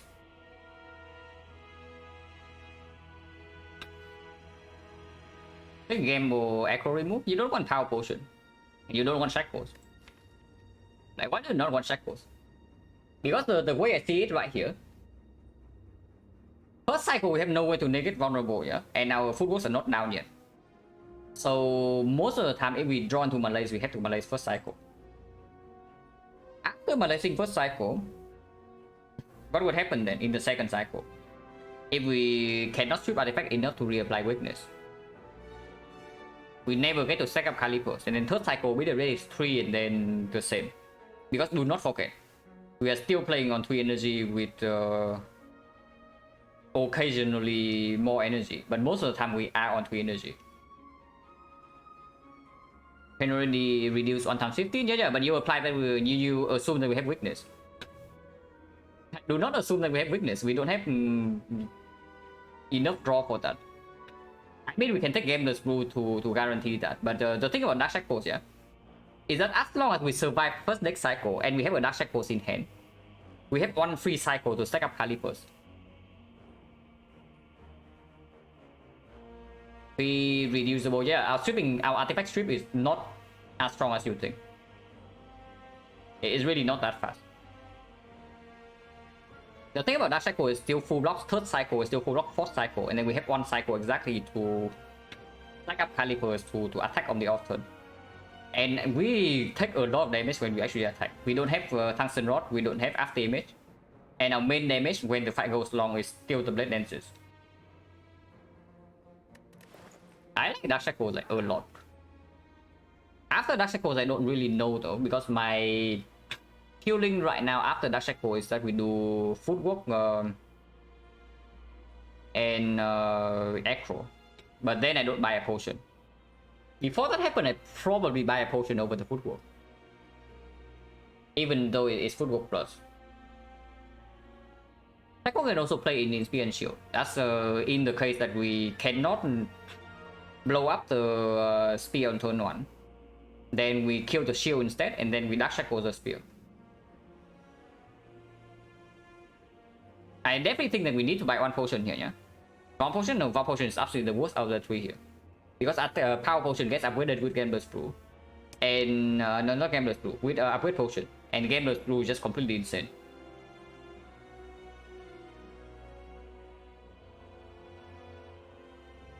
Can we play this fight with only 4 dexterity? With the Dark Cycles we can, right? 4 dexterity actually potentially can be 5, potentially can be 6, and Crinian can also do something. Because if I do not buy Power Potion, I also do not use Blessing of the Force turn 1 against the heart. If I buy Power Potion, the line turn 1 is actually Power Potion into Blessing of the Forge to upgrade Crinian power and the Power Potion itself. But yeah, how much is our output? Let's say we play upgrade one footwork. Upgrade potion on footwork, so we have 5 dexterity. 5 dexterity every single turn. Honestly, on average, we have more than 3 energy. It's only because it's a freaking time meter that we cannot play our blocks, and we also like get a million slimes into our deck. But into the heart, our block should be better than into the time meter fight.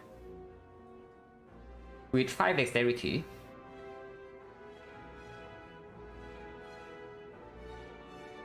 this is going to be 13, 13 is going to be 11. 11 we block for something like 40, roughly 40, 44 for turn, 45. That is not including dodge and roll and the deflex. So as long as we keep the hard weaken, we should be fine for the first 3 cycles. Yeah, as long as the hard is weakened. So how much can we apply weaken? Because we are on 3 energy with no way to gain more besides the flower or the outmaneuver, yeah. So Malaise is not going to be that huge. If we want to have weakness in second cycle, we also need to have either leg sweep or blind down before that. And then we need to shuffle. How fast are we shuffling? What would the best power be from power potion? After image would be great. Footwork is like okay, because footwork we can also use in conjunction with the upgrade potion. Red form is phenomenal. Red form basically buys us 1 cycle. And we have pyramid, so we can just keep it in our hand. Then and Venom is actually kind of okay. To strip artifacts so we can reapply weakness, but not the best one. Who's the trade? Very, very good. But yeah, I probably buy Gameless Blue over it. I don't think Gameless Blue is more important. Otherwise, we have like way too big of a chance to just straight up die first cycle. Hello, Hubba? And we winning? I don't know. We might be, we might not be, because the deck is still on 3 energy with no guaranteed way to survive first cycle yet. We have no Ghost Energy. How fast do we shuffle? Let's say I take the Gameless Blue and we game move for 7. 6 or 7. Every turn we draw 5, yeah? Plus 2. Plus 2, this is probably not plus 4, so let's count this as maybe plus 3. So draw 7. Draw 7, draw another 7, 14. 14 turn 1, 7 is 21. 21, so 4 more turns. We shuffle by like turn 5 or 6. Oh, so stripping artifact is actually a very big problem then. If we cannot rotate back to our weakness, we don't actually have real artifact strip. And yeah, we can add another Acro Minus. It's still roughly the same though. Because I already count 5, 6, it's like we overdraw by like 2 cards. Is it ever concentrate? Don't have enough card draw to support it, right? And it's way too costly. Before I do concentrate, I just buy another football. Yeah, our artifact strip actually looking extremely good. Is this ever... No, I also want Dark Shackles. Because I was thinking maybe I drop 2 potions. I drop the upgrade potion and I buy 2 potions instead. But that is not enough though, to buy Shackles, buy Acro, or do anything else. It probably is just okay. With the Gameless Blue, even if we have a good draw, do we win? Because if we don't win, then I buy Power Potion. If we never win with Gameless Blue, then I buy Power Potion.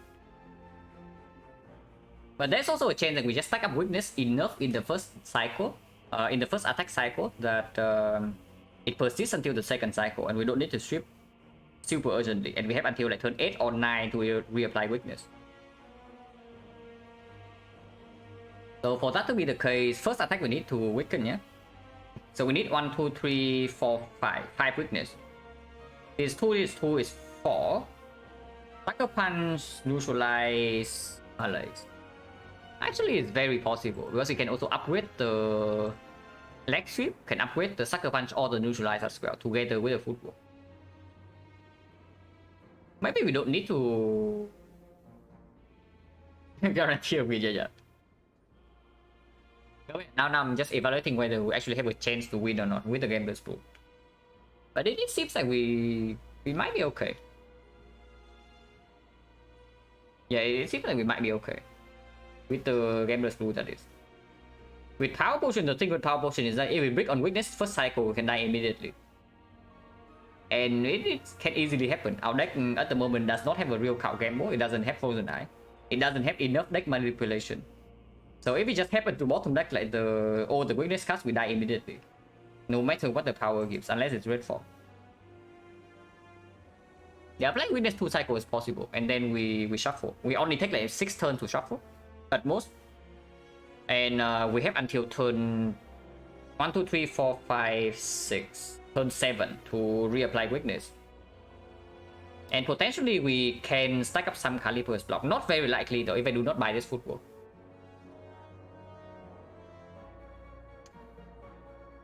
So buying Dark Cycles means that I need to ship artifact before the third cycle happens. Or I just use Dark Cycle first cycle because we break on weakness somehow. But buying footwork means that as long as we can apply weakness first cycle to extend until the second cycle, we can just Caliper's our way to the win. Maybe that's better then, because 7 turns stripping 2 layers can be weird. What happened yesterday? No, it was not yesterday. We lost on run earlier today to Slimos. Am I talking myself out buying the Dark Shackles here? Like that sounds like a terrible idea, because Dark Shackles, if all else fails here, Cycle can also be the artifact strip to reapply weakness. Cycle is mainly to set up block during off turn. Yeah, and it also fully blocks when Beat of Death is 3. Like when Beat of Death is 3, it's difficult to block. Yeah, not buying Dark Shackles is just complete nonsense, right? There's no way not buying Shackles is correct. So, and Gambler's Brew is better, so it has to be like Gambler's Brew. Dark Shackles, this is only 91 gold. 91 we have 26 left, and 26 is only enough for the Acro, so that is basically the shot.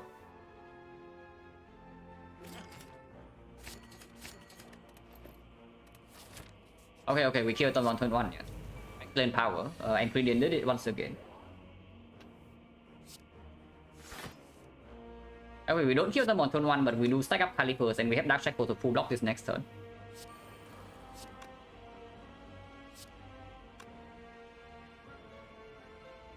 I sure hope I don't need to Gambler's Brew in this fight. But if we full block this, we can even try to blow this up on turn 3, and then we malaise this guy afterwards. And control from there.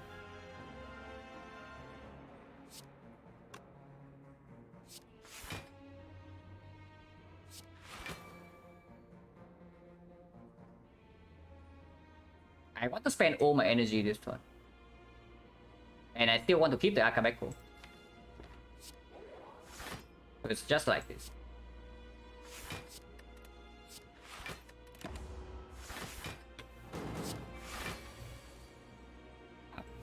I go full block. This roller is pretty terrible by the way, yeah? But we don't get wrecked here because we have Dark Shackles in hand. So we don't need to Gambler's Brew this turn.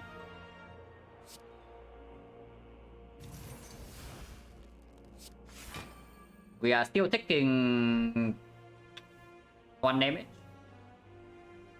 but that's fine. Do I play this Wellet Plans or not? Because if I play this Wellet Plans next turn, if we don't draw to lethal here, we still need to Gambler's Brew. And that's -1 card.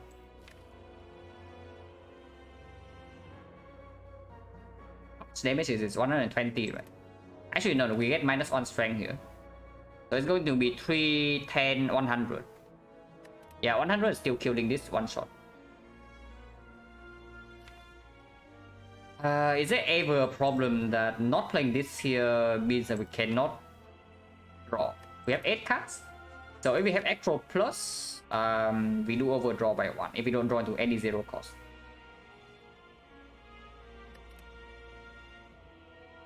If we draw into any card draw, we can also draw into Gambler's Brew. Yeah, we probably play this.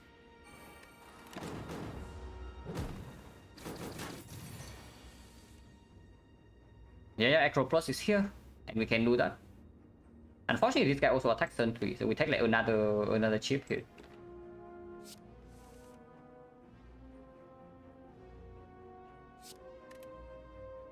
$80.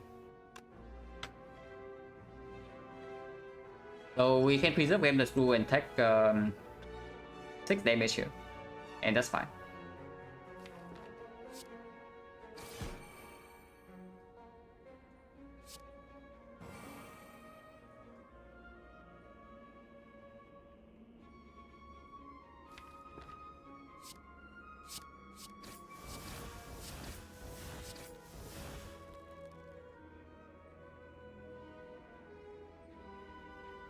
If possible, I don't want to break Sundial. Sundial is actually important in the hard fight. So try killing this in 5 more attacks, but next turn we get Burn Strike. So PK right now is nonsense. Yeah, it's just neutralized right here, and next turn we do outnumber PK.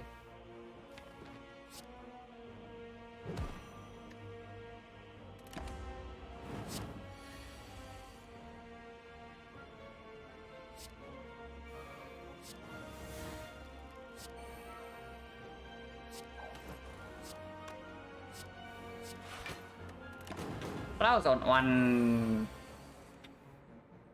but it's fine. If we can kill in 4 attack. We cannot, so we break the pendant.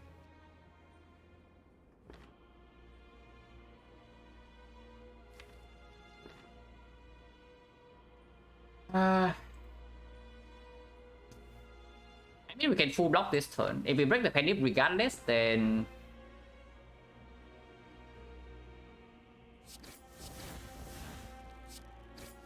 I would like to keep the flower. I think it matters in the hard fight, but not that much. Because the hard fight is not going to be super fast.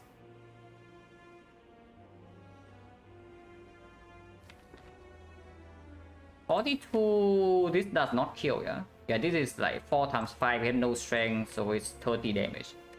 And we have no couch drop, no more PK. But I had to PK last turn because I don't know whether I would draw to block this turn or not. So holding the PK until we have lethal is also nonsense.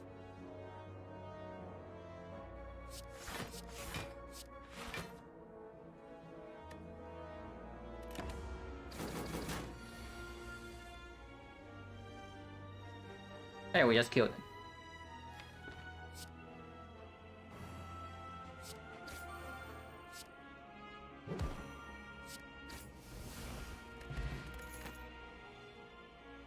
Huh.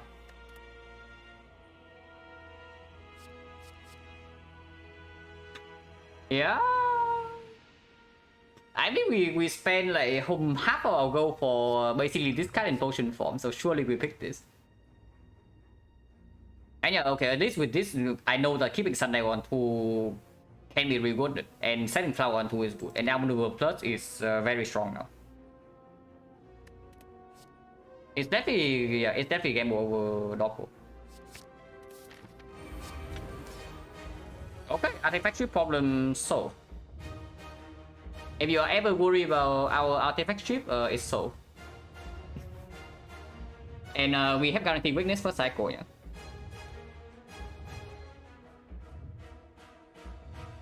What's the line here?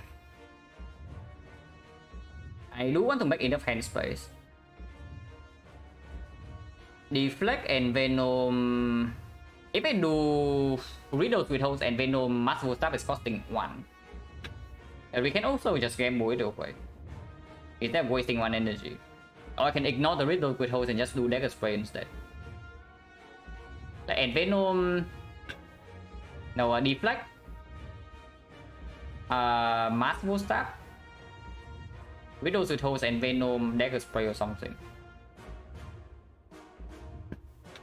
I probably just ignore the Masterful Staff, right? And we store 2 energy this turn. Yeah, Deflect and so Deflect and Venom Riddles have 5 cards in hand, and we draw full 5 next turn, so no problem there. And guarantee weakness in hand with the blind, and have 10 cards in hand for the Gambler's Rule. Take 2 damage. 95 damage and 5 poison. And yeah, don't play this.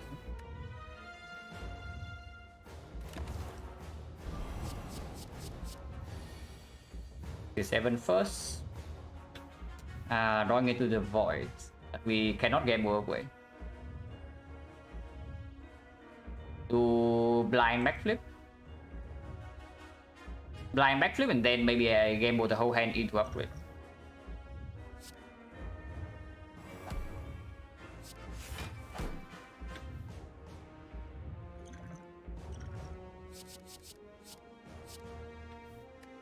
Ascendant's Bane I don't care about, but Void I don't want to redraw. So probably gamble all of these. Football. Okay, one football. Good enough. Is it good enough? It doesn't upgrade any weakness chain, but we already have artifact strip. And it upgrades, actually it only upgrades on football and on good instinct, so it's not a good upgrade potion. Holding football in this hand is absolute nonsense though. Yeah, holding football in this hand is absolute nonsense. So either we upgrade right now for on dexterity only, or we wait for the weakness card to come.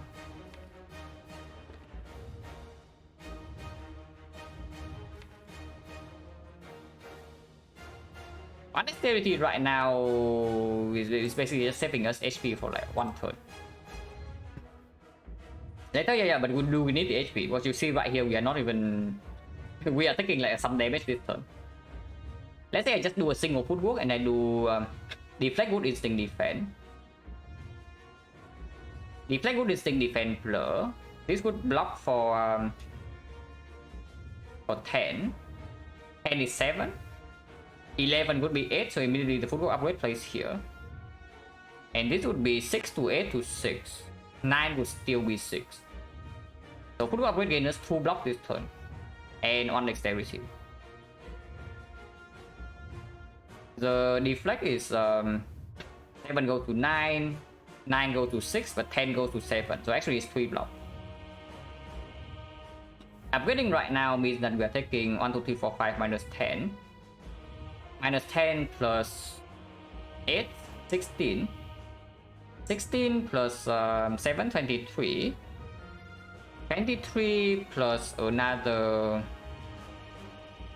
23 plus another 9. So 32, 32, 22, 22, 26 we take 14.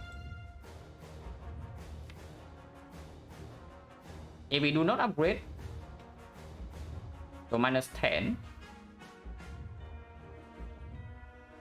This gains 1 block, this gains 1 block, this gains 1 block. And this gains, actually, yeah, currently it's 8, so goes to 6. If we upgrade this turn, it goes to 9, so it's 3. 6 blocks, so we take 20 and minus 1 dex. I just upgrade right now. There is no reason to wait. There's really no reason to wait. After we exhaust down, have outmaneuver, ice cream, Sundial energy as well. Yeah, we don't need this upgraded. I don't think we actually need the current upgraded at all. I just upgrade right now to have more HP into the second cycle. Because next turn we are not even guaranteed to full block. We are still frail. Blocking for 15 is not difficult, but it's not easy either.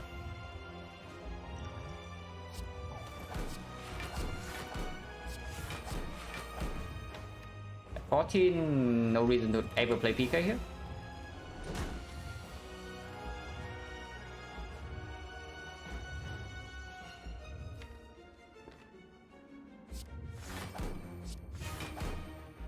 Not having the football upgraded also is minus 2 again here.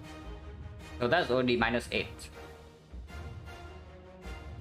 Do not play this ever.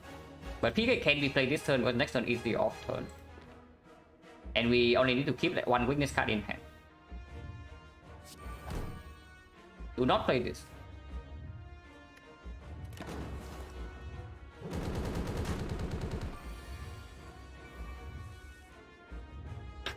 This hand sucks. This hand is like absolute garbage, yeah? But yeah, if you're holding your upgrade potion, you still cannot upgrade this turn. And you are already down by 8 HP.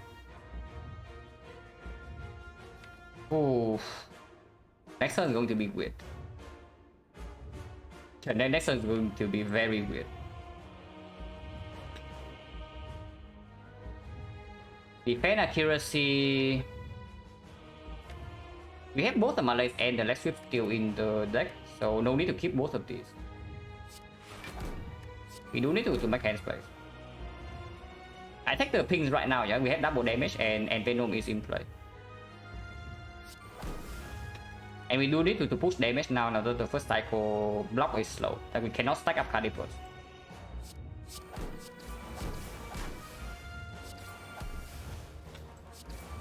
And we need to keep these things. And I do not play Violet Pants here because Card Rainbow can still come in. And playing Violet Pants right now and playing Violet Pants next turn makes zero difference. I have exactly 5 cards, so don't overdraw.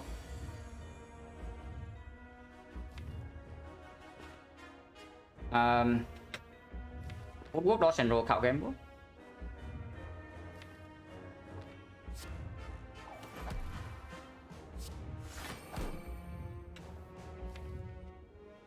Neutralize first into Card Rainbow, yeah.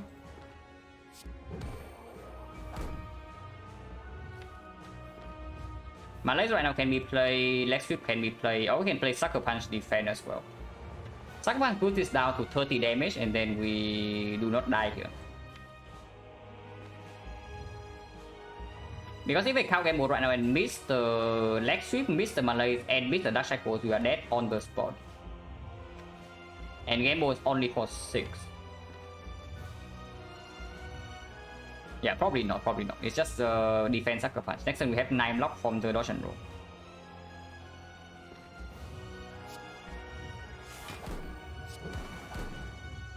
And yeah, we take 16 right here. So if you do not upgrade on turn 1, you are currently at 4 HP.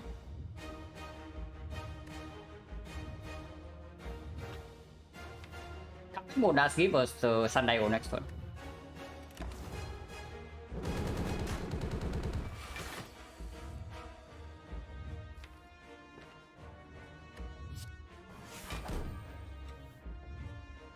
Yeah, getting Sundial right now seems very big.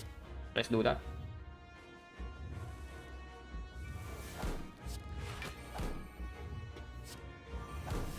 Umbro needs to be played and maybe deal some damage. Take 2, yeah. Do strike here and take 2.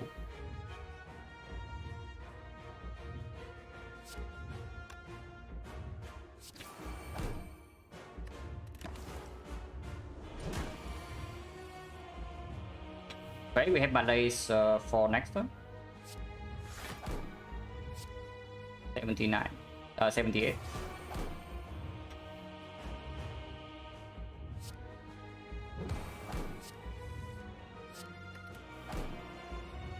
So I guess taking block of Calipers is more demanding than it seems.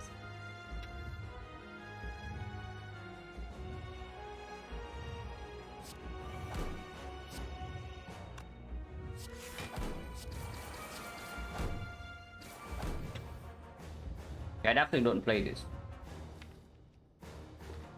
7 block and then next turn if it's the multi-hit we full block with Malays. But if it's a big hit, beat up that is 3. And then we have to play on Necro but we gain on energy. Okay, it's better to actually play this right now.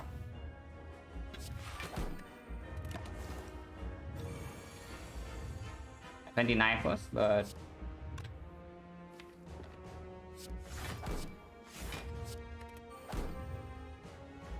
currently living, but next time if we don't draw into block, we die.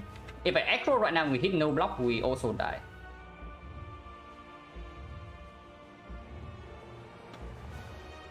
If I Malays immediately, what happens?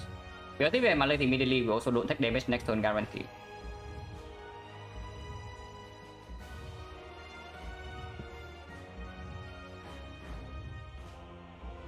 Actually no, if I Malays right now, next turn we are facing 1 times 15. The heart goes to 45, 45 is 27, so we take 1 more damage. It reduces damage by 2 and we block by 1. So we go down to 1 HP. If I Malays immediately.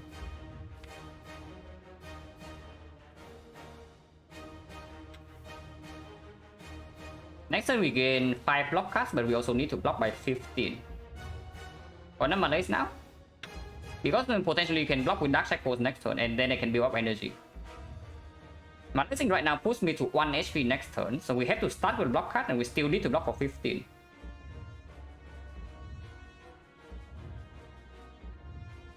What if I just end turn right here? I can also just end turn right here, and next turn we can draw into a block card, but we have enough energy that one block card will live. I can just play one block card next turn into Malaise, because otherwise if I have Malaise right now, yeah. Next turn we have to deal with 1 times 15, and basically we need to draw 2 block cards on 3 energy.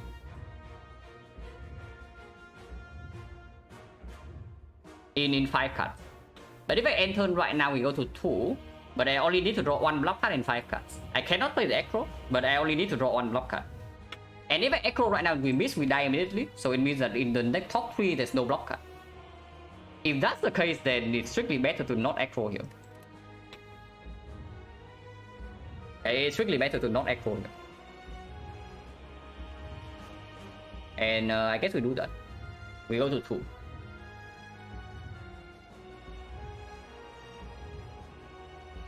Yeah, 7 energy next turn.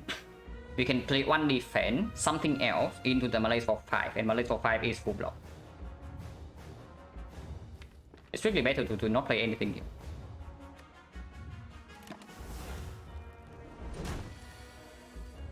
Yeah, we are fine. And what do you know? We can still fully box next cycle multi-hit. Because we have Dark Cycles in our deck. Road definitely comes, because otherwise it cannot deal damage next turn. And we only need to Malaise for 5, yeah? But I still need to play 1 more block card. So PK.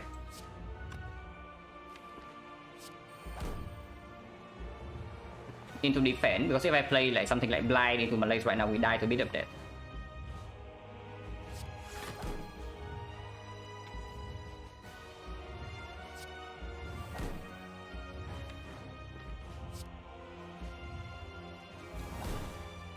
And Neutralize can be played right now.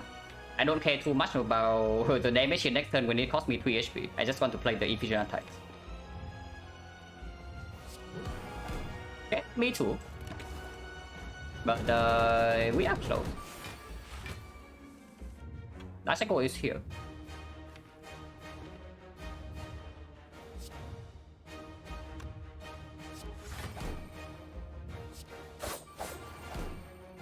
Play 5 cards and we get... yeah, we play 5 cards and we get 1 block left.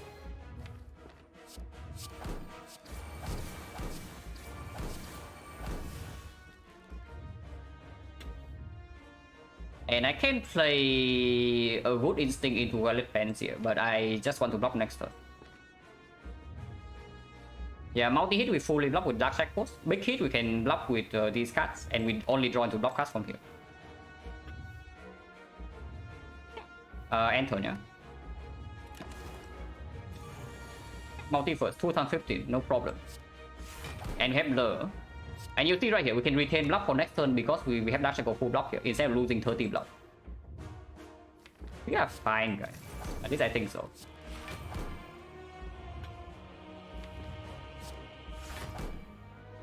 And attack.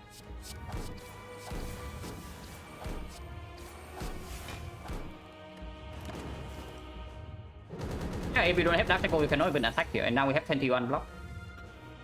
And we win this fight. Very easy.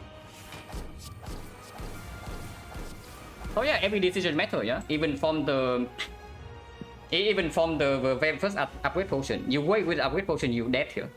You are like super mega dead if you do not upgrade on turn 2. And then of course Dark Shackle is clear. Using Gambler's Rule when we did was also good. So this hard fight was like very nicely played.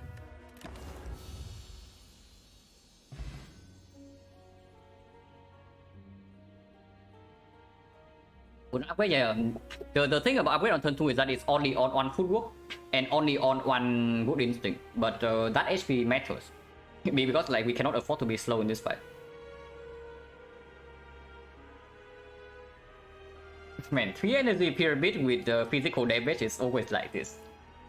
You think you are strong and then you run into the hut and then you're not strong. Oh yeah, at least we win. Trick is one.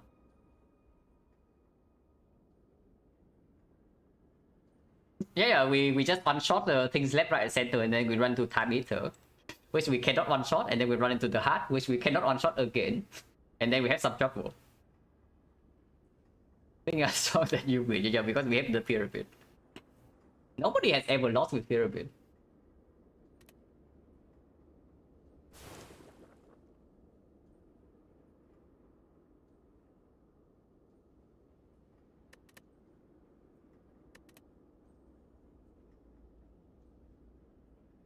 Yeah, pyramid need Akabeko shift terror.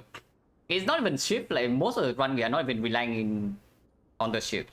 It's only when we bought the accuracy plus that the shift start mattering. And looking at the hard fight, the damage was definitely appreciated. And even time meter as well. How did this fight go so badly? In my mind, you know, this fight is actually like much easier than it actually was. But it turns out if the time meter has a very bad attack pattern, you can easily get Dragon 3 energy. Yeah, he just keep draw down to draw down to draw down. And we had to waste energy playing the slams with the pyramid, and then we had 3 energy, so we cannot block. Yeah, time meter just start with slams and then he just keep chaining slams. And in second half when he's debuffed by Malay 6, he just changed the tactics into a debuff into hit instead. So he got like very close here. Yeah, we never managed to do our deck, and then in second cycle we just do like all the slimes. Time meter clearly outcast the other Act 3 boss twist, right? Yeah, absolutely. The attack pattern in the first few turns like matter like so freaking much in this fight. Yeah, PNC we blew them up as expected, and Hut was good.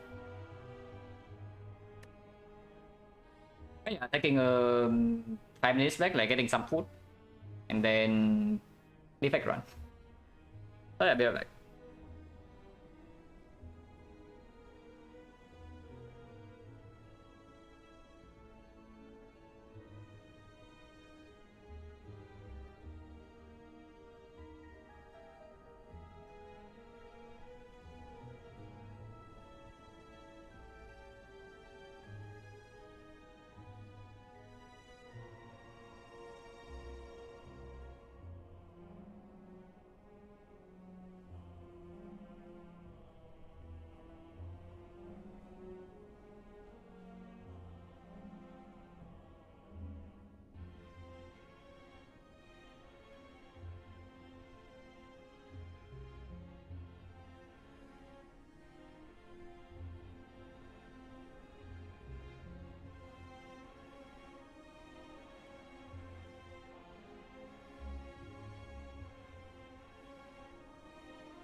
Example, I want.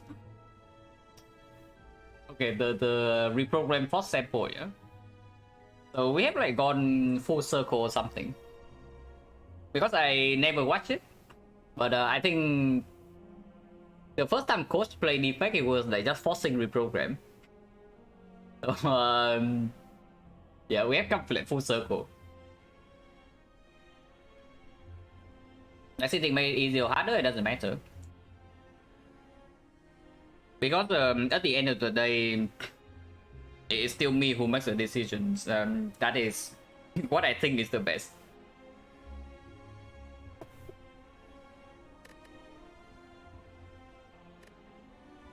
Yeah, 1 in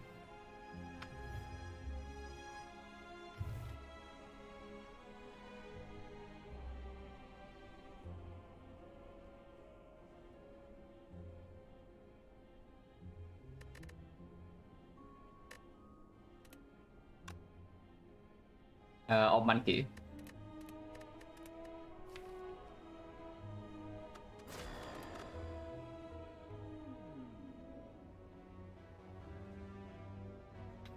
Okay, so out of the question, it's only uncommon catalyst or boss swap. With the first elite this early on, I'm not like super huge about the swap. Especially when there's like no shop in good position. The shop is right here, floor 2. Floor 2 is very best for the... Yeah, floor 2 is the very best spot for the shop. And yeah, this is still like advanced hallway, so even if this elite is one floor later, it's still fairly difficult. Lost my first run of 89 to the Guardian. Man, dying to Guardian on defect is probably more depressing than on Silent, I have to say.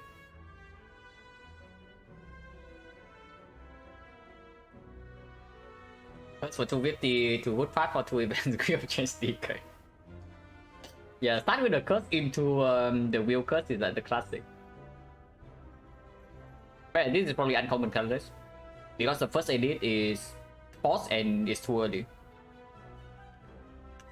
Taking uncommon colors maybe sometimes allow us to take this into this. Very, very ambitious, but it can happen.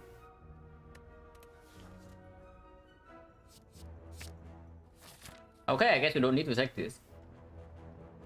We were slightly weaker for Act 1 Elite, yeah, but we have a pretty sick card in our deck. So, okay. Starting with Shackles, do I still need to pick front roadblock for Act 2? Because now I kind of don't want to pick more front roadblock for Act 2, you know, but maybe it's just stupid. But I guess we'll see. I have a feeling that if the damage is good enough, we can ignore block with the freaking dash shackles because yeah, that's like steam barrier plus. Cannot be hologram, but still very very good. This is a 21 saves yet. 21 is only 12 though. But yeah, shackles actually doesn't give us a real knock solution. But I don't want to go to the shop. So it's probably still this part. And we take one elite here into second elite here or here, depending on whether we have Hexaghost Soul or not by this point. If we still need a Hexaghost solution, we go to the shop here and to late elite. If not, if we can deal with Hexaghost already, we can go to here. And go to Act 2 shop instead. Right side is nonsense, yeah. Right side is floor 6 elite into first shop into second elite here. So we don't even get an upgrade. And elite is potentially 2 force earlier. So we'll start here. Aha! He thinks he got us, but we got him. Psycho, yeah, Psycho is good, it's okay against Knock, but it doesn't really help us kill. So if our damage is like slightly mediocre, we cannot even kill in 4 turns. And that would be very bad. But otherwise it blocks for like 9 damage. If we don't have weaken, so it's good.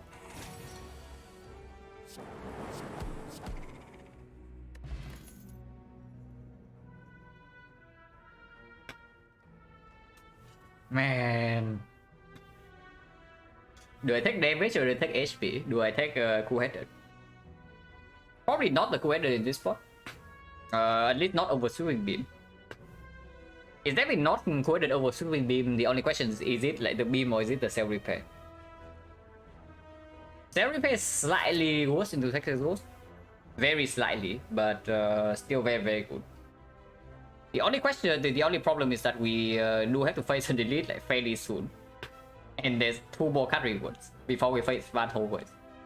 And Advanced Always with the self-repair, not exactly super premium either. It's probably the beam.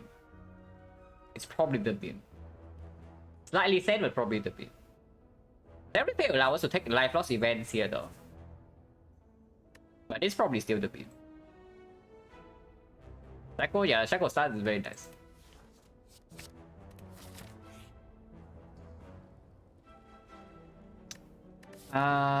If we remove here, do we still have enough gold to buy whatever in this shop? Minus 75, yeah? Plus 75 again. Plus 30, so 146, no. Yeah, if we take the remove right here, we don't have enough gold for the shop to solve Hexagons. Just take the heal and then leave then. Remove is so nice and defect, but I'm scared of Hexagons. Like, I died to Hexagons exactly once on defect, and then now every single time I just over prepare. I mean, I don't even know whether it's over prepare or not, but I really don't want to die. Without Dark Orb, without focus, like it's actually pretty difficult.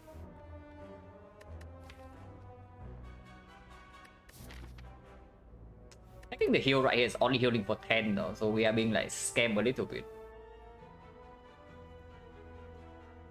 But it's fine, right? Because taking this might mean sometimes we can go here. If this fight drops a very good potion, if this is a fight that also drops a good card, we can sometimes go here.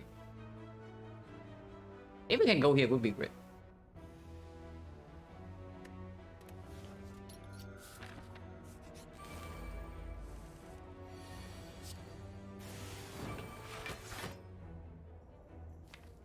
Double defense fine. We do have Dark Shackle and dual card. Double strike dual card is a kill.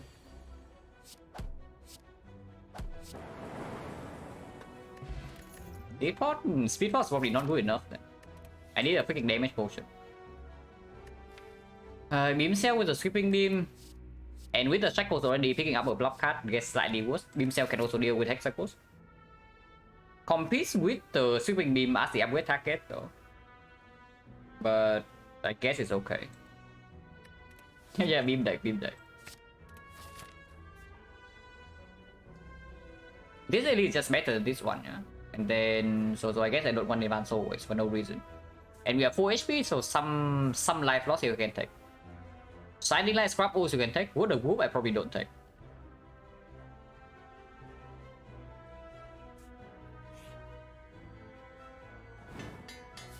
Right, let's say I will take Shining Light.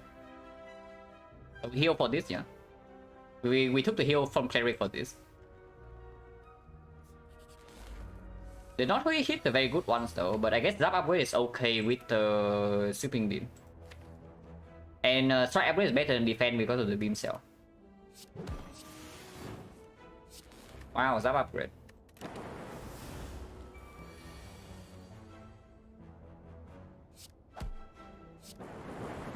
Be off.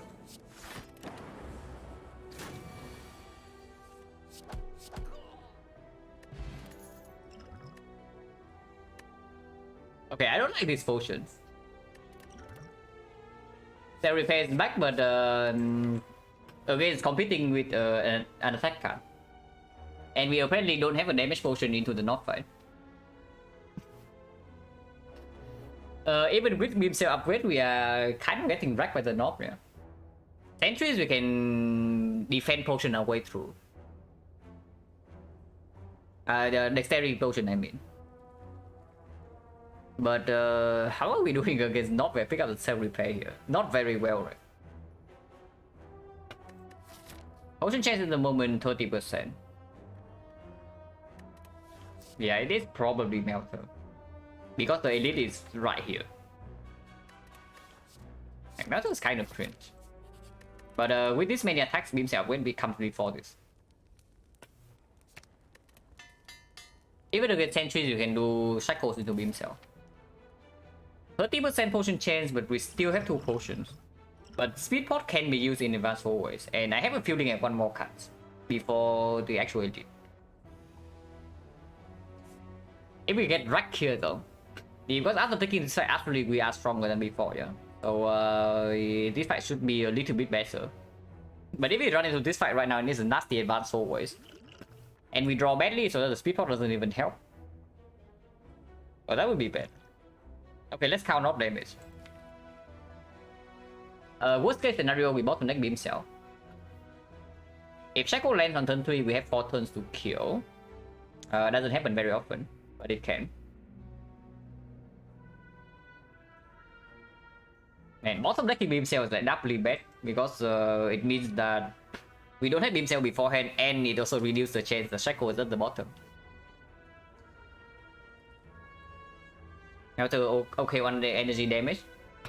Yeah, Melter is like mediocre. You don't really want a Melter in your deck, but if it ends up in your deck because you need an attack, then so be it.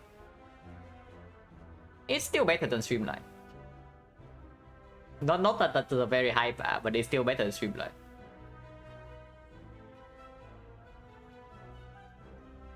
Yeah, bottom to the Beam Cell. 1, 2, 3. It's okay against Lagavulin. And Lagavulin fight, we don't block very well either, so we need to rush damage. So Melter can perform that.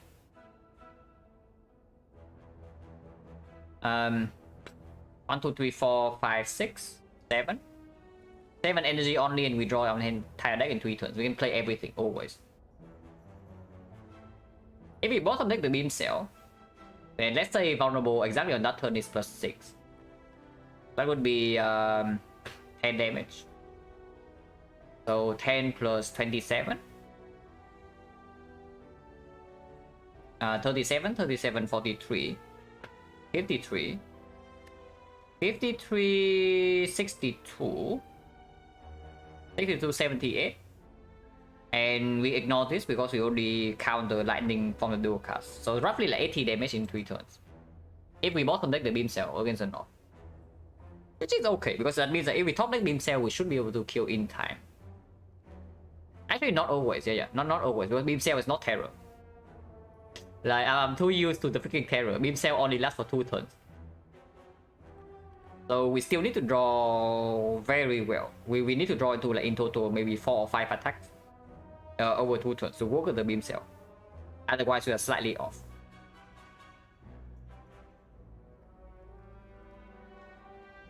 So against not most likely we have to take turn 3 hit.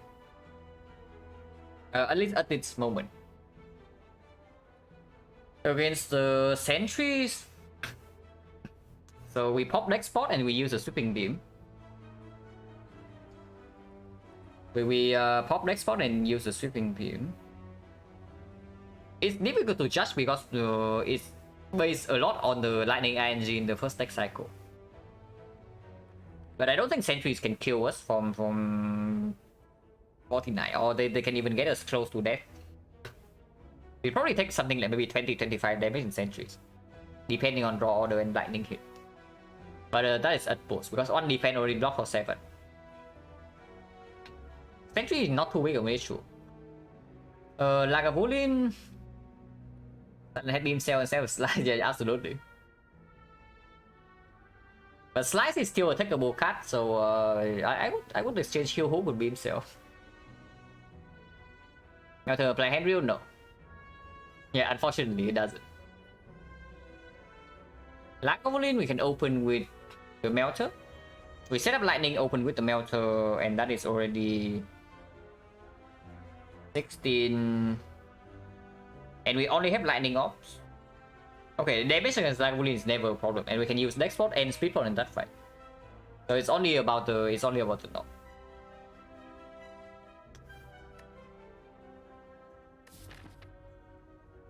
And knock hurts quite a lot at the moment, I have to say. And we land check on turn 3.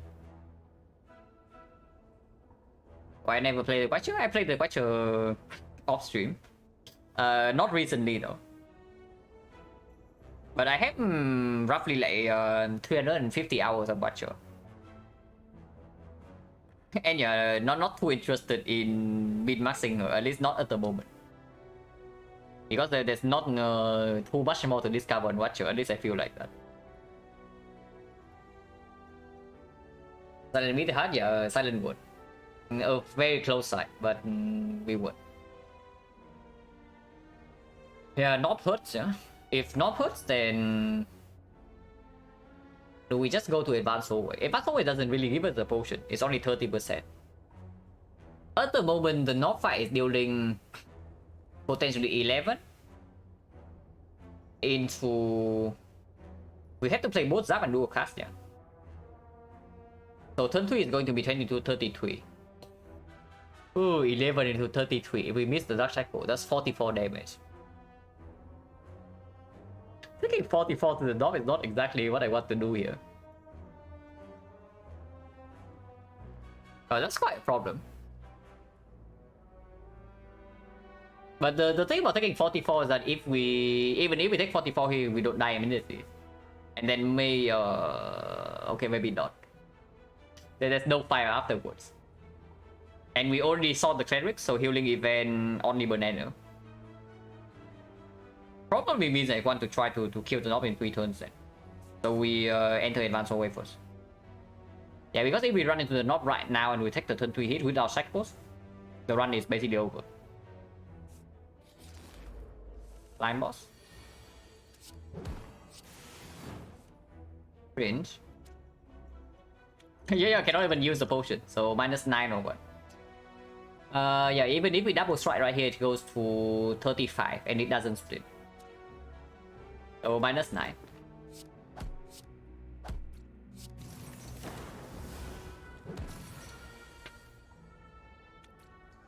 Now it's forced to split, we draw no damage.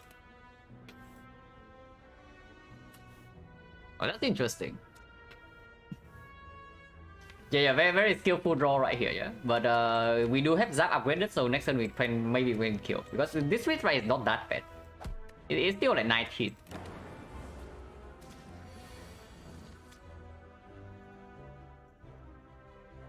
So dual cast first.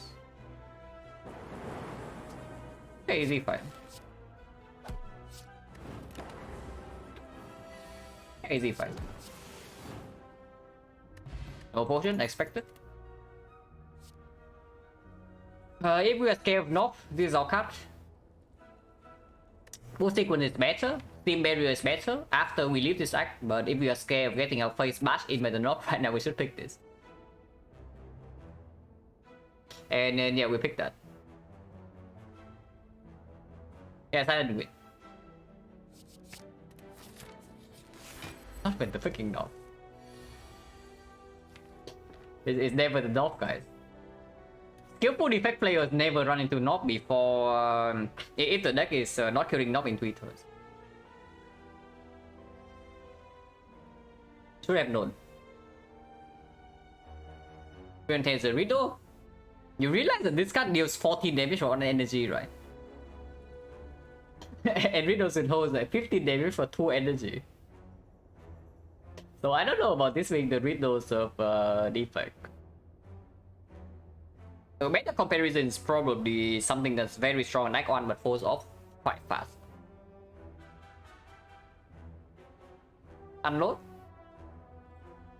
yeah, unload, probably unload.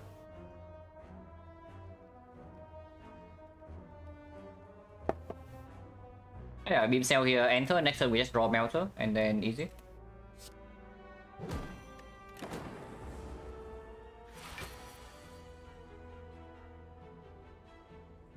Okay, we did not draw melter.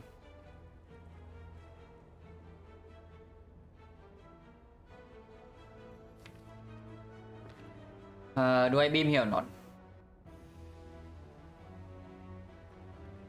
I know that this happens, yeah. If I beam here into a defense, I'm not very happy. If I beam into any of these 3, it's good. If I beam into the melter, I guess it's okay. It's only like +1 damage though. No reason to, right? Honestly, there's no reason to. Yeah, we just do strike dual cast. The only reason to sweeping beam is that you said that we want to shuffle. We want to see one more cut off the reshuffle, which maybe we do because we want to draw 2 blocks only. But on our 3, we get screwed over immediately by drawing into a block. Not really, right? Yeah, not really.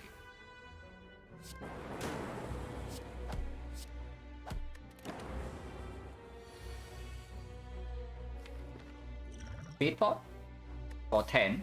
Speedport doesn't get better than 10. It actually is like only for 6. If I also use this, but next time we can also just completely brick on blocks. And Dark Shackle is still in the draw pile.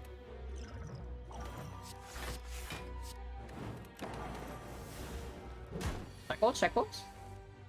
Not easy. Okay, maybe not that easy because we are still taking 11. We are taking less than 11 if I do not attack. We have enough damage if I do not attack him. 45, yeah? 45 and we draw all of these over 2 turns. Let's say draw does absolutely terrible and we bottom deck Beam Cell, Strike, Melter. Actually, Beam Cell, Strike, and we draw Melter next turn. Actually, no. Drawing attacks together with Beam Cell is still good. So we draw all the attacks next turn and not the Beam Cell. But not the Zap either. So we bottom deck the Zap, we bottom deck Beam Cell. We bottom deck, let's say, a Strike. And we do Melter, Strike, dual cast next turn. That will be 19.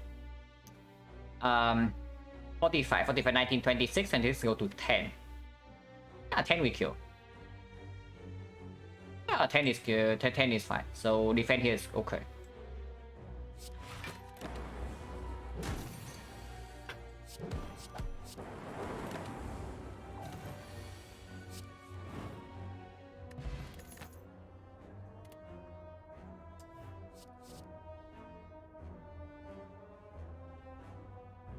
Yo, these are not exactly the cards I'm looking for.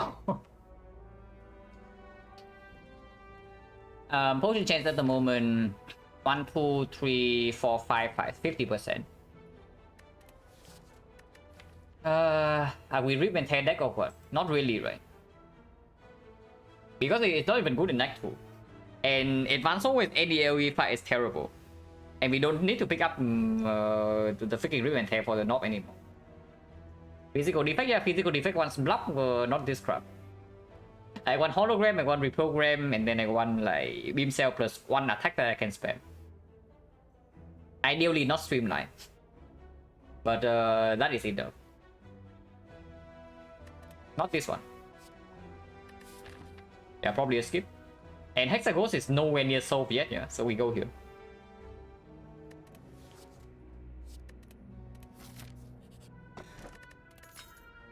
Should I pick up the Rip and Tear, but probably not, right? But yeah, Hexaghost is still not so.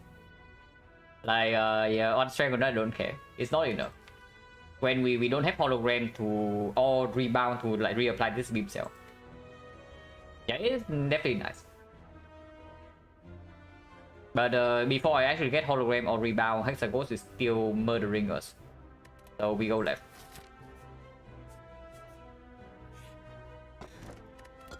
Okay, that's much better. Now we get 3 fights to get 3 potions. Oh god. I don't like this. Not exactly a huge fan. I would say I'm not exactly a huge fan of this situation. But no matter whether I like it or not, we are here now.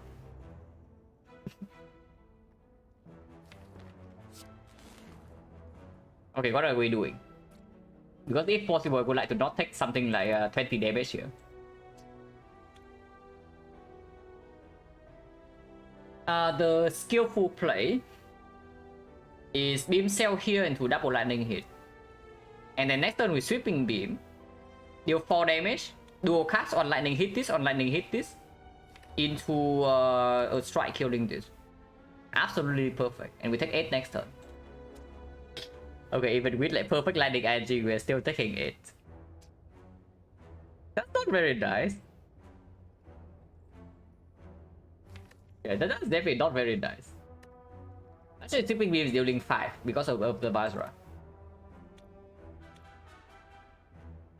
Actually, no. The better play is to Sweeping Beam next turn to kill with the Beam Cell. So 5 right here, next turn Sweeping Beam is 7, Weakness Roll to 7, so kill 12. Yeah, so the actual play is actually Beam Cell here. Beam Cell here, double lightning hit somewhere else. One lightning hit this for dual cast next turn. One lightning... No, we ignore this because this is already in lethal range with the dual cast. So 2 lightning actually hit this. And next turn Sweeping Beam straight up kill this.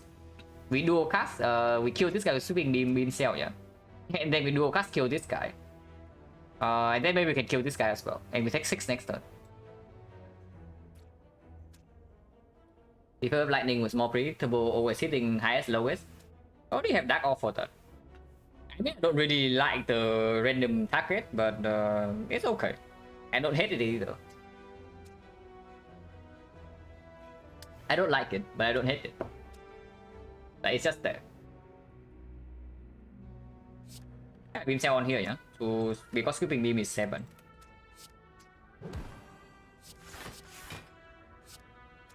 I'll take 2 this turn. Okay, lightning hit this, which is not actually nice if we draw to the beam because it wastes damage. Actually, surprisingly okay. Yeah, now double lightning just hit this. Okay, close enough. Minus 12 would be worse. With the third one draw like that, was expecting to take like slightly more than 12 here. And yeah, plus 15. Or monkey? We do have a Zap plus. Glacier with Glacier and then Defrag in the shop can deal with Hexacourse. Could once an upgrade, which I don't know whether we actually have or not, because we might need to actually upgrade this or even this. Probably not this, but probably this and this for damage to kill Hexacourse. If we see Defrag, we also upgrade that in the shop. If we pick up the Glacier. By physical, no. Like this is still a good block here, even for physical defect is the thing. Like this card is I wouldn't say overpowered, but it's certainly one of the better blocks. Because like physical or not, you don't kill your focus immediately. And you still evoke Frost for 5 block. Compound Drivers that draw 1 right now is effectively nothing. And I guess with 4 attacks pick up, we do one slightly more block for Act 2. Yeah, there's no single hut that locks you into physical or focus. We really pivot like all over the place.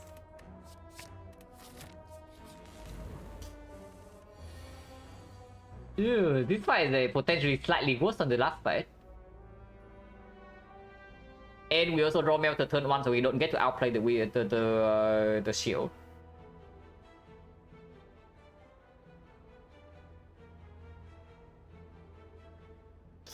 I am scared. So we pop Regen Potion right now, yeah? If possible, I want to save Regen Potion for Act 2, but I'm actually scared straight up dying here.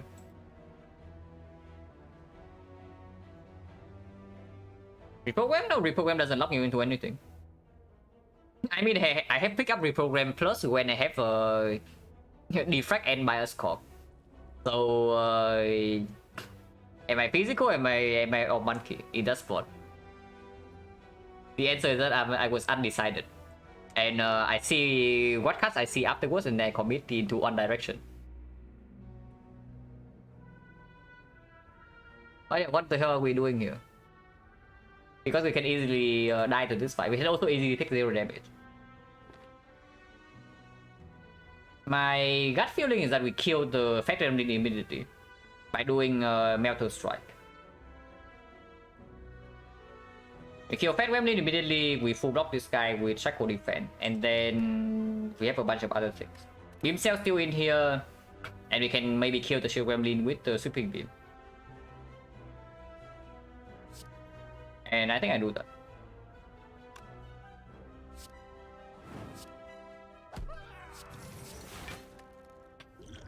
I am scared.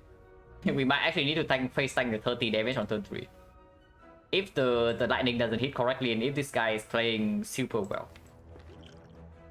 And next I can be the knob as well, so... Uh-oh. Uh-oh. Problem ahead.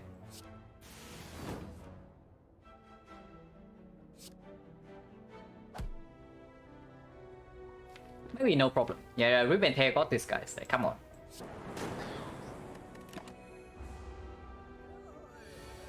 Yeah, Rip and Tear got this. Okay, only plus 9 HP. That was not very good.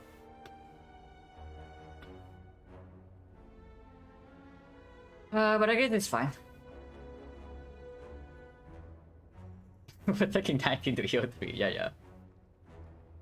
Go for the eye, slightly better with Vajra.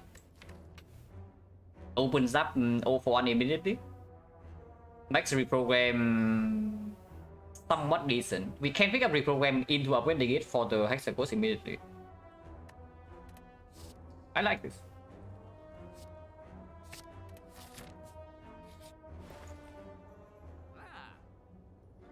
Shuriken's gone, but we don't care too much. This should solve Hexaghost.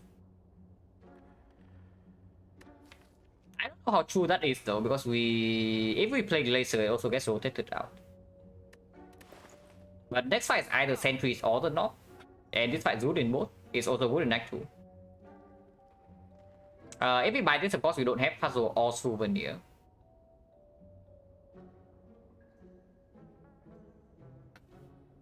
And also just buy... Souvenir right now is a... No way, right? But I'm thinking maybe I can even do Puzzle plus a potion. Puzzle plus upgrade potion... But we don't have actual AoE into our deck. So Gremlin Leader, Slavers, whatever deck 2 just like... kind of farmers right now. Even with the White Beast. Oh yeah, Souvenir is good. Most of the relics are very good. Can also do Chaos into upgrade Chaos, but before I do that, I just buy Doom and Gloom. Buy Doom and Gloom, cut remove. With the White Beast, I don't buy Potion. And that's probably it. Yeah, maybe missing out on this relic definitely pretty sad. And I just know, yeah, I just know. We skip the Souvenir right here and we see Bioscock after this deck. With the Laser already in our deck and whatnot. Why do we buy this? And I do take a card remove. Next I can still beat the Knob. But against the Knob now we have Rip and Tear, we have Liquid Memories, we have Go for the Eyes, and another attack. Removing Strike is probably still better than removing Defense. Even if the Strike plays slightly better with Beam Cell and the Basra. That just sucks. Don't really care about this, yeah. I don't think we actually need this for Hexaghost. It's not even the Knob. And are we taking 10 here or what?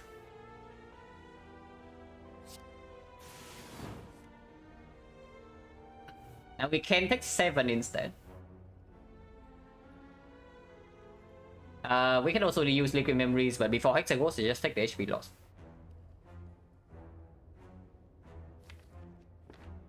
I mean, we cannot strip artifact anywhere except here, so maybe Beam Cell here is actually the right play. Like 7? No, I think I want to apply Vulnerable over Quick. Yeah, I think I actually want to apply Vulnerable over Quick.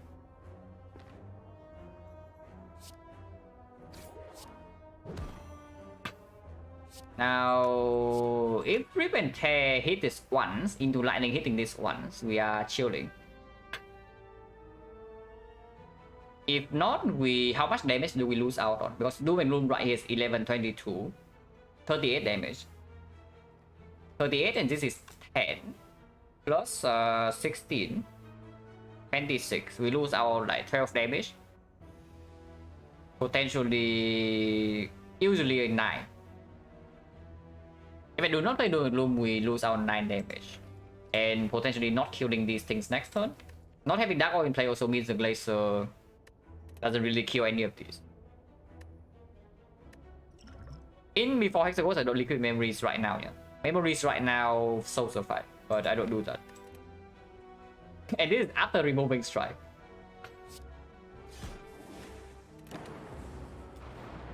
Did not believe enough in the Rip and Tear.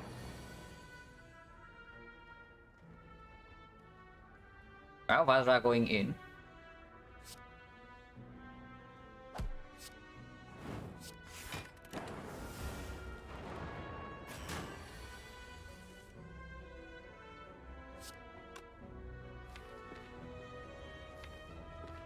Not doing Strike here is a little bit annoying. But okay, everything's fine. We just hit the 50-50. Thunder for the beam cell. And now I paid freaking gold for this Doom and Gloom, yeah? But I guess it did play a little bit into Sentries.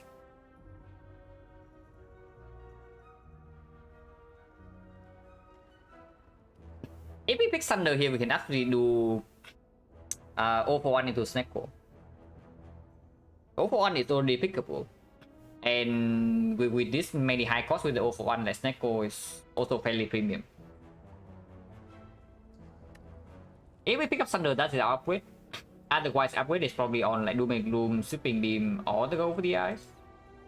Not too interested, yeah. It is fine. It is good. And it's good if we are drawing Silver badly into Hexagons, then we can Snack Oil. Even if we don't use this in Hexagons, it's still strong Act 2 with the amount, the high cost cards in our deck.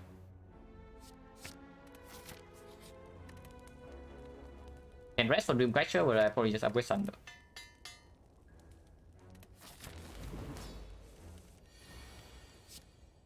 Well, we don't even play Thunder because I got my Dark Orb. But it's nice that it shows up here. Unless you want to Snack Oil right now.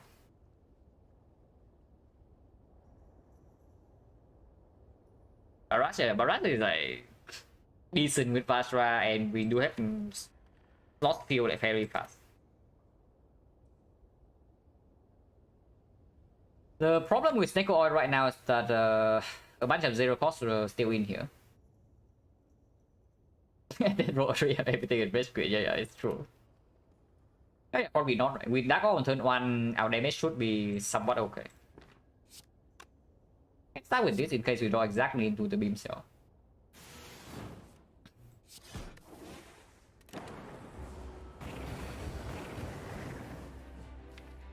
Cannot play the Zap if I play the Glacier here. That's fine. Take 1. Take 1 to deal 10. Seems pretty good.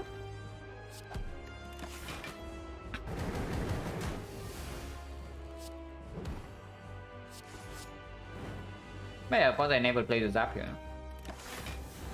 Take 2, this time we can Shackle. Shackle only drops for 1 this turn though. Is it a good redraw? We draw our entire deck in 3 turns. So 6 buff, 9 times 2. Not really. We have exactly 1 card here, so unless it Shackles, I mean we can liquid memories technically, but in 3 turns we shuffle. So we need to not play the Sweeping Beam. And then we can memories the Shackles on the 9 times 2 turn.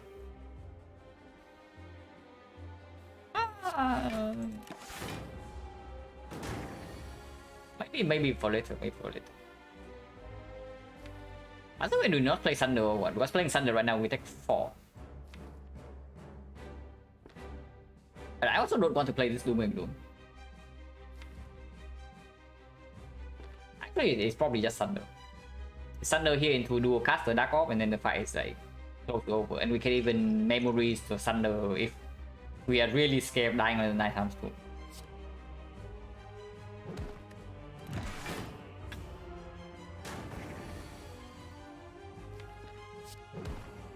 Oh my god, look at Melter value next turn.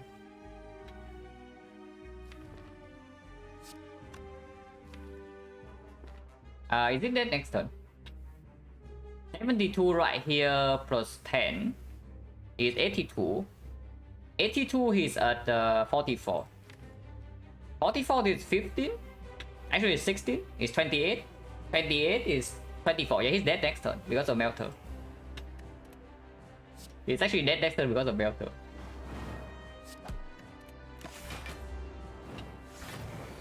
Hard counter Sexagos.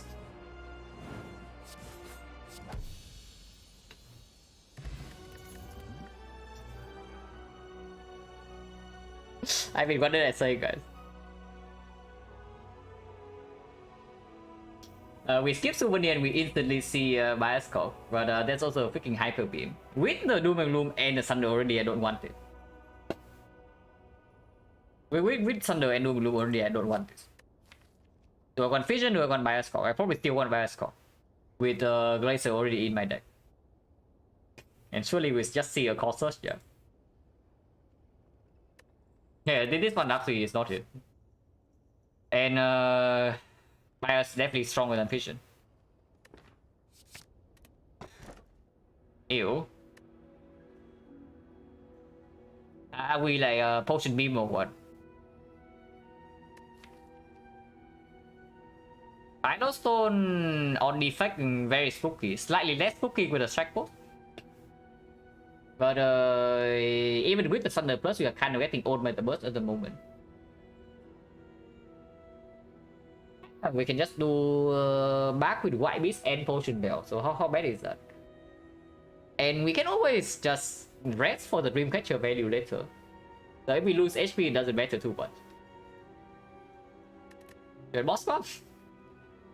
Yeah, boss bomb to back into this and then we see another real relic here.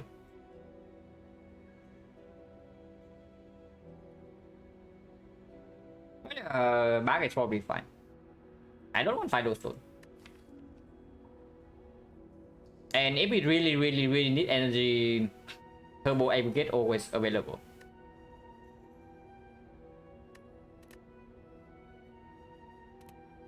Okay, back with the Liquid Memories and Attack Potion should deal with one Elite Fight, yeah, and this draws 10.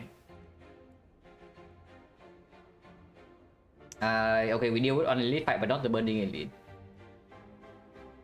I see a 3 Elite pass into a late shot, which is pretty okay.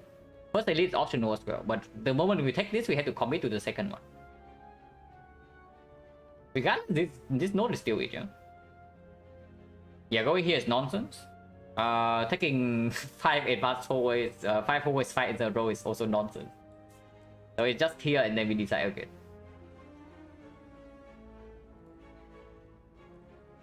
So when defect, no weak, no strength now. Yeah, no weak, no strength now, and you also already have a tough time with the birds.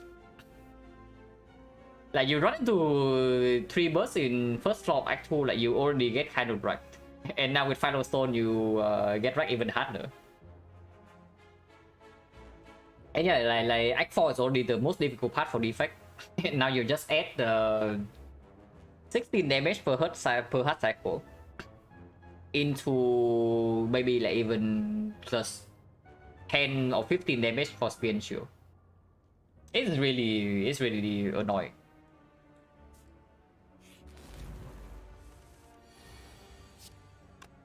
We do have the White Beast. So before we take damage, I use potions, but not this turn. And yeah, for energy plays here.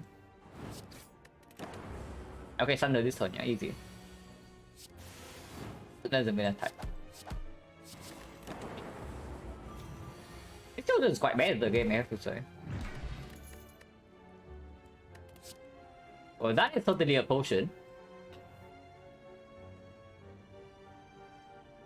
We drop next spot, right? XecnaR actually is useful with Thunder and whatnot. We just play our 0 cost and then we XecnaR. And of course, attack potion and memories are quite strong. So next spot is just the worst potion in here. I say that we run into second fight and then we cannot block third one.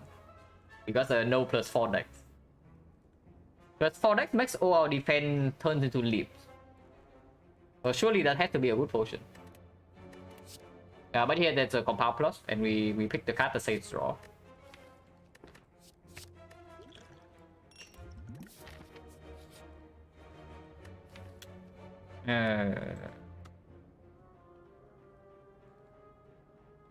Not really, but if we even draw one regen potion, we already have a full heal.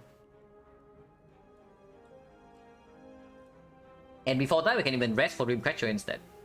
And this is like plus 2 cards into our deck. But 4 potions am I most comfortable with, we have to fight hard next draw. Entropic Brew... I mean, Entropic Brew is kind of cheating, right? Because Entropic Brew just gets into the Entropic Brew. But it's pretty difficult to win unless we get into like some random territory, like for example Power Potion into Creative AI or something like that. Like this deck right now definitely doesn't have enough output.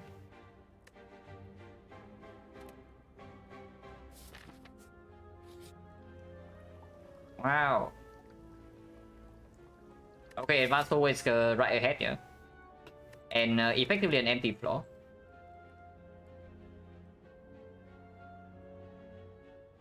Definitely not resting. Resting doesn't get upgraded by the back. So it's still stronger than Snake Oil. It plays a top 6.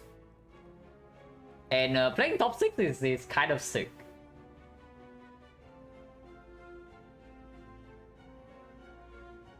Whatever potion we take here, we are probably using in the advanced always though. Yeah, I guess the Steel Curse is slightly better. It does allow us to full block maybe Avocado turn 1. Maybe block the birds. Maybe down 1 bird or something like that.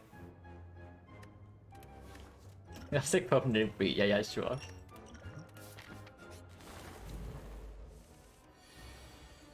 Okay, maybe we play top 6. And if we are taking Final Stone, we are seeing 36 damage right now, yeah? Just saying. So let's play top 6. We can also do attack potion to maybe down 1 bird, but it downs 1 bird only. This actually gives us block.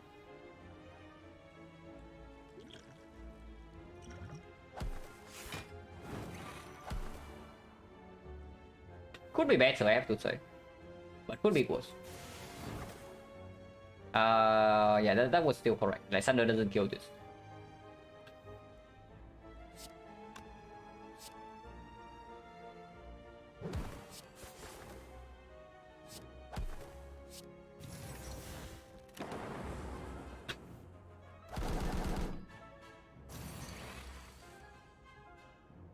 Did we miss Thunder? I thought we go like 1 off or something. It was at 17, we have Thunder at 33, right? Without the beam cell in the hand. So I was thinking that we go 1 off. But maybe we will not. But yeah, it doesn't matter, we just win the fight.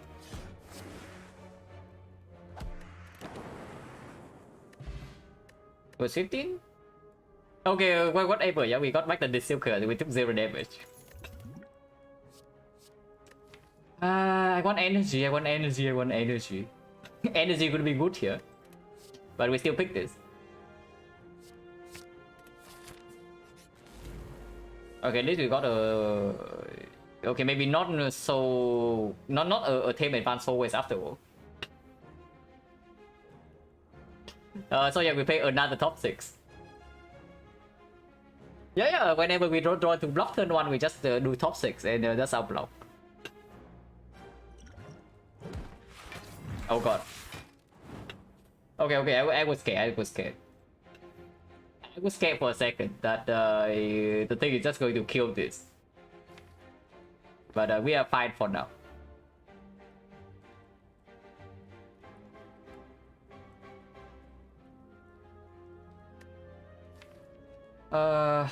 Don't get to hologram anything in here, yeah? Blocking for 21, so that's full block already. Dooming Gloom does not kill this even if the lightning evoke hits here. But the Dark Orb will never actually hit this guy though. Yeah, Dark Orb will actually never hit this guy.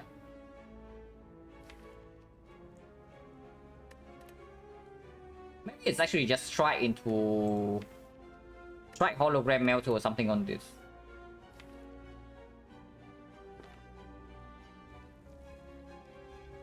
Nah, that doesn't make sense. We can also just kill this.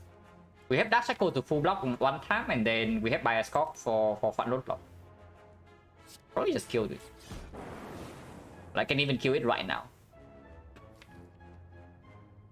I don't know whether that's actually a good idea or not, but with the Dark Shackles and Compound Rival draws 2, maybe it's fine. Yeah, it's fine.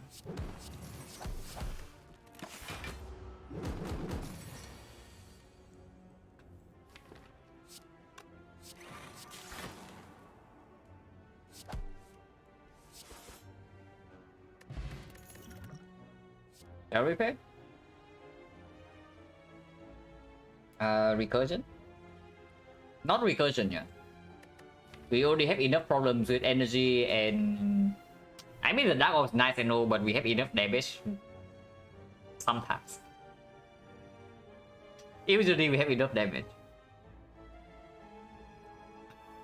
Heal at Home, this is stronger than Heal at Home though. Like this is way stronger than Bite. Do we commit to this elite or not? Because it feels like 4 potions. Probably do, right? Yeah, probably do. Only 2 elite fights back to back with these potions. There's no way we actually die here. Famous last quote, but apparently we draw no block again, and this time there's no top 6. Okay, maybe our deck needs a little bit more block. I just have a feeling that maybe we should add like one more block card to the deck. Maybe. But yeah, no more top 6 this time. Yeah. We added like way too many damage cards though, because Hexagos is apparently not the Guardian. But that's just the case. Start with Compound and then see. Ah, a block card. Can upgrade this hand into defend dual cast or something. Upgrade over the eyes after can be something, but upgrade right now gains 1 energy, and we can also hologram it back. And I'm definitely willing to open the brew relatively soon. I don't open this before the beam cell though.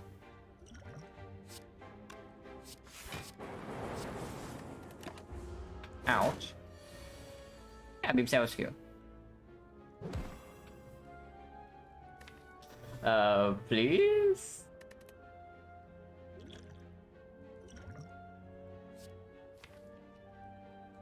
Now, if only the potion description is not a lie, then we have infinite this turn. But the potion description is a lie. That was under 72 damage, that's not quite enough, but we can liquid memories to kill. This thing will take 6 cup of free, yeah, me too.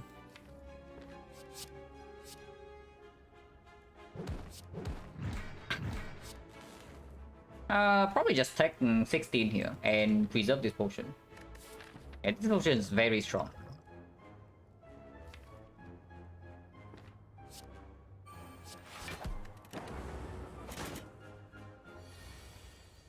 Wow, now we land the Dark Shackle, yeah, perfect. And now we miss the Thunder, miss the Hologram, and miss Lethal. Miss the Glacier as well, yeah. Can still block. 16, definitely not lethal here. Double defense takes another 5 or what?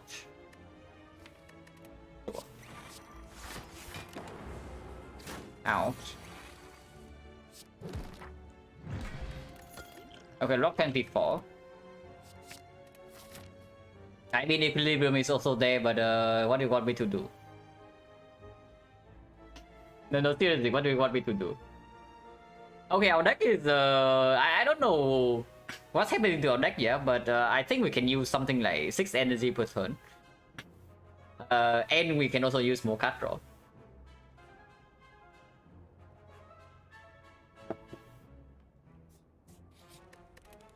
And rest for Dreamcatcher. If we rest right now into the aggregate or turbo, that's like actually the line. But currently we are playing on like 59 HP with 6 potions. So maybe not yet. But if we upgrade, what is the upgrade? And yeah, we even have freaking Echo Form Cell Repair. I really want something like a turbo or aggregate to play this Echo Form, because after Echo Form is down, of course, like we are very strong. But we have 3 energy. None of the upgrades even matter though, is the thing. Also, it's collector, so maybe these upgrades matter and slightly into the leaders, slightly into the slavers. Yeah, Doom Bloom upgrade seems fine to elite. Absolutely. It's not that good. If anything, I think I upgrade Doom before the beep, because it's actually a threshold to kill the small gravitates.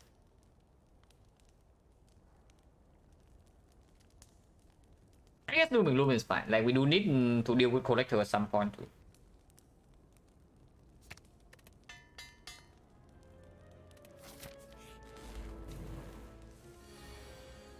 Beam Cell Thunder, easy. And we liquid memory the Beam Cell Thunder again. So we kill 2 slavers, third one.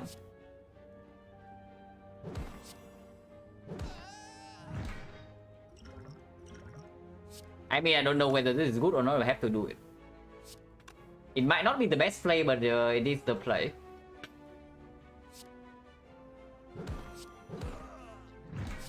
Now we have 7 energy that we cannot use. Cannot wait for Echo Form. So we just play here.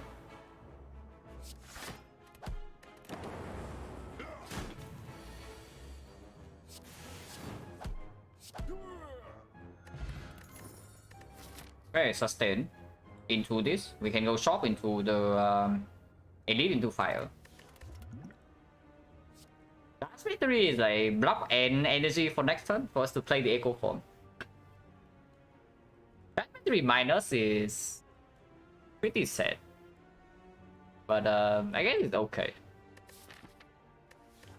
Yeah, it's still okay. Energy next turn can be very relevant for this deck. Wow. Oh god.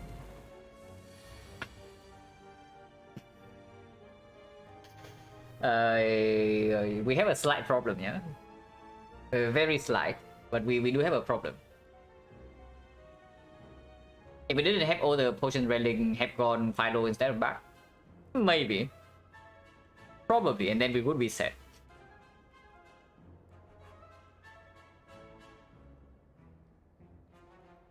Is block potion stronger or is the skill potion stronger?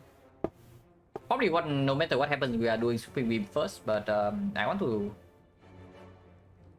Probably, yeah. Before I have more information, I don't know. Okay, block potion this turn then.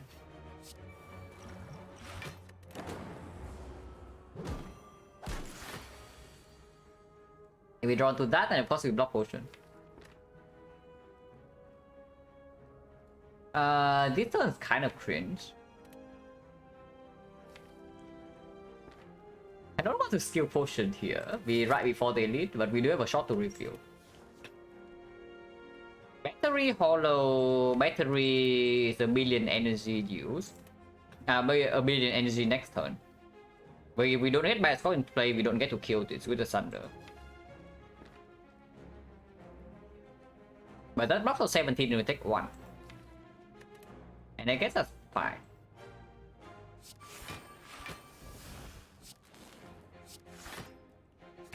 Yeah, energy next turn. We asked for energy, we got it.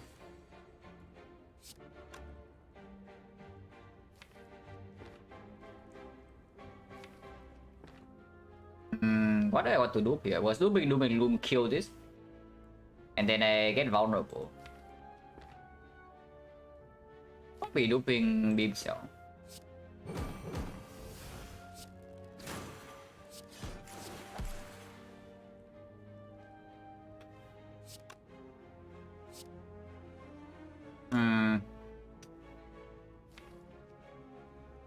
Not throwing into these right now is definitely annoying. And I still want to double the cell repair next turn. Potentially taking like 14 damage now. I guess that's fine. I don't do a cast, right?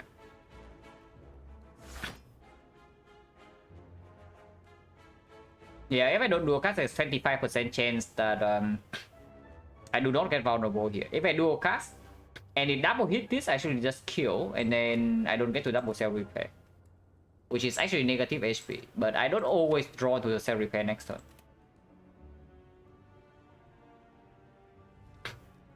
Expected outcome is probably just on 1 here, and then we take 11 damage. But it's one more roll to kill this guy if I play the dual cast. Okay, not good enough to land 2 lightnings here.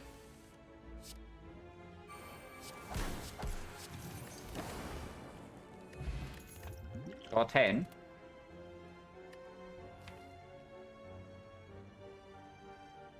The barrier is kind of a load block that works with our thing. Can also do capacitor, and then we are one artifact away from like actual or monkey. Capacitor is not good enough at the moment, but we do have like white beast to cover for the next elite fight and potentially also the collector. We just throw potion at this fight. And this instantly opens up the if we see Palace right in here, then suddenly we are all monkey. That's basically it. Anasia in there also can make us become a monkey. Or search. Barrage. And we do have a compound plus.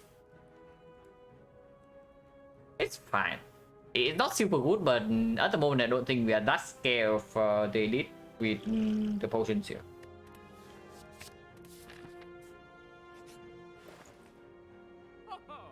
Huh. Oh, interesting. You can buy an echo form for 163 gold. Or we can take that range is not even good here, yeah. So probably don't pay full price for this. Echo form for 163 gold when we don't have actual energy. But for one fight it's very good. We can buy the blood potion to cover for the echo form cost in the collector fight. But not really, yeah. I do think I mirror the echo. That instantly makes the even 3 energy snack code possible. That rank's looking good. That rank's on defect is already not as good as Silent or Ironclad, and in our deck it doesn't get much use. It gets 1 use here, 1 row, 2 rows, 3 rows, and then you exhaust Echo Form to get like 4 rows. And that's it. It's not good enough. No energy here either. So unfortunately... it's still mirror Echo Form, right? Yeah, it is still mirror on Echo Form. Unless you tell me it's actually mirror on Glacier, but that cannot be.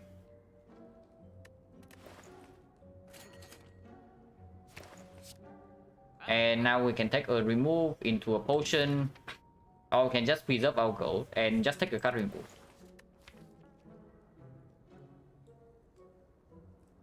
I want to remove. Strike. Yeah, probably strike over defense still. Even with slots, yeah, even with like Bioscope, we are still very much open for reprogram people. I wonder about the hologram in here though, but probably not. Before I buy the hologram here, I just take the buff potion. I don't think I upgrade the hologram. I don't think I upgrade my first copy of hologram right here. Unless I need to rest. But with the feather, hopefully I don't.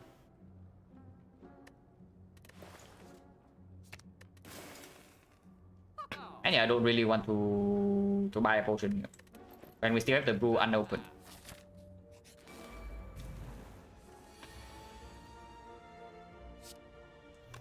The book is kind of outplaying us a little bit. I'm fairly down to Snake Oil right now. Yeah, we got 15% with the book. That's Snake Oil. Yeah, Echo Form is quite good when it costs 0. It's what I have concluded.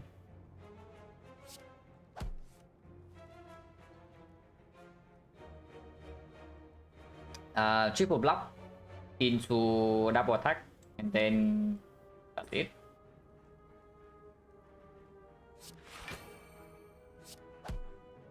Thunder, how much damage is Thunder next turn? Probably cannot do self repair here unless we also draw to the Dark Shackles on turn 2, or buy a stock laser or something.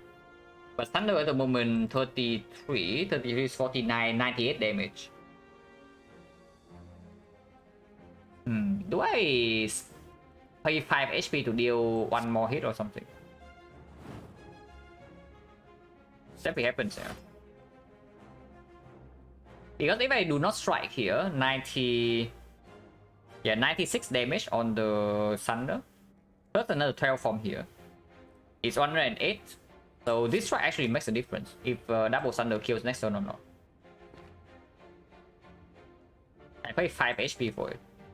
Probably not, because double laser also can full block, and we can just hologram. Okay, there's no 0 block card. There's no 0 cost block card, but we can maybe hologram the go for the eyes.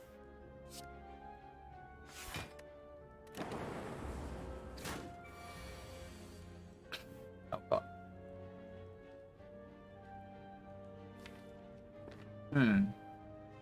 Now that is quite a problem. Just do Echo Form here to defend tech 11, but deal no damage. Or loop defend into Doom and Gloom Sweeping Beam. Can loop the Sweeping Beam.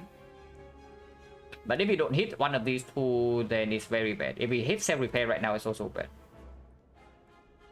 Take 11, right?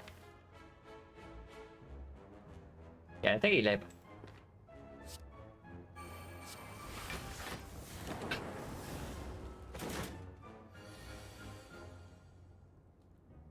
Okay, double self repair next turn is perfect.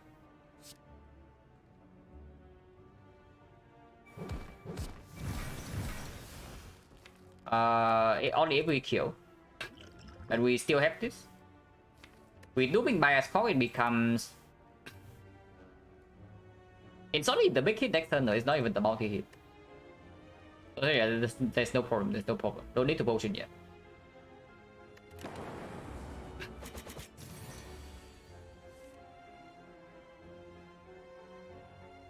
It's pretty annoying.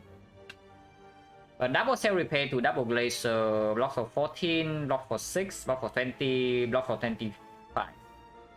And deal 18, so he goes to 19. But we have 3 wounds. Can still potion next turn.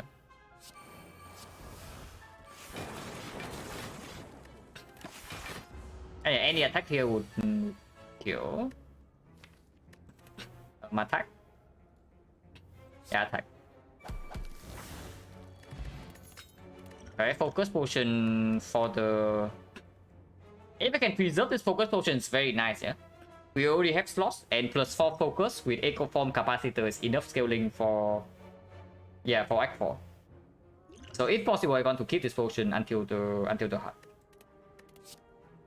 These are not energy. Barrage technically somewhat okay if we also upgrade capacitor, but I don't think I do that.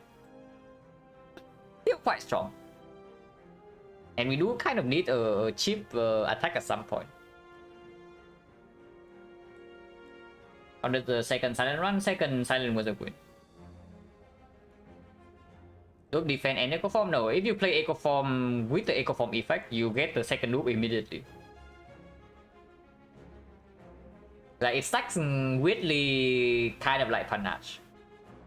You play second copy of Panache, it keeps counting the current stack. But you get increased damage for it procs.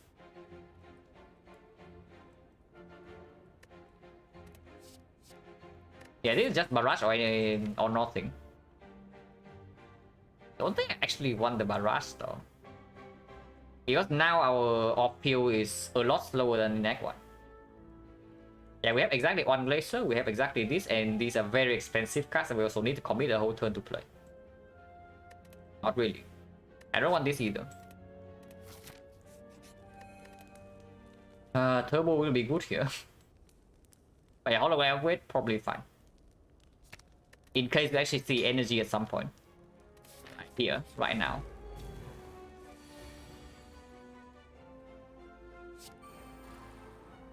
Tipping beam, charge battery. Probably battery.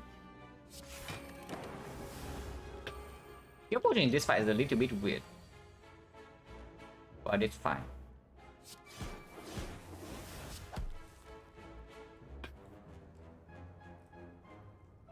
Okay, 50% skillful lightning hit, yeah. Not very skillful.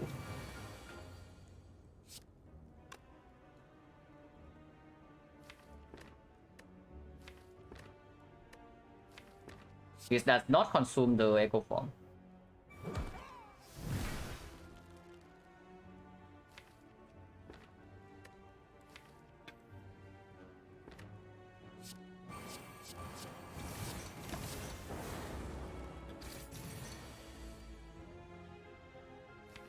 Next turn might be a problem. Some would say. But we can open this potion next turn.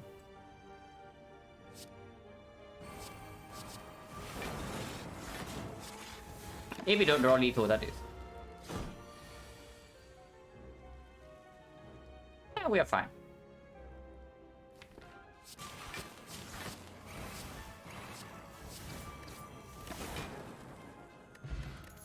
Anti-AoE, good against Collector. I want energy, I don't want more card draw. So this run, yeah? This run, the hologram and the compound drivers are not the common cards. The common cards in this run would be the turbo. And I guess aggregate is uncommon in the first place. But yeah, this one we are looking for energy and we have not seen any yet. We're gonna compile được one hologram. Hologram is better if we pivot to like reprogram at some point. With this focus potion, fairly doubtful after capacitor, but it's still possible. And yeah, I don't really want to randomly draw into Echo Fog, is another thing. It's just hologram. Eventually wants an upgrade, which might be right now, but maybe I upgrade the capacitor first. Yeah, maybe I do upgrade capacitor first, or go for the eyes, or sweeping beam. Probably not sweeping beam.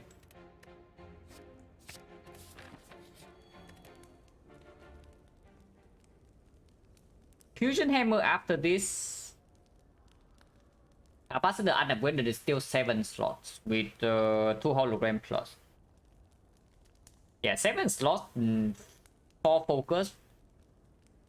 Honestly, more than enough. We also have 2 echo form stacks. And we actually pick up Fusion hammer. I mean, Dripper would be better, but if we see pickable energy, we pick that. Alright, just so to prepare for Fusion hammer is probably still hologram upgrade. Even if it doesn't play too much in collector fight, but we can use this potion into this potion in collector fight. If possible, I want to preserve this. It's looking like super weird. Yeah, excellent turn 1. Exactly what we did. No potion here yet. And tell me potion here is sick. The potion is sick or the potion is the... If potion is turbo or aggregate, then it's better next turn. If potion is block, it's better next turn. It's only sick that is better right now, so that we can get echo form in play. Yeah, not really, right? We just accept that we have an empty turn 1. Actually, really good here. I'm not scared enough to do this yet.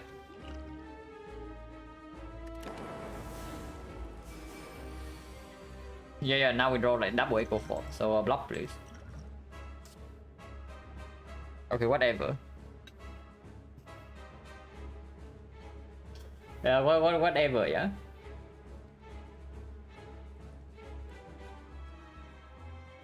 Now we do get 2 copies. If we actually have energy in our deck right now, the 6 would still be good. I don't want to recycle anything here though. It's another thing.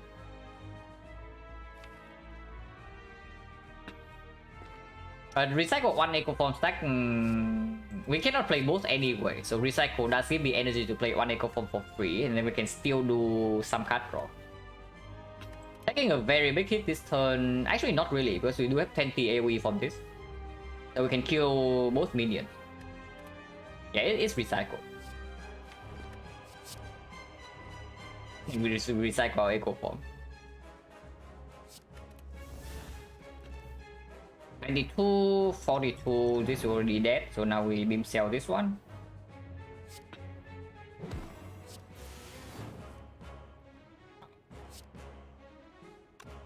We can recycle the Thunder instead, but not really. I mean, this Thunder does literally nothing. So we don't need to play it either. Oh yeah, Echo Form, Doom and Gloom, that's it. And I want to keep the Thunder in my deck.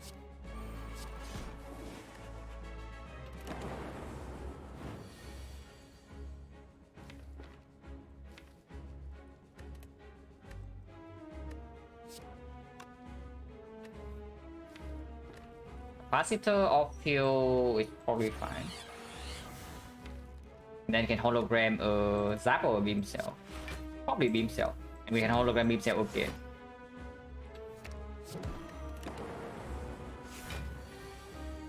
Oh, it's like okay. It's not terrible. Oh my god, look at Melter go.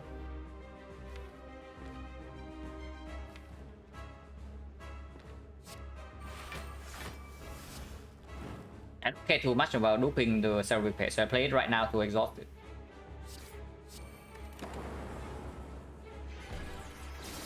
And yeah, we have energy for this turn to double block with Glacier and then compound draw 3. Or we keep the compound and we loop by a Scock next turn. It's also worth it. That might be better.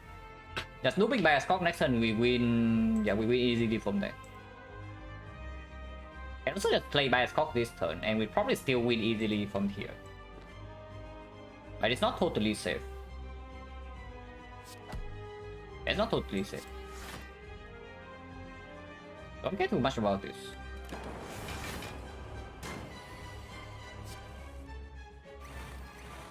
Yeah, we can recycle the recycle.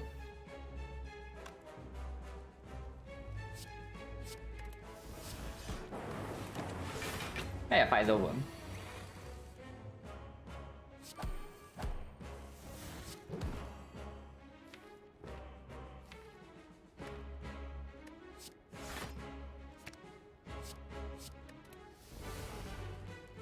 At least I think so.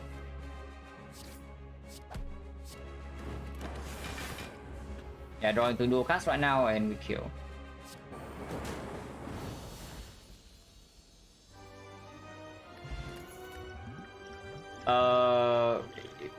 Okay.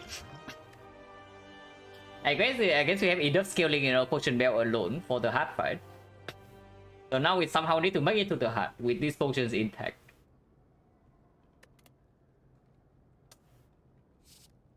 Another bias cock? It's like okay. It's not good, but it's okay.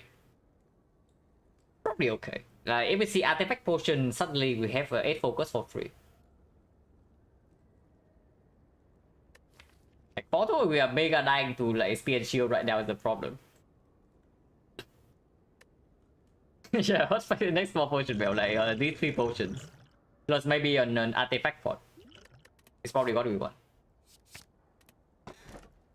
Right, free energy. And we actually take the energy, yeah. Over, yeah. No reason to take her skin, no reason to pick P-Box. I want energy.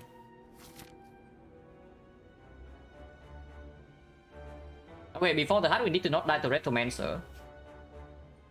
And Retromancer is a pretty cringe fight. We don't actually have a super long-term scaling. These potions are... Okay, these potions are scaling for like Giant Head, but not for Retromancer, something that play top 6 we don't have right now, or Liquid Memories. But yeah, we can collect like 3 more potions here. Oh yeah, we also have Blood Vial, so of course Reaper is free. Is it free? 22 on turn 1, and we cannot even use this potion to bail out. Oh yeah, we have Lantern as well, so Lantern's great. These things are attacking every turn, and if we don't kill them by turn 3, they explode.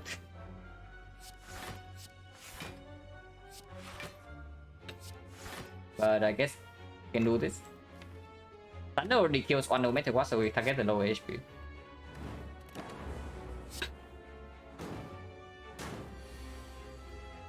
Okay. Minus 11, no big deal. Hopefully not minus 30 next turn. Yeah. Okay, no minus 30 here.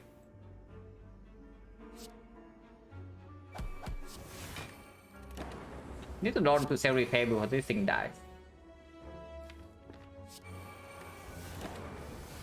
But my stock is helping us. 24 block. Red Force Body, not really. Stack Plus, also no. Another charge battery. Battery minus is weird. It's not terrible, but it's not good either. With double hologram, the stack does get interesting with the echo form as well. Not what we need though. Yes, definitely not what we need. We need something to make us stronger in the first opening turns. Like we are probably very weak on turn 1, turn 2, and potentially turn 3. After that, we are strong. So none of these actually help. Battery plus I could pick. Battery minus I don't think it's cutting it.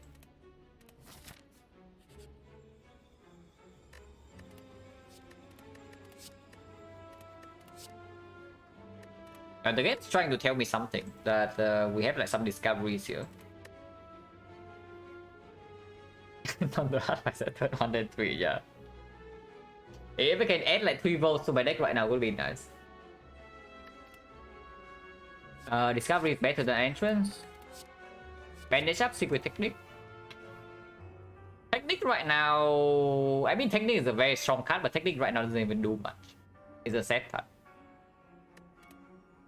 Bandage up we don't need though. We only have Cell Repair, Eternal Feather, Blood Vial. And here there's the second discovery, Good Instinct with no dexterity. Not too interested. We just pick 2 discoveries, right? When our deck sucks, when our deck is quite slow, discovery can always bail us out. And we can technique into the discovery.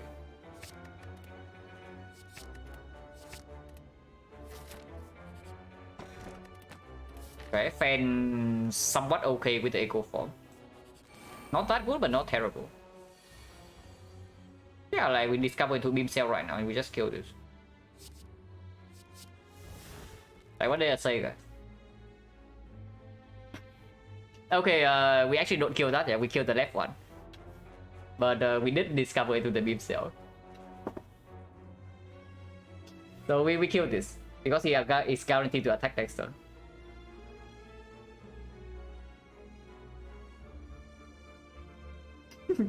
Yeah, you just need to be good at the game to fully use Discovery's like potential.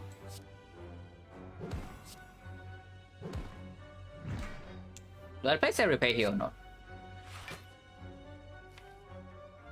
I am reasonably afraid in this fight, but we do usually... Actually, not really. We need to freaking hologram the Thunder. Yeah, we need to actually hologram the Thunder. So it doesn't work. And might still need to block Cotton this turn, yeah. Okay, we don't need to.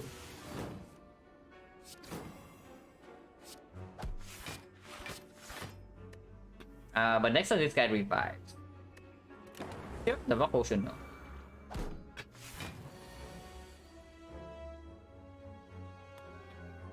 Seems to be a small problem.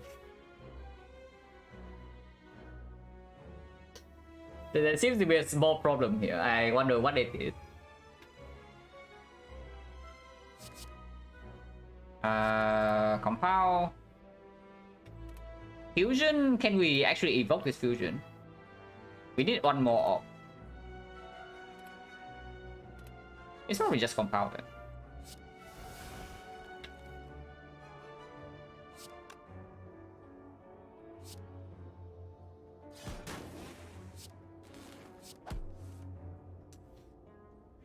But I guess that's fine. We'll replace cell repair.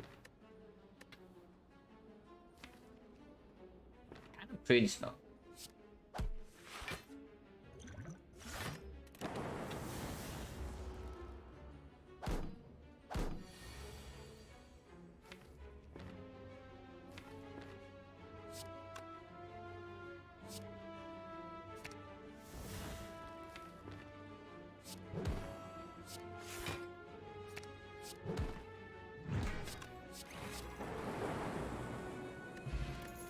Okay, memory is good. Go for the I plus.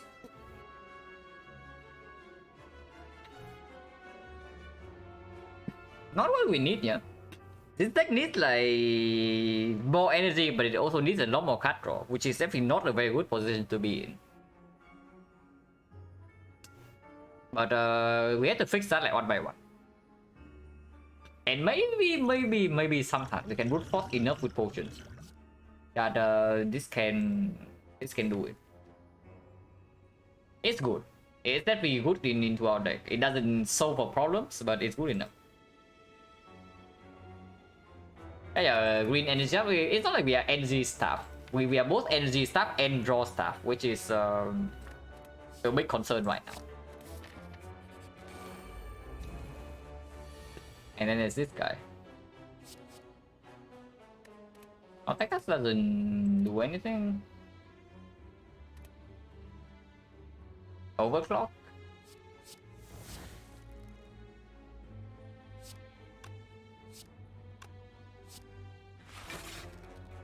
If possible, I don't want to potion here because memory is very strong into this fight.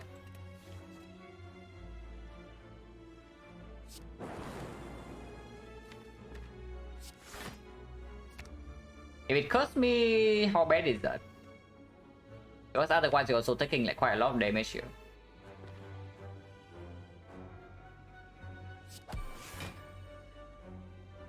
Oh, this might be actually worse than the curse. But we can memories next turn to reroll. Okay, so this deck here, this deck has no draw, it has no energy, and it has no front load block. The front load damage is somewhat there, but also fairly mediocre. So I don't even know like what we are doing, except just using potions in every fight. I guess we are using potions in every fight. That's what we are doing.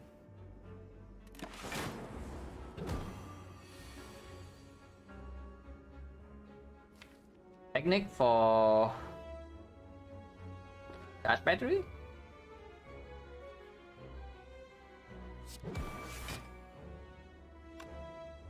Wait a second.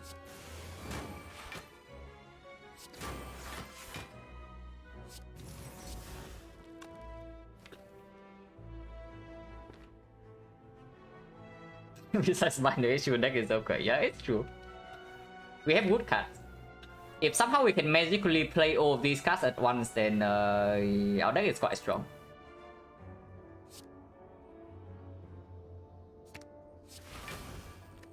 Somehow.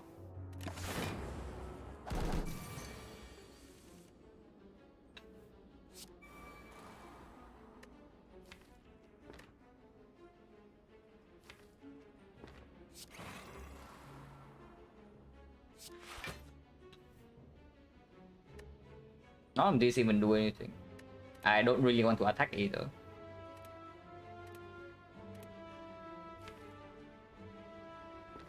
So probably just get back whatever. And take no damage here. Unless you tell me it's time to use potion capacity.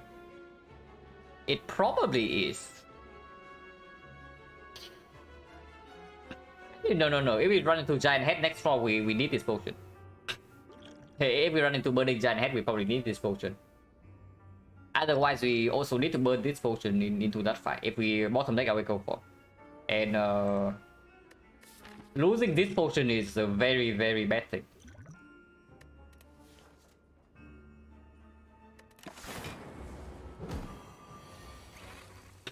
$57.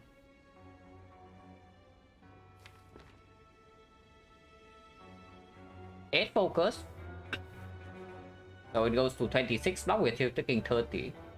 But I can look at memories here.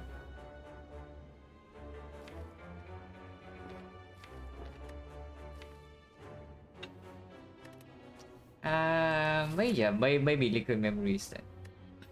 Liquid memories used right now is like so freaking scary against Retromancer though. I'll say probably not.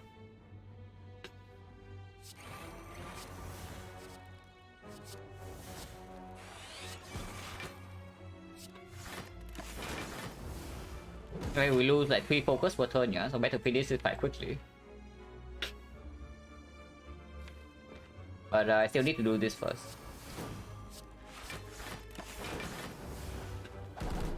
No longer debug.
Don't like the head next turn.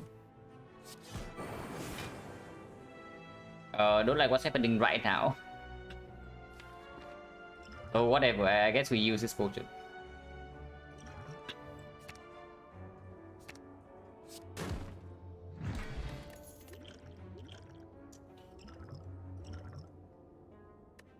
And we are monkeys, we are nothing right now. we are potion monkeys, like we are the potions, we are long dead. This can give some damage, but not really. But it can play. It's green. And okay, with 2 entropic boosts, eventually we need to burn these potions. Like we cannot play without any potion use from here. I don't mind this too much. Because at the moment, if we do not have a way to negate the focus down here, our damage in the longer fight are also like very mediocre. You can also see from the fight just now. Before we actually have a killing blow landing double thunder kills our entire turn, we cannot possibly block. So damage is also very slow. So skip the rest of the run and fight the hard with this build. Yeah, absolutely. We probably win against the hard right now with this potion build, like most of the time. But currently we are kind of dying along the way.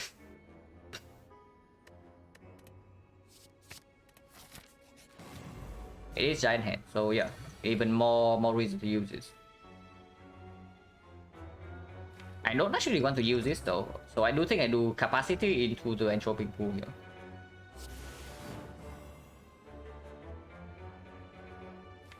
Crash battery, doom and gloom, barrage. No need to potion yet, but maybe potion right now so I can open entropic pool for 2 slots.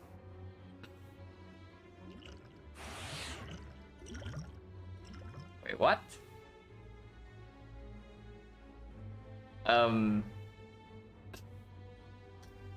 Okay, what do we do here? Because apparently these potions do not help us deal damage or block in this fight, yeah? But 50 regen is like certainly something. Okay, we can hold for a little bit. We can hold for a little bit. But with these things, as long as we can get set up, we heal back to full. So we can even take... as long as we don't die here, doesn't matter like how much damage we take. And of course, we don't use potion yet. It is somehow drawn to the freaking echo form though. If we don't draw into the echo form, it doesn't mean anything. We can never set up a block in time. And maybe I also have to burn this potion.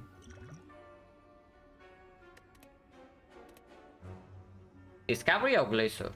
We can do Glacier right now into Hollow the Glacier to set up for Frost.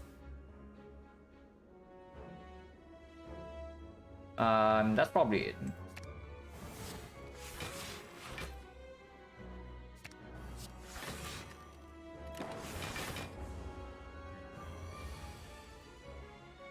He's going in next turn, and we still don't have Echo Form in play yet. So that is very scary.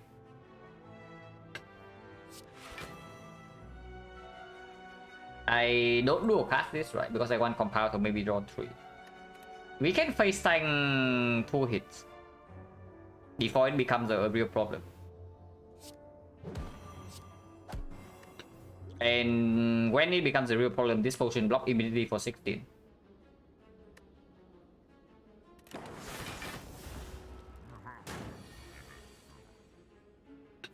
Okay, drawing go for the eyes right now is very good.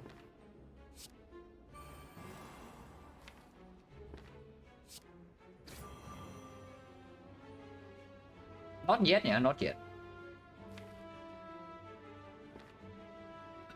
I don't actually want to draw right now, right? I want to echo the echo into maybe echo the bias card. And we can face tank 2 hits.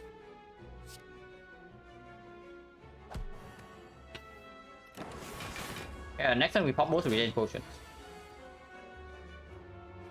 Discovery there?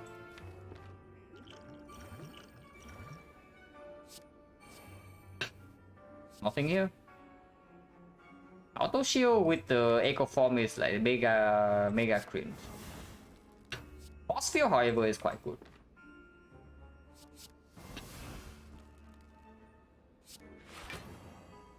Want this? And we can even use this right now to exhaust.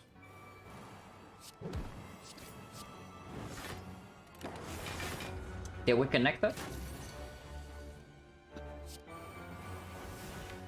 Next time we get double bias score, and hopefully that's enough time for us to win this fight.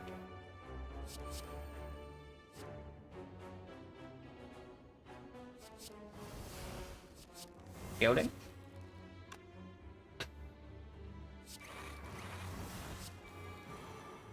Yeah, we are scaling.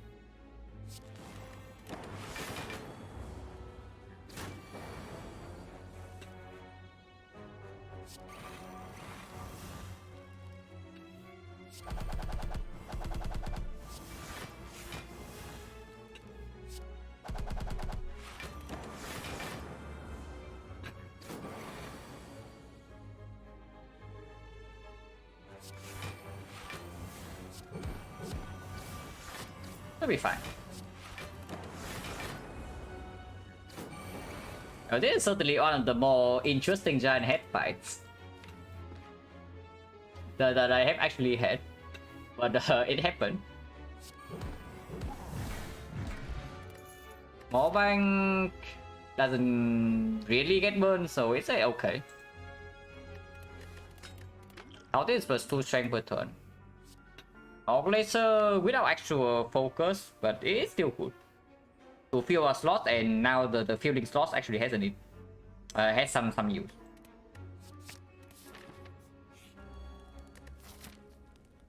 Upgrade targets, not really anything right now, which is very annoying. Maybe just recall in case I see Skim, in case I see Sick, in case I see. Yeah, whatever then. Anything that makes us faster, like maybe a single defrag, can also be upgraded afterwards. Discovery, not yet, not yet. We can still get through these fights with like brute forcing potions. And I want to have 2 free upgrades here for whatever I see along the way. And fights do not last long enough for this upgrade to matter yet.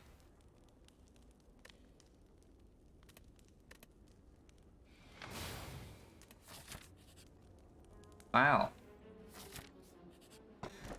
Okay, this is actually good.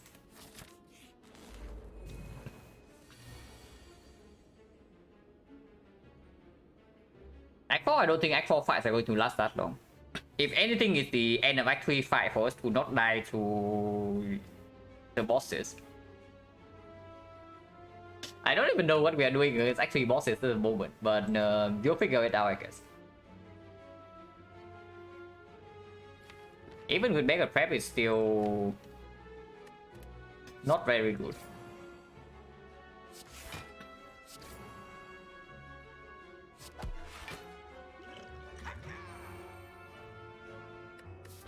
And yeah, this fight can be spooky, like for sure. Especially when we top like a hologram and we cannot actually play the bias cock yet.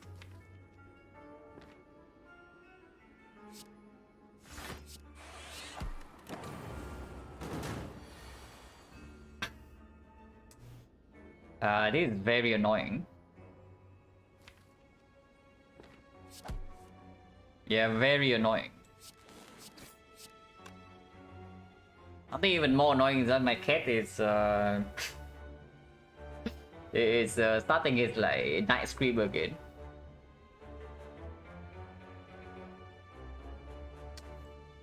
And I am very scared. I'm very scared this fight. But we have no frost yet, so there's no reason to pop this. Yeah, now he's doing the 45 that we had to choose between Echo Form and Glacier. Probably just face tank 45 though. Like without Echo Form in play.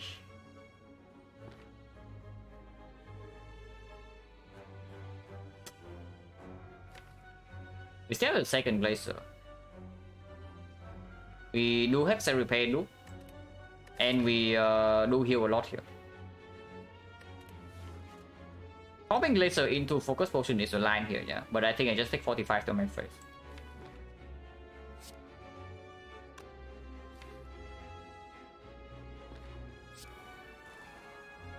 Bias Cop? Doesn't happen yet.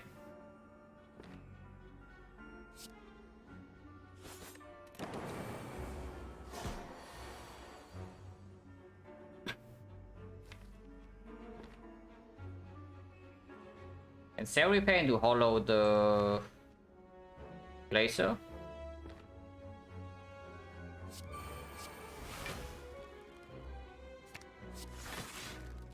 It still takes damage, but not that much.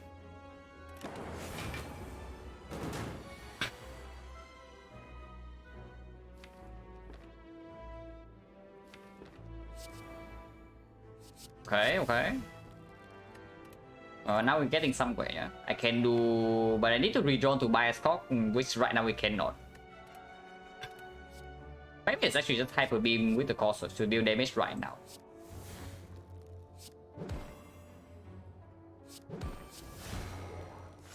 Dealing damage right now seems good.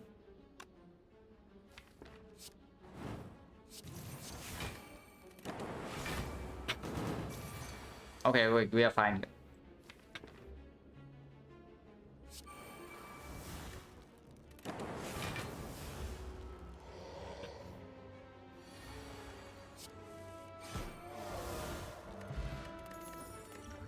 Another one.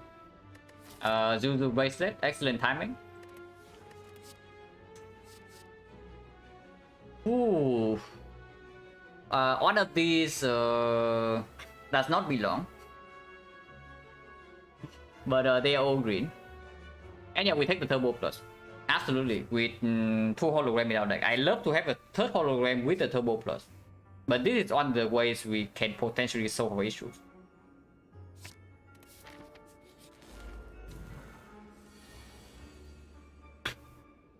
And we need to freaking stop top decking the holograms though. If we just top deck a holograms, I think we were just kind of dead here. We can die here, yeah. We can easily die in this fight, and the potions really do not really help. So if we actually die to this one attack, I need to panic focus potion into opening the pool, and that would be terrible. But can always start with this. Okay, Discovery is saving us. Like it's just a sick. Oh, not quite a sick. But we can pop 2 Bias Cox immediately, and Glacier can full block. Or we can do Halo. But it's just Bias Cox.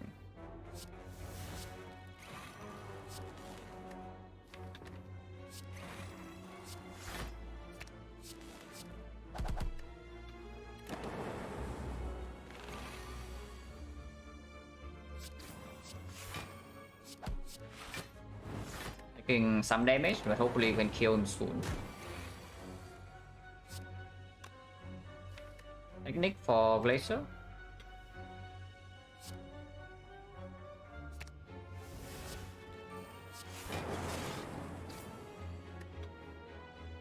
Taking some more damage, but it doesn't matter. We have Echo Form in play.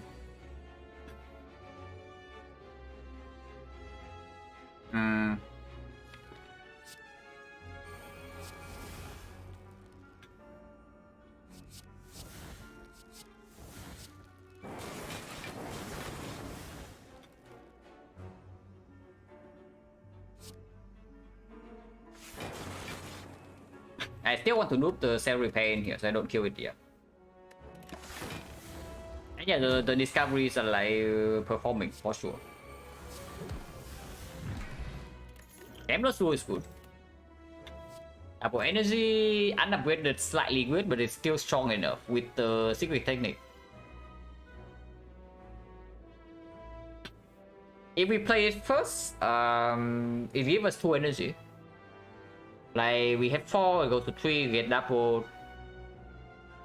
If we draw into it, it's useless.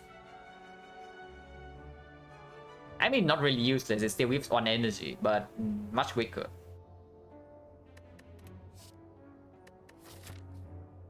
I don't even know. I feel like I want more card draw right now with the Turbo Plus and the Secret Technique combo. Not good enough, right? Yeah, it's not good enough with Technique for Turbo Plus into double hologram for Turbo Plus already. Yeah, it's not good enough. No further healing. Upgrade on what? Definitely not this. Definitely not this. Probably not time for this yet. And also not this. Because after first cycle, after Echo Form is down, we are fairly strong. Capacity upgrade? Maybe. But we only have like had enough time in the first cycle to fill slots. Because whenever we draw Echo Form together with Glacier or Doom and Gloom or something, you cannot even play those. I don't even know. What is the upgrade here? Maybe it's just Bias Cock. Yeah, maybe we just upgrade Bias Cock to extend our Desperation window by 1 turn.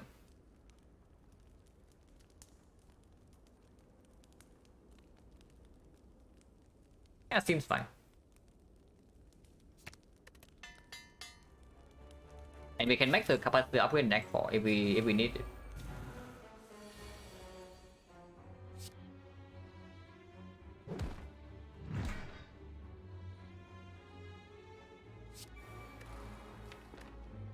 Should follow the Thunder to kill here, but hopefully it doesn't matter. Okay, maybe it matters a little bit, but this is not blocked.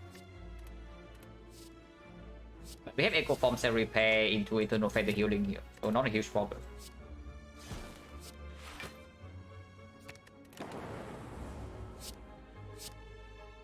Can use this, I prefer not to.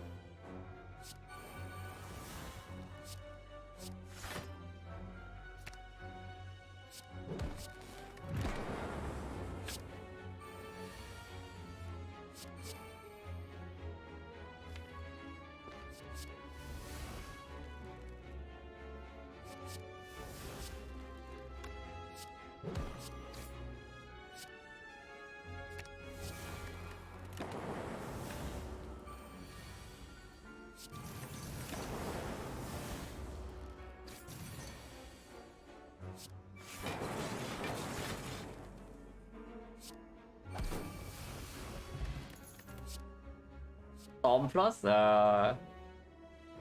Not really. Technically, we can do something like Storm into double bias cock and then go all in on damage to clear the Act 3 bosses.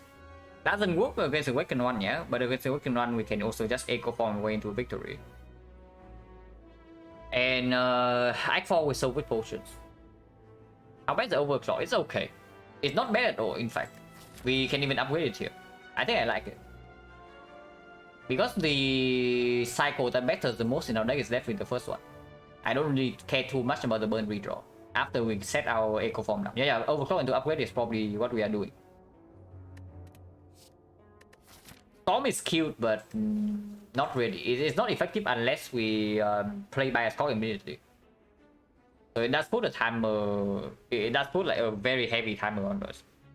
And we don't have the speed to get the Echo Forms in play quickly. Unless pop. It's 2 cards. Is it better than the Gambler's Brew? Gambler's Brew is not duplicated by the back, yeah. And Cardless Pop is 2 cards. Apotheosis is like whatever. It's not even strong. But the bomb is like 80 AoE damage in Donor Decker fight. It's not irrelevant.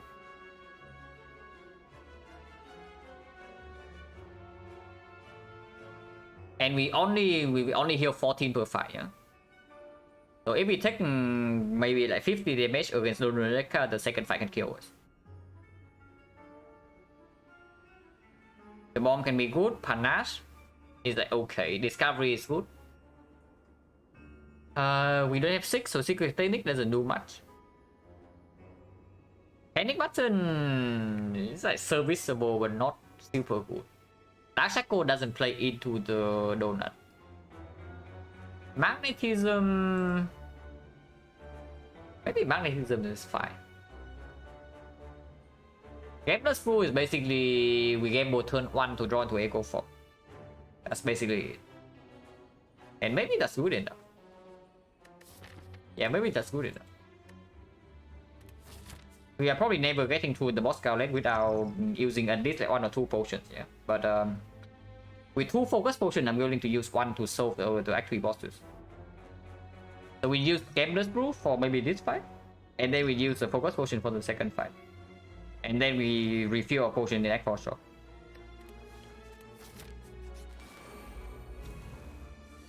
That makes rematch.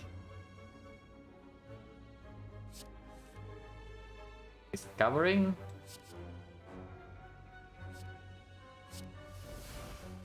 So this first in case we draw into the Echo Form.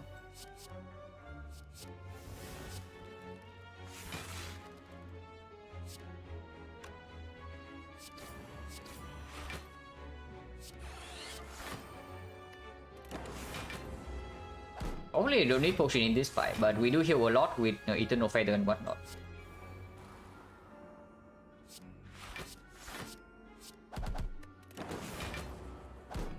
So taking some damage here doesn't matter as much. Some damage, not a billion damage.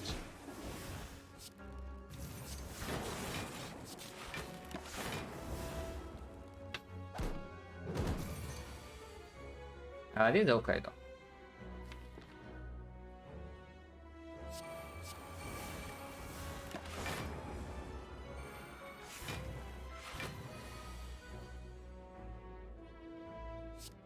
Yeah, look at Melter go.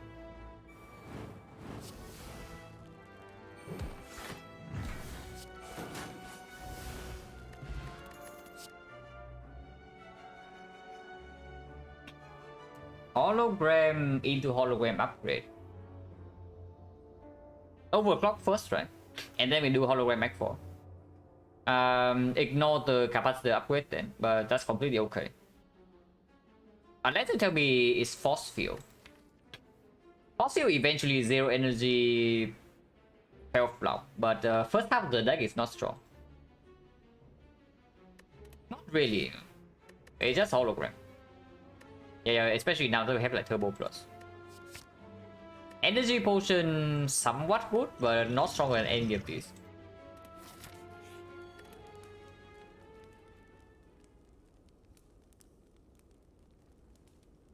Probably still overclock upgrade. Honestly, the third hologram is not even necessary to be upgraded. I think we upgrade this first, and then Act 4 we upgrade probably capacitor still over bioscope. Because after we set up first cycle with this potion, we should not have any problem in second cycle whatsoever. So we don't need hologram to... Yeah, we don't need hologram here to come back. We already have 2 copies. Oh my god, if you are Chinese or if you are like Japanese, this number is not exactly good for the run.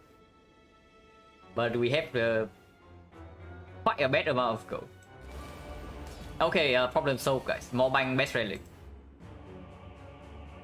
The Mobank got us.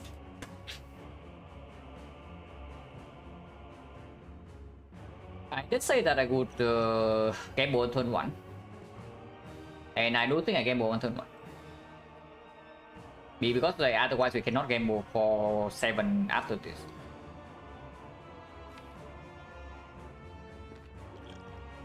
I really don't want to burn 1 focus potion here, because I do think I need 1 focus potion for the next fight, whatever that is.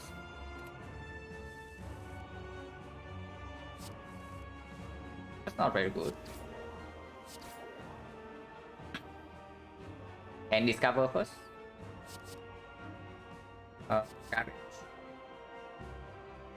Okay, it's not too bad. And we can strip all artifact here.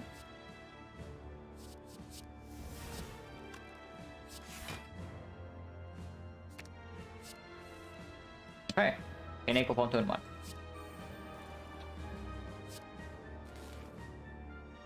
I think it's kind of cringe. We can full block this with Beam Cell Dark Shackles.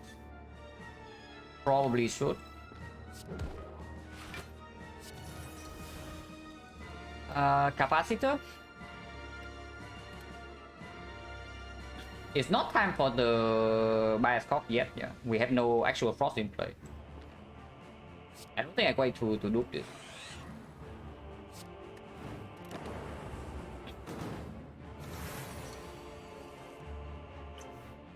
Yeah, like exactly like this. Like, what are we playing this turn? Looping Echo Force, looping defense takes 20, then puts all the thing in play. But then we don't have slots. We don't have frost in play.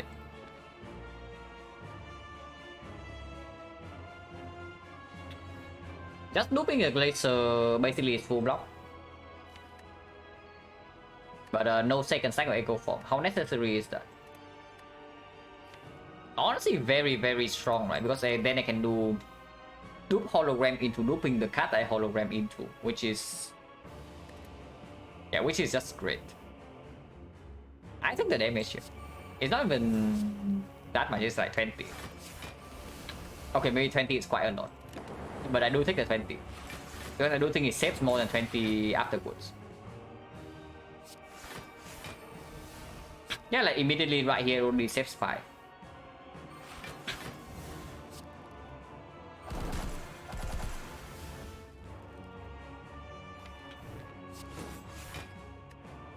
Probably go in with a hologram by a stop next turn.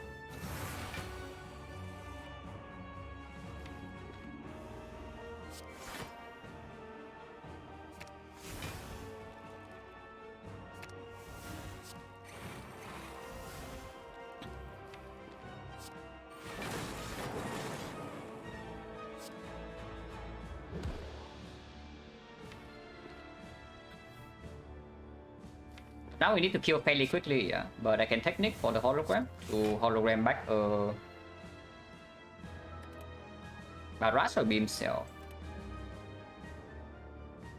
Probably be barrage.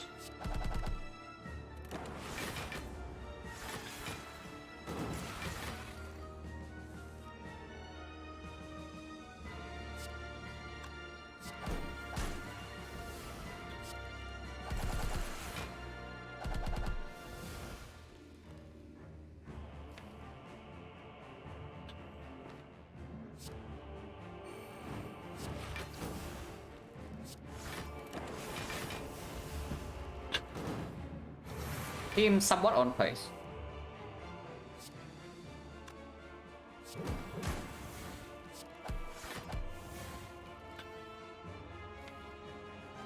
I think I still want the lightning.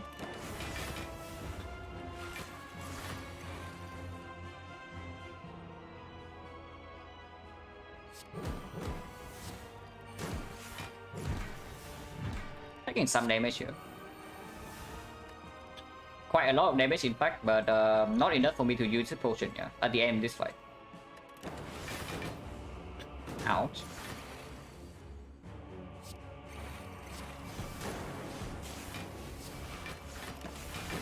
And we refill our focus and then continue.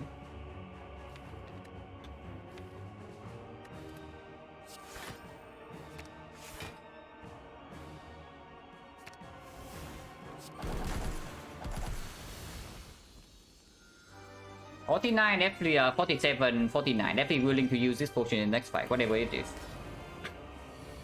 Pop taking Echo Form is great, but we are also facing 24 damage front load.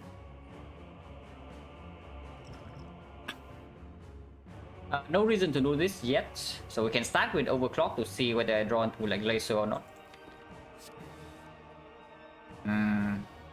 Discovery Capacitor. Okay.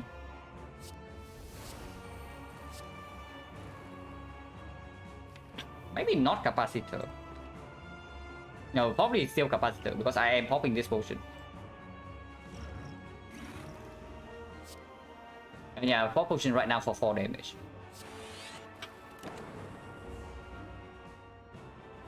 Could have waited with Capacitor too, but not really.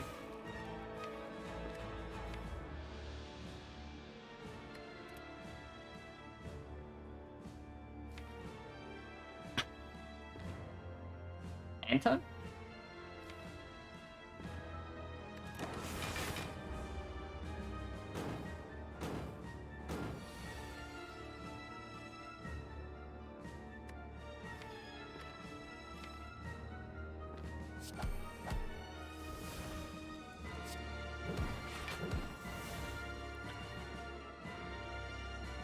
He goes to 34, we are blocking for 28, but we have a full heal. I want a Dark Orb in play.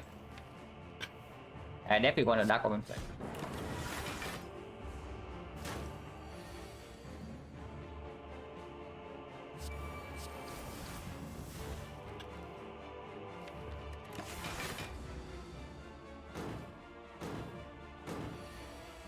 Debuff is okay.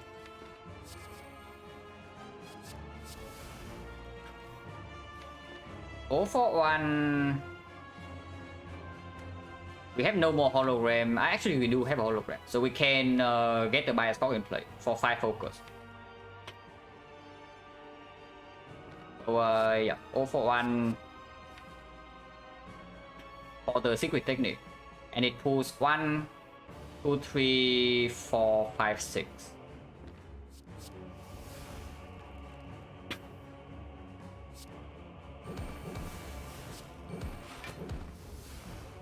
Oh, not enough cards. Yeah, not enough cards. We have too many stacks of Echo Form to actually get the hologram right here for the bias clock. Yeah, we have way too many stacks of Echo Form, unfortunately. But that's fine, because we are also not vulnerable for next turn.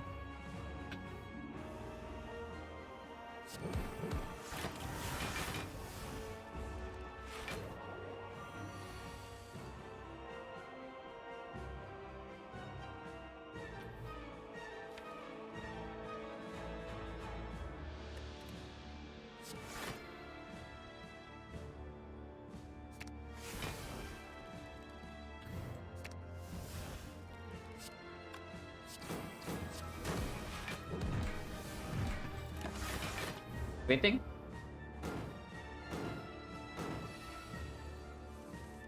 Okay, cool. That reset is very huge here, yeah. And I think I want to keep all these things. And with Laser, and then just do a cast this afterwards. Yeah, strength reset is very, very big. Yeah, Melter. Like just looking Melter, you know? Actually, you cannot BB.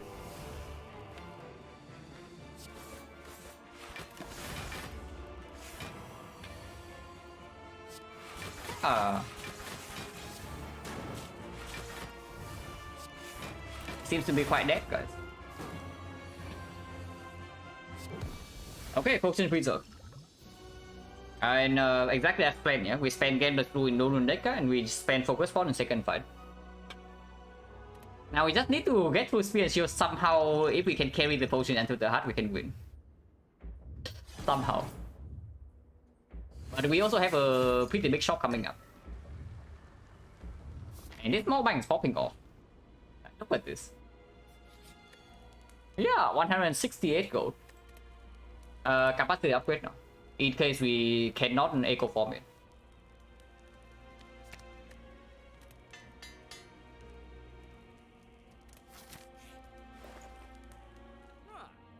Pretty garbage relics. I mean, medkit is like okay. It's not good, but it's not terrible. Deck of Marble Strip Artifact turn 1 for us to do go for the eyes Dark Shackles. Energy pot is probably clear, yeah? Also, on Rumors, Energy pot is good. Energy pot is absolutely good. And then I think one card remove, I want the marbles. I don't care too much about medkit. Multicast? It's okay if we front load the bias cock, which we are probably going to do in Spear and Shield. That is okay. That is good. That is actually quite good in Spear and Shield. Nothing pretty good. Dark is a win condition. Dark is not a win condition. Dark only a win condition when we actually have focus. But when we only have focus, we can do other things with 2 Echo Form stacks. Before we get Echo Form in play, yeah, the multicast doesn't even do anything. I mean, it's slightly better than usual with the energy potion, but not by that much. Okay, we buy this for sure.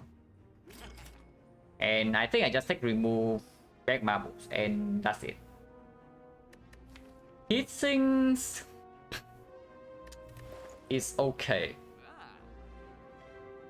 I just want to have something that help us preserve this potion against Spear and Shield. I'm willing to use every other potion.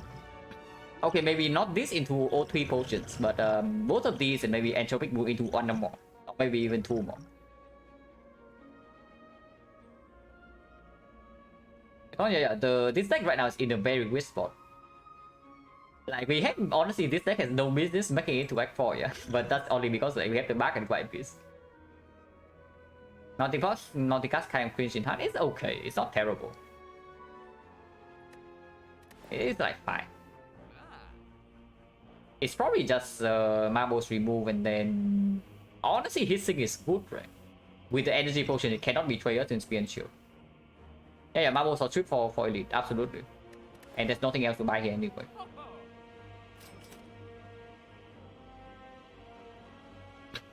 What do I want to remove? I mean, technically, medkit for overclock is like something, but how much do we care about second cycle? I guess just fine. Medkit is like okay. It's not very good because our worst cycle is actually the first next cycle. After Echo Forms are down, if we have scaling potions, we are completely okay. Medkit is just like 4 block in the elite fights. Before that, I just take card remove. And remove strike because we have dexterity potion for the defense. Unless you tell me there's a card worse than strike in here. But no, right? Yeah, so remove strike. And then I think I buy hissing.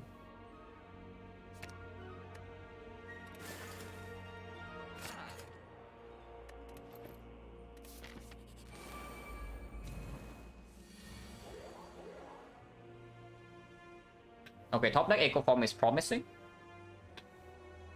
And I can energy pot right now to get some frost in play. And play the discovery as well, yeah. Electro? Electro is kind of high. Energy pot immediately, yeah. So I can do capacitor glacier. With Echo Form in play, we can double bias clock next turn and that kills them quite fast. If we draw into the bias clock. Otherwise next turn we can get mega wrecked.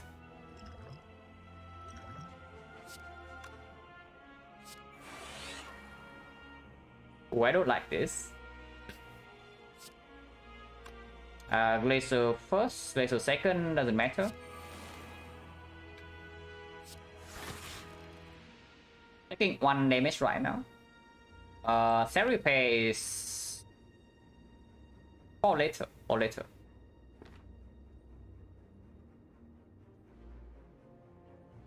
Riven Tail will strike, probably.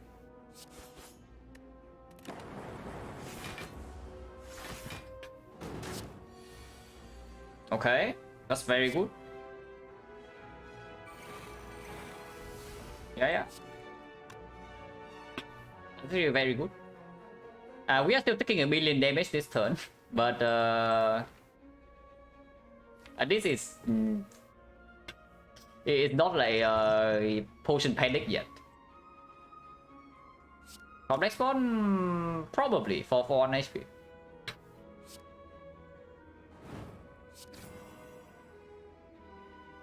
Because yeah, the export just happens right now. And do I use this or not? Because right now we are facing 49, 53. And this block for 29. So currently facing 24 damage.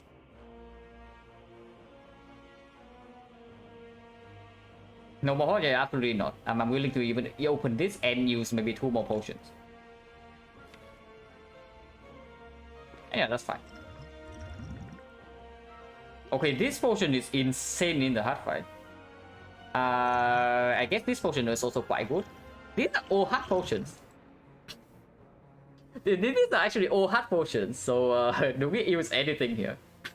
Because this potion doesn't even do anything here. If we use anything in here, it's the power potion right now. I have a feeling I just take this damage. I have a feeling I just take this damage and then we observe afterwards. Like 2 artifact with bias clock, with slots, with focus, with 2 free powers. Is kind of sick.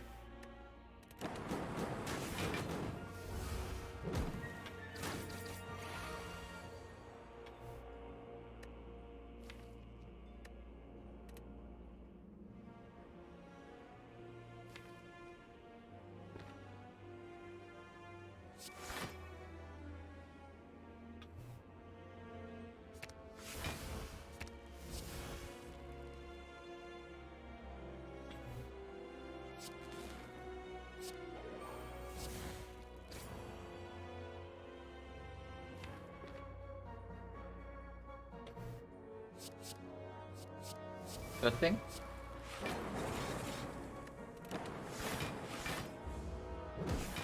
Okay, we can probably preserve potions here then.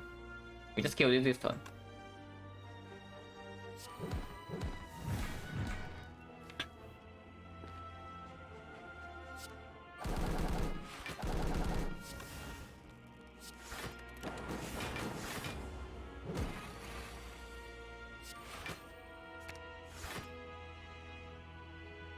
Next turn is another bias call. So there's like no problem here. Beam Cell bottom deck. Yeah, Beam Cell is bottom deck. Well, no longer bottom deck. And we just kill this one. I only play Cell Repair.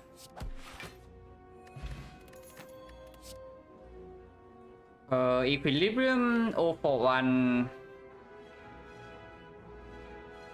041 seems like a gigabit. And Equilibrium, I don't even know whether that's really good or not. I'm feeling that we do toss away the slots though. We toss away the off-slot potion, and we take the Gambler's Brew. Is it even good? I mean, it's good to hold the Dark Shackles, but I have a feeling that if first cycle goes well, we are just stomping the hard fight. Like just my feeling. Honestly, probably not, right? I want to draw into my Frost. And I want to draw into my Echo Fog. I don't care about this, I don't care about this, I don't care about this. I care about this one.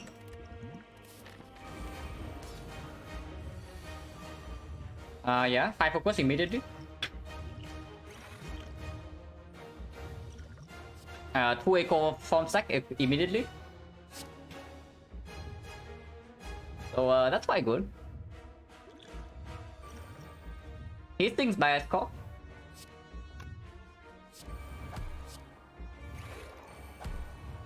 Echo form again. And now I can game the Screw.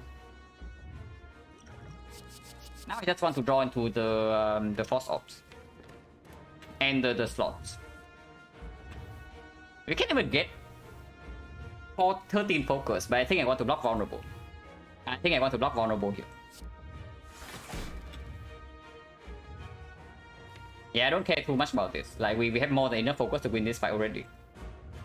Capacitor? Okay, nice bait, but I don't take it. Yeah, nice bait, but I don't take it, yeah. Okay, is that vulnerable? I do. Oh yeah, you're talking about... are you talking about my vulnerable or the Husk vulnerable? Because I do care about, like... Actually, I care about both. But we can end turn here. I don't even care about taking... I don't play these cards. Yeah, I don't really play these cards. Now, if we do the capacitor, basically we have won the fight. And we cannot die per cycle. I mean, at least I think that we do capacitor, we win the fight. We probably win, right? Surely.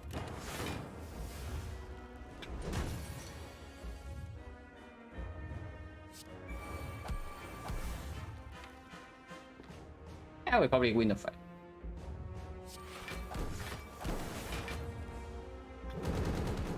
Yeah, blocking vulnerable just makes like the first cycle super chill. And that's exactly what we need, because now we are super fine.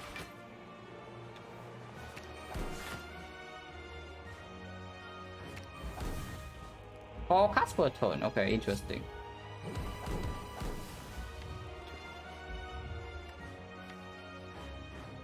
Actually want to kill the lightning off, but it doesn't matter.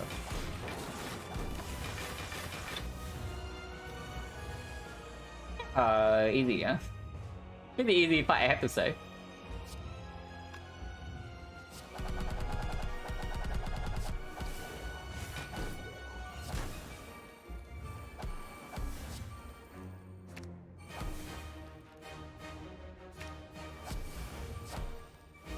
Okay, maybe we can ping ourselves to death, so let's be careful. Maybe we can actually ping ourselves to death. So let's not be too over-eager.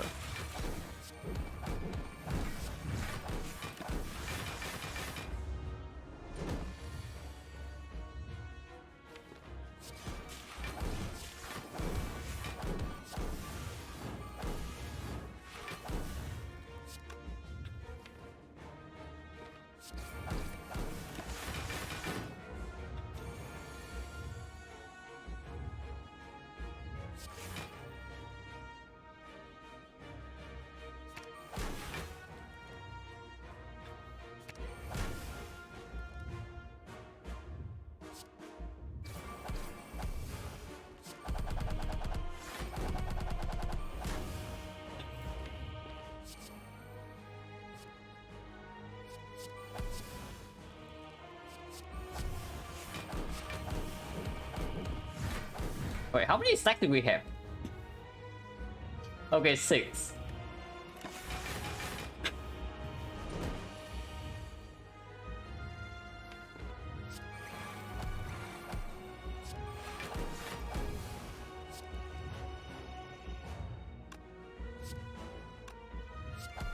We don't die here, yeah.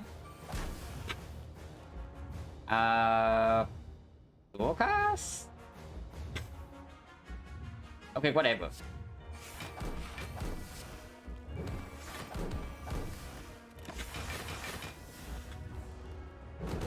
Need to draw into an actual rock card though. This is fine.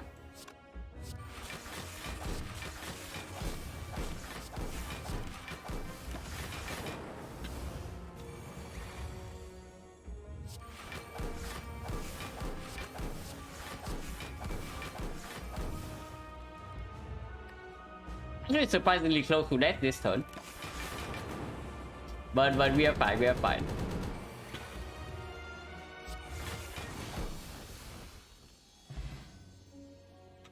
But yeah, almost ping ourselves to death there. Better be mindful. This one's like super weird. It's all monkey, but at the same time it's not because it's just freaking potions. You're very close to dying to falling asleep. It's actually true.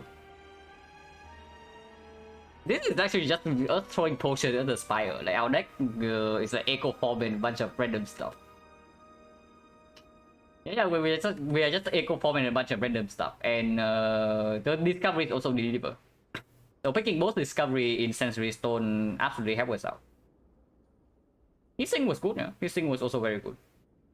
But most of all, we're just throwing potions at every fight. So pretty nice. 9-4.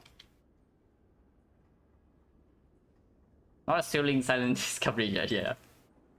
That thrilling gameplay for 8 hours.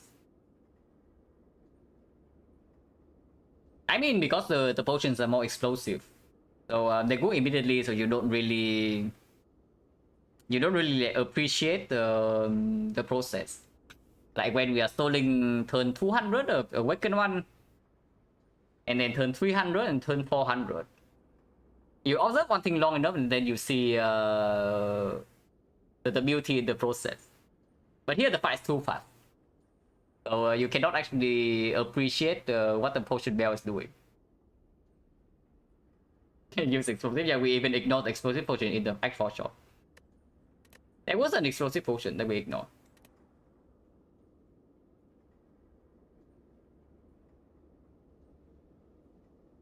But yeah, echo form good, I guess. This one pretty much just like echo form good. Because without the echo form, we cannot even save the potions. Without the like 14 heal per fight. And yeah, like potions only give us like something. We still need to fill our slots. We still need to actually deal damage in a fight like this. And we can only do that because of echo form.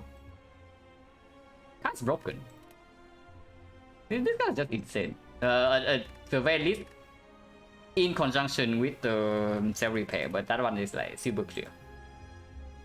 14 heal per fight is just disgusting. We actually had more than that, yeah. We had 16, and we also have like even more from Eternal Fighter. Like this fight, for example, we took 59 damage when we are full HP. Okay, this fight is not actually echo form cell repair, but we roll into like 2 regen potions. But other than that, like, we just take damage here and there, but we enter Act. How much damage did we take in Act 3? Like 13 right here, 10 so 23. 28, 87, 87, 51, 138, 153, 157, 175, and we enter the Act boss with full HP, and we never rested. We took a total of 175 damage in the entire Act, and we have full HP before the boss fight. So that's pretty disgusting.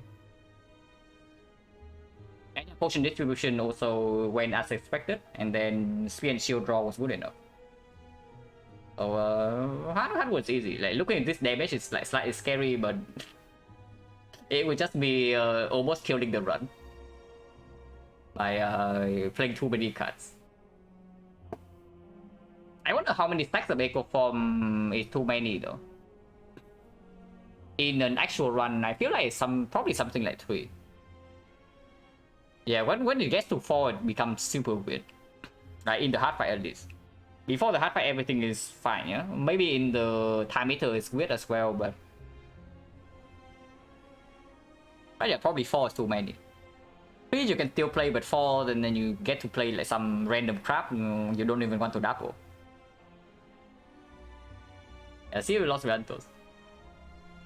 Yeah, the stream probably also ends soon, so let's see who is on.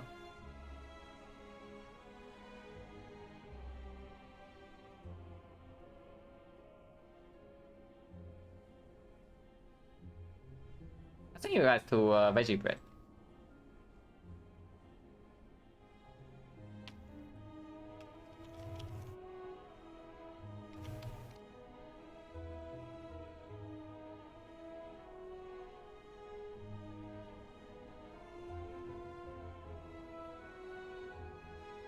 But yeah, thanks for watching, guys, and see you later.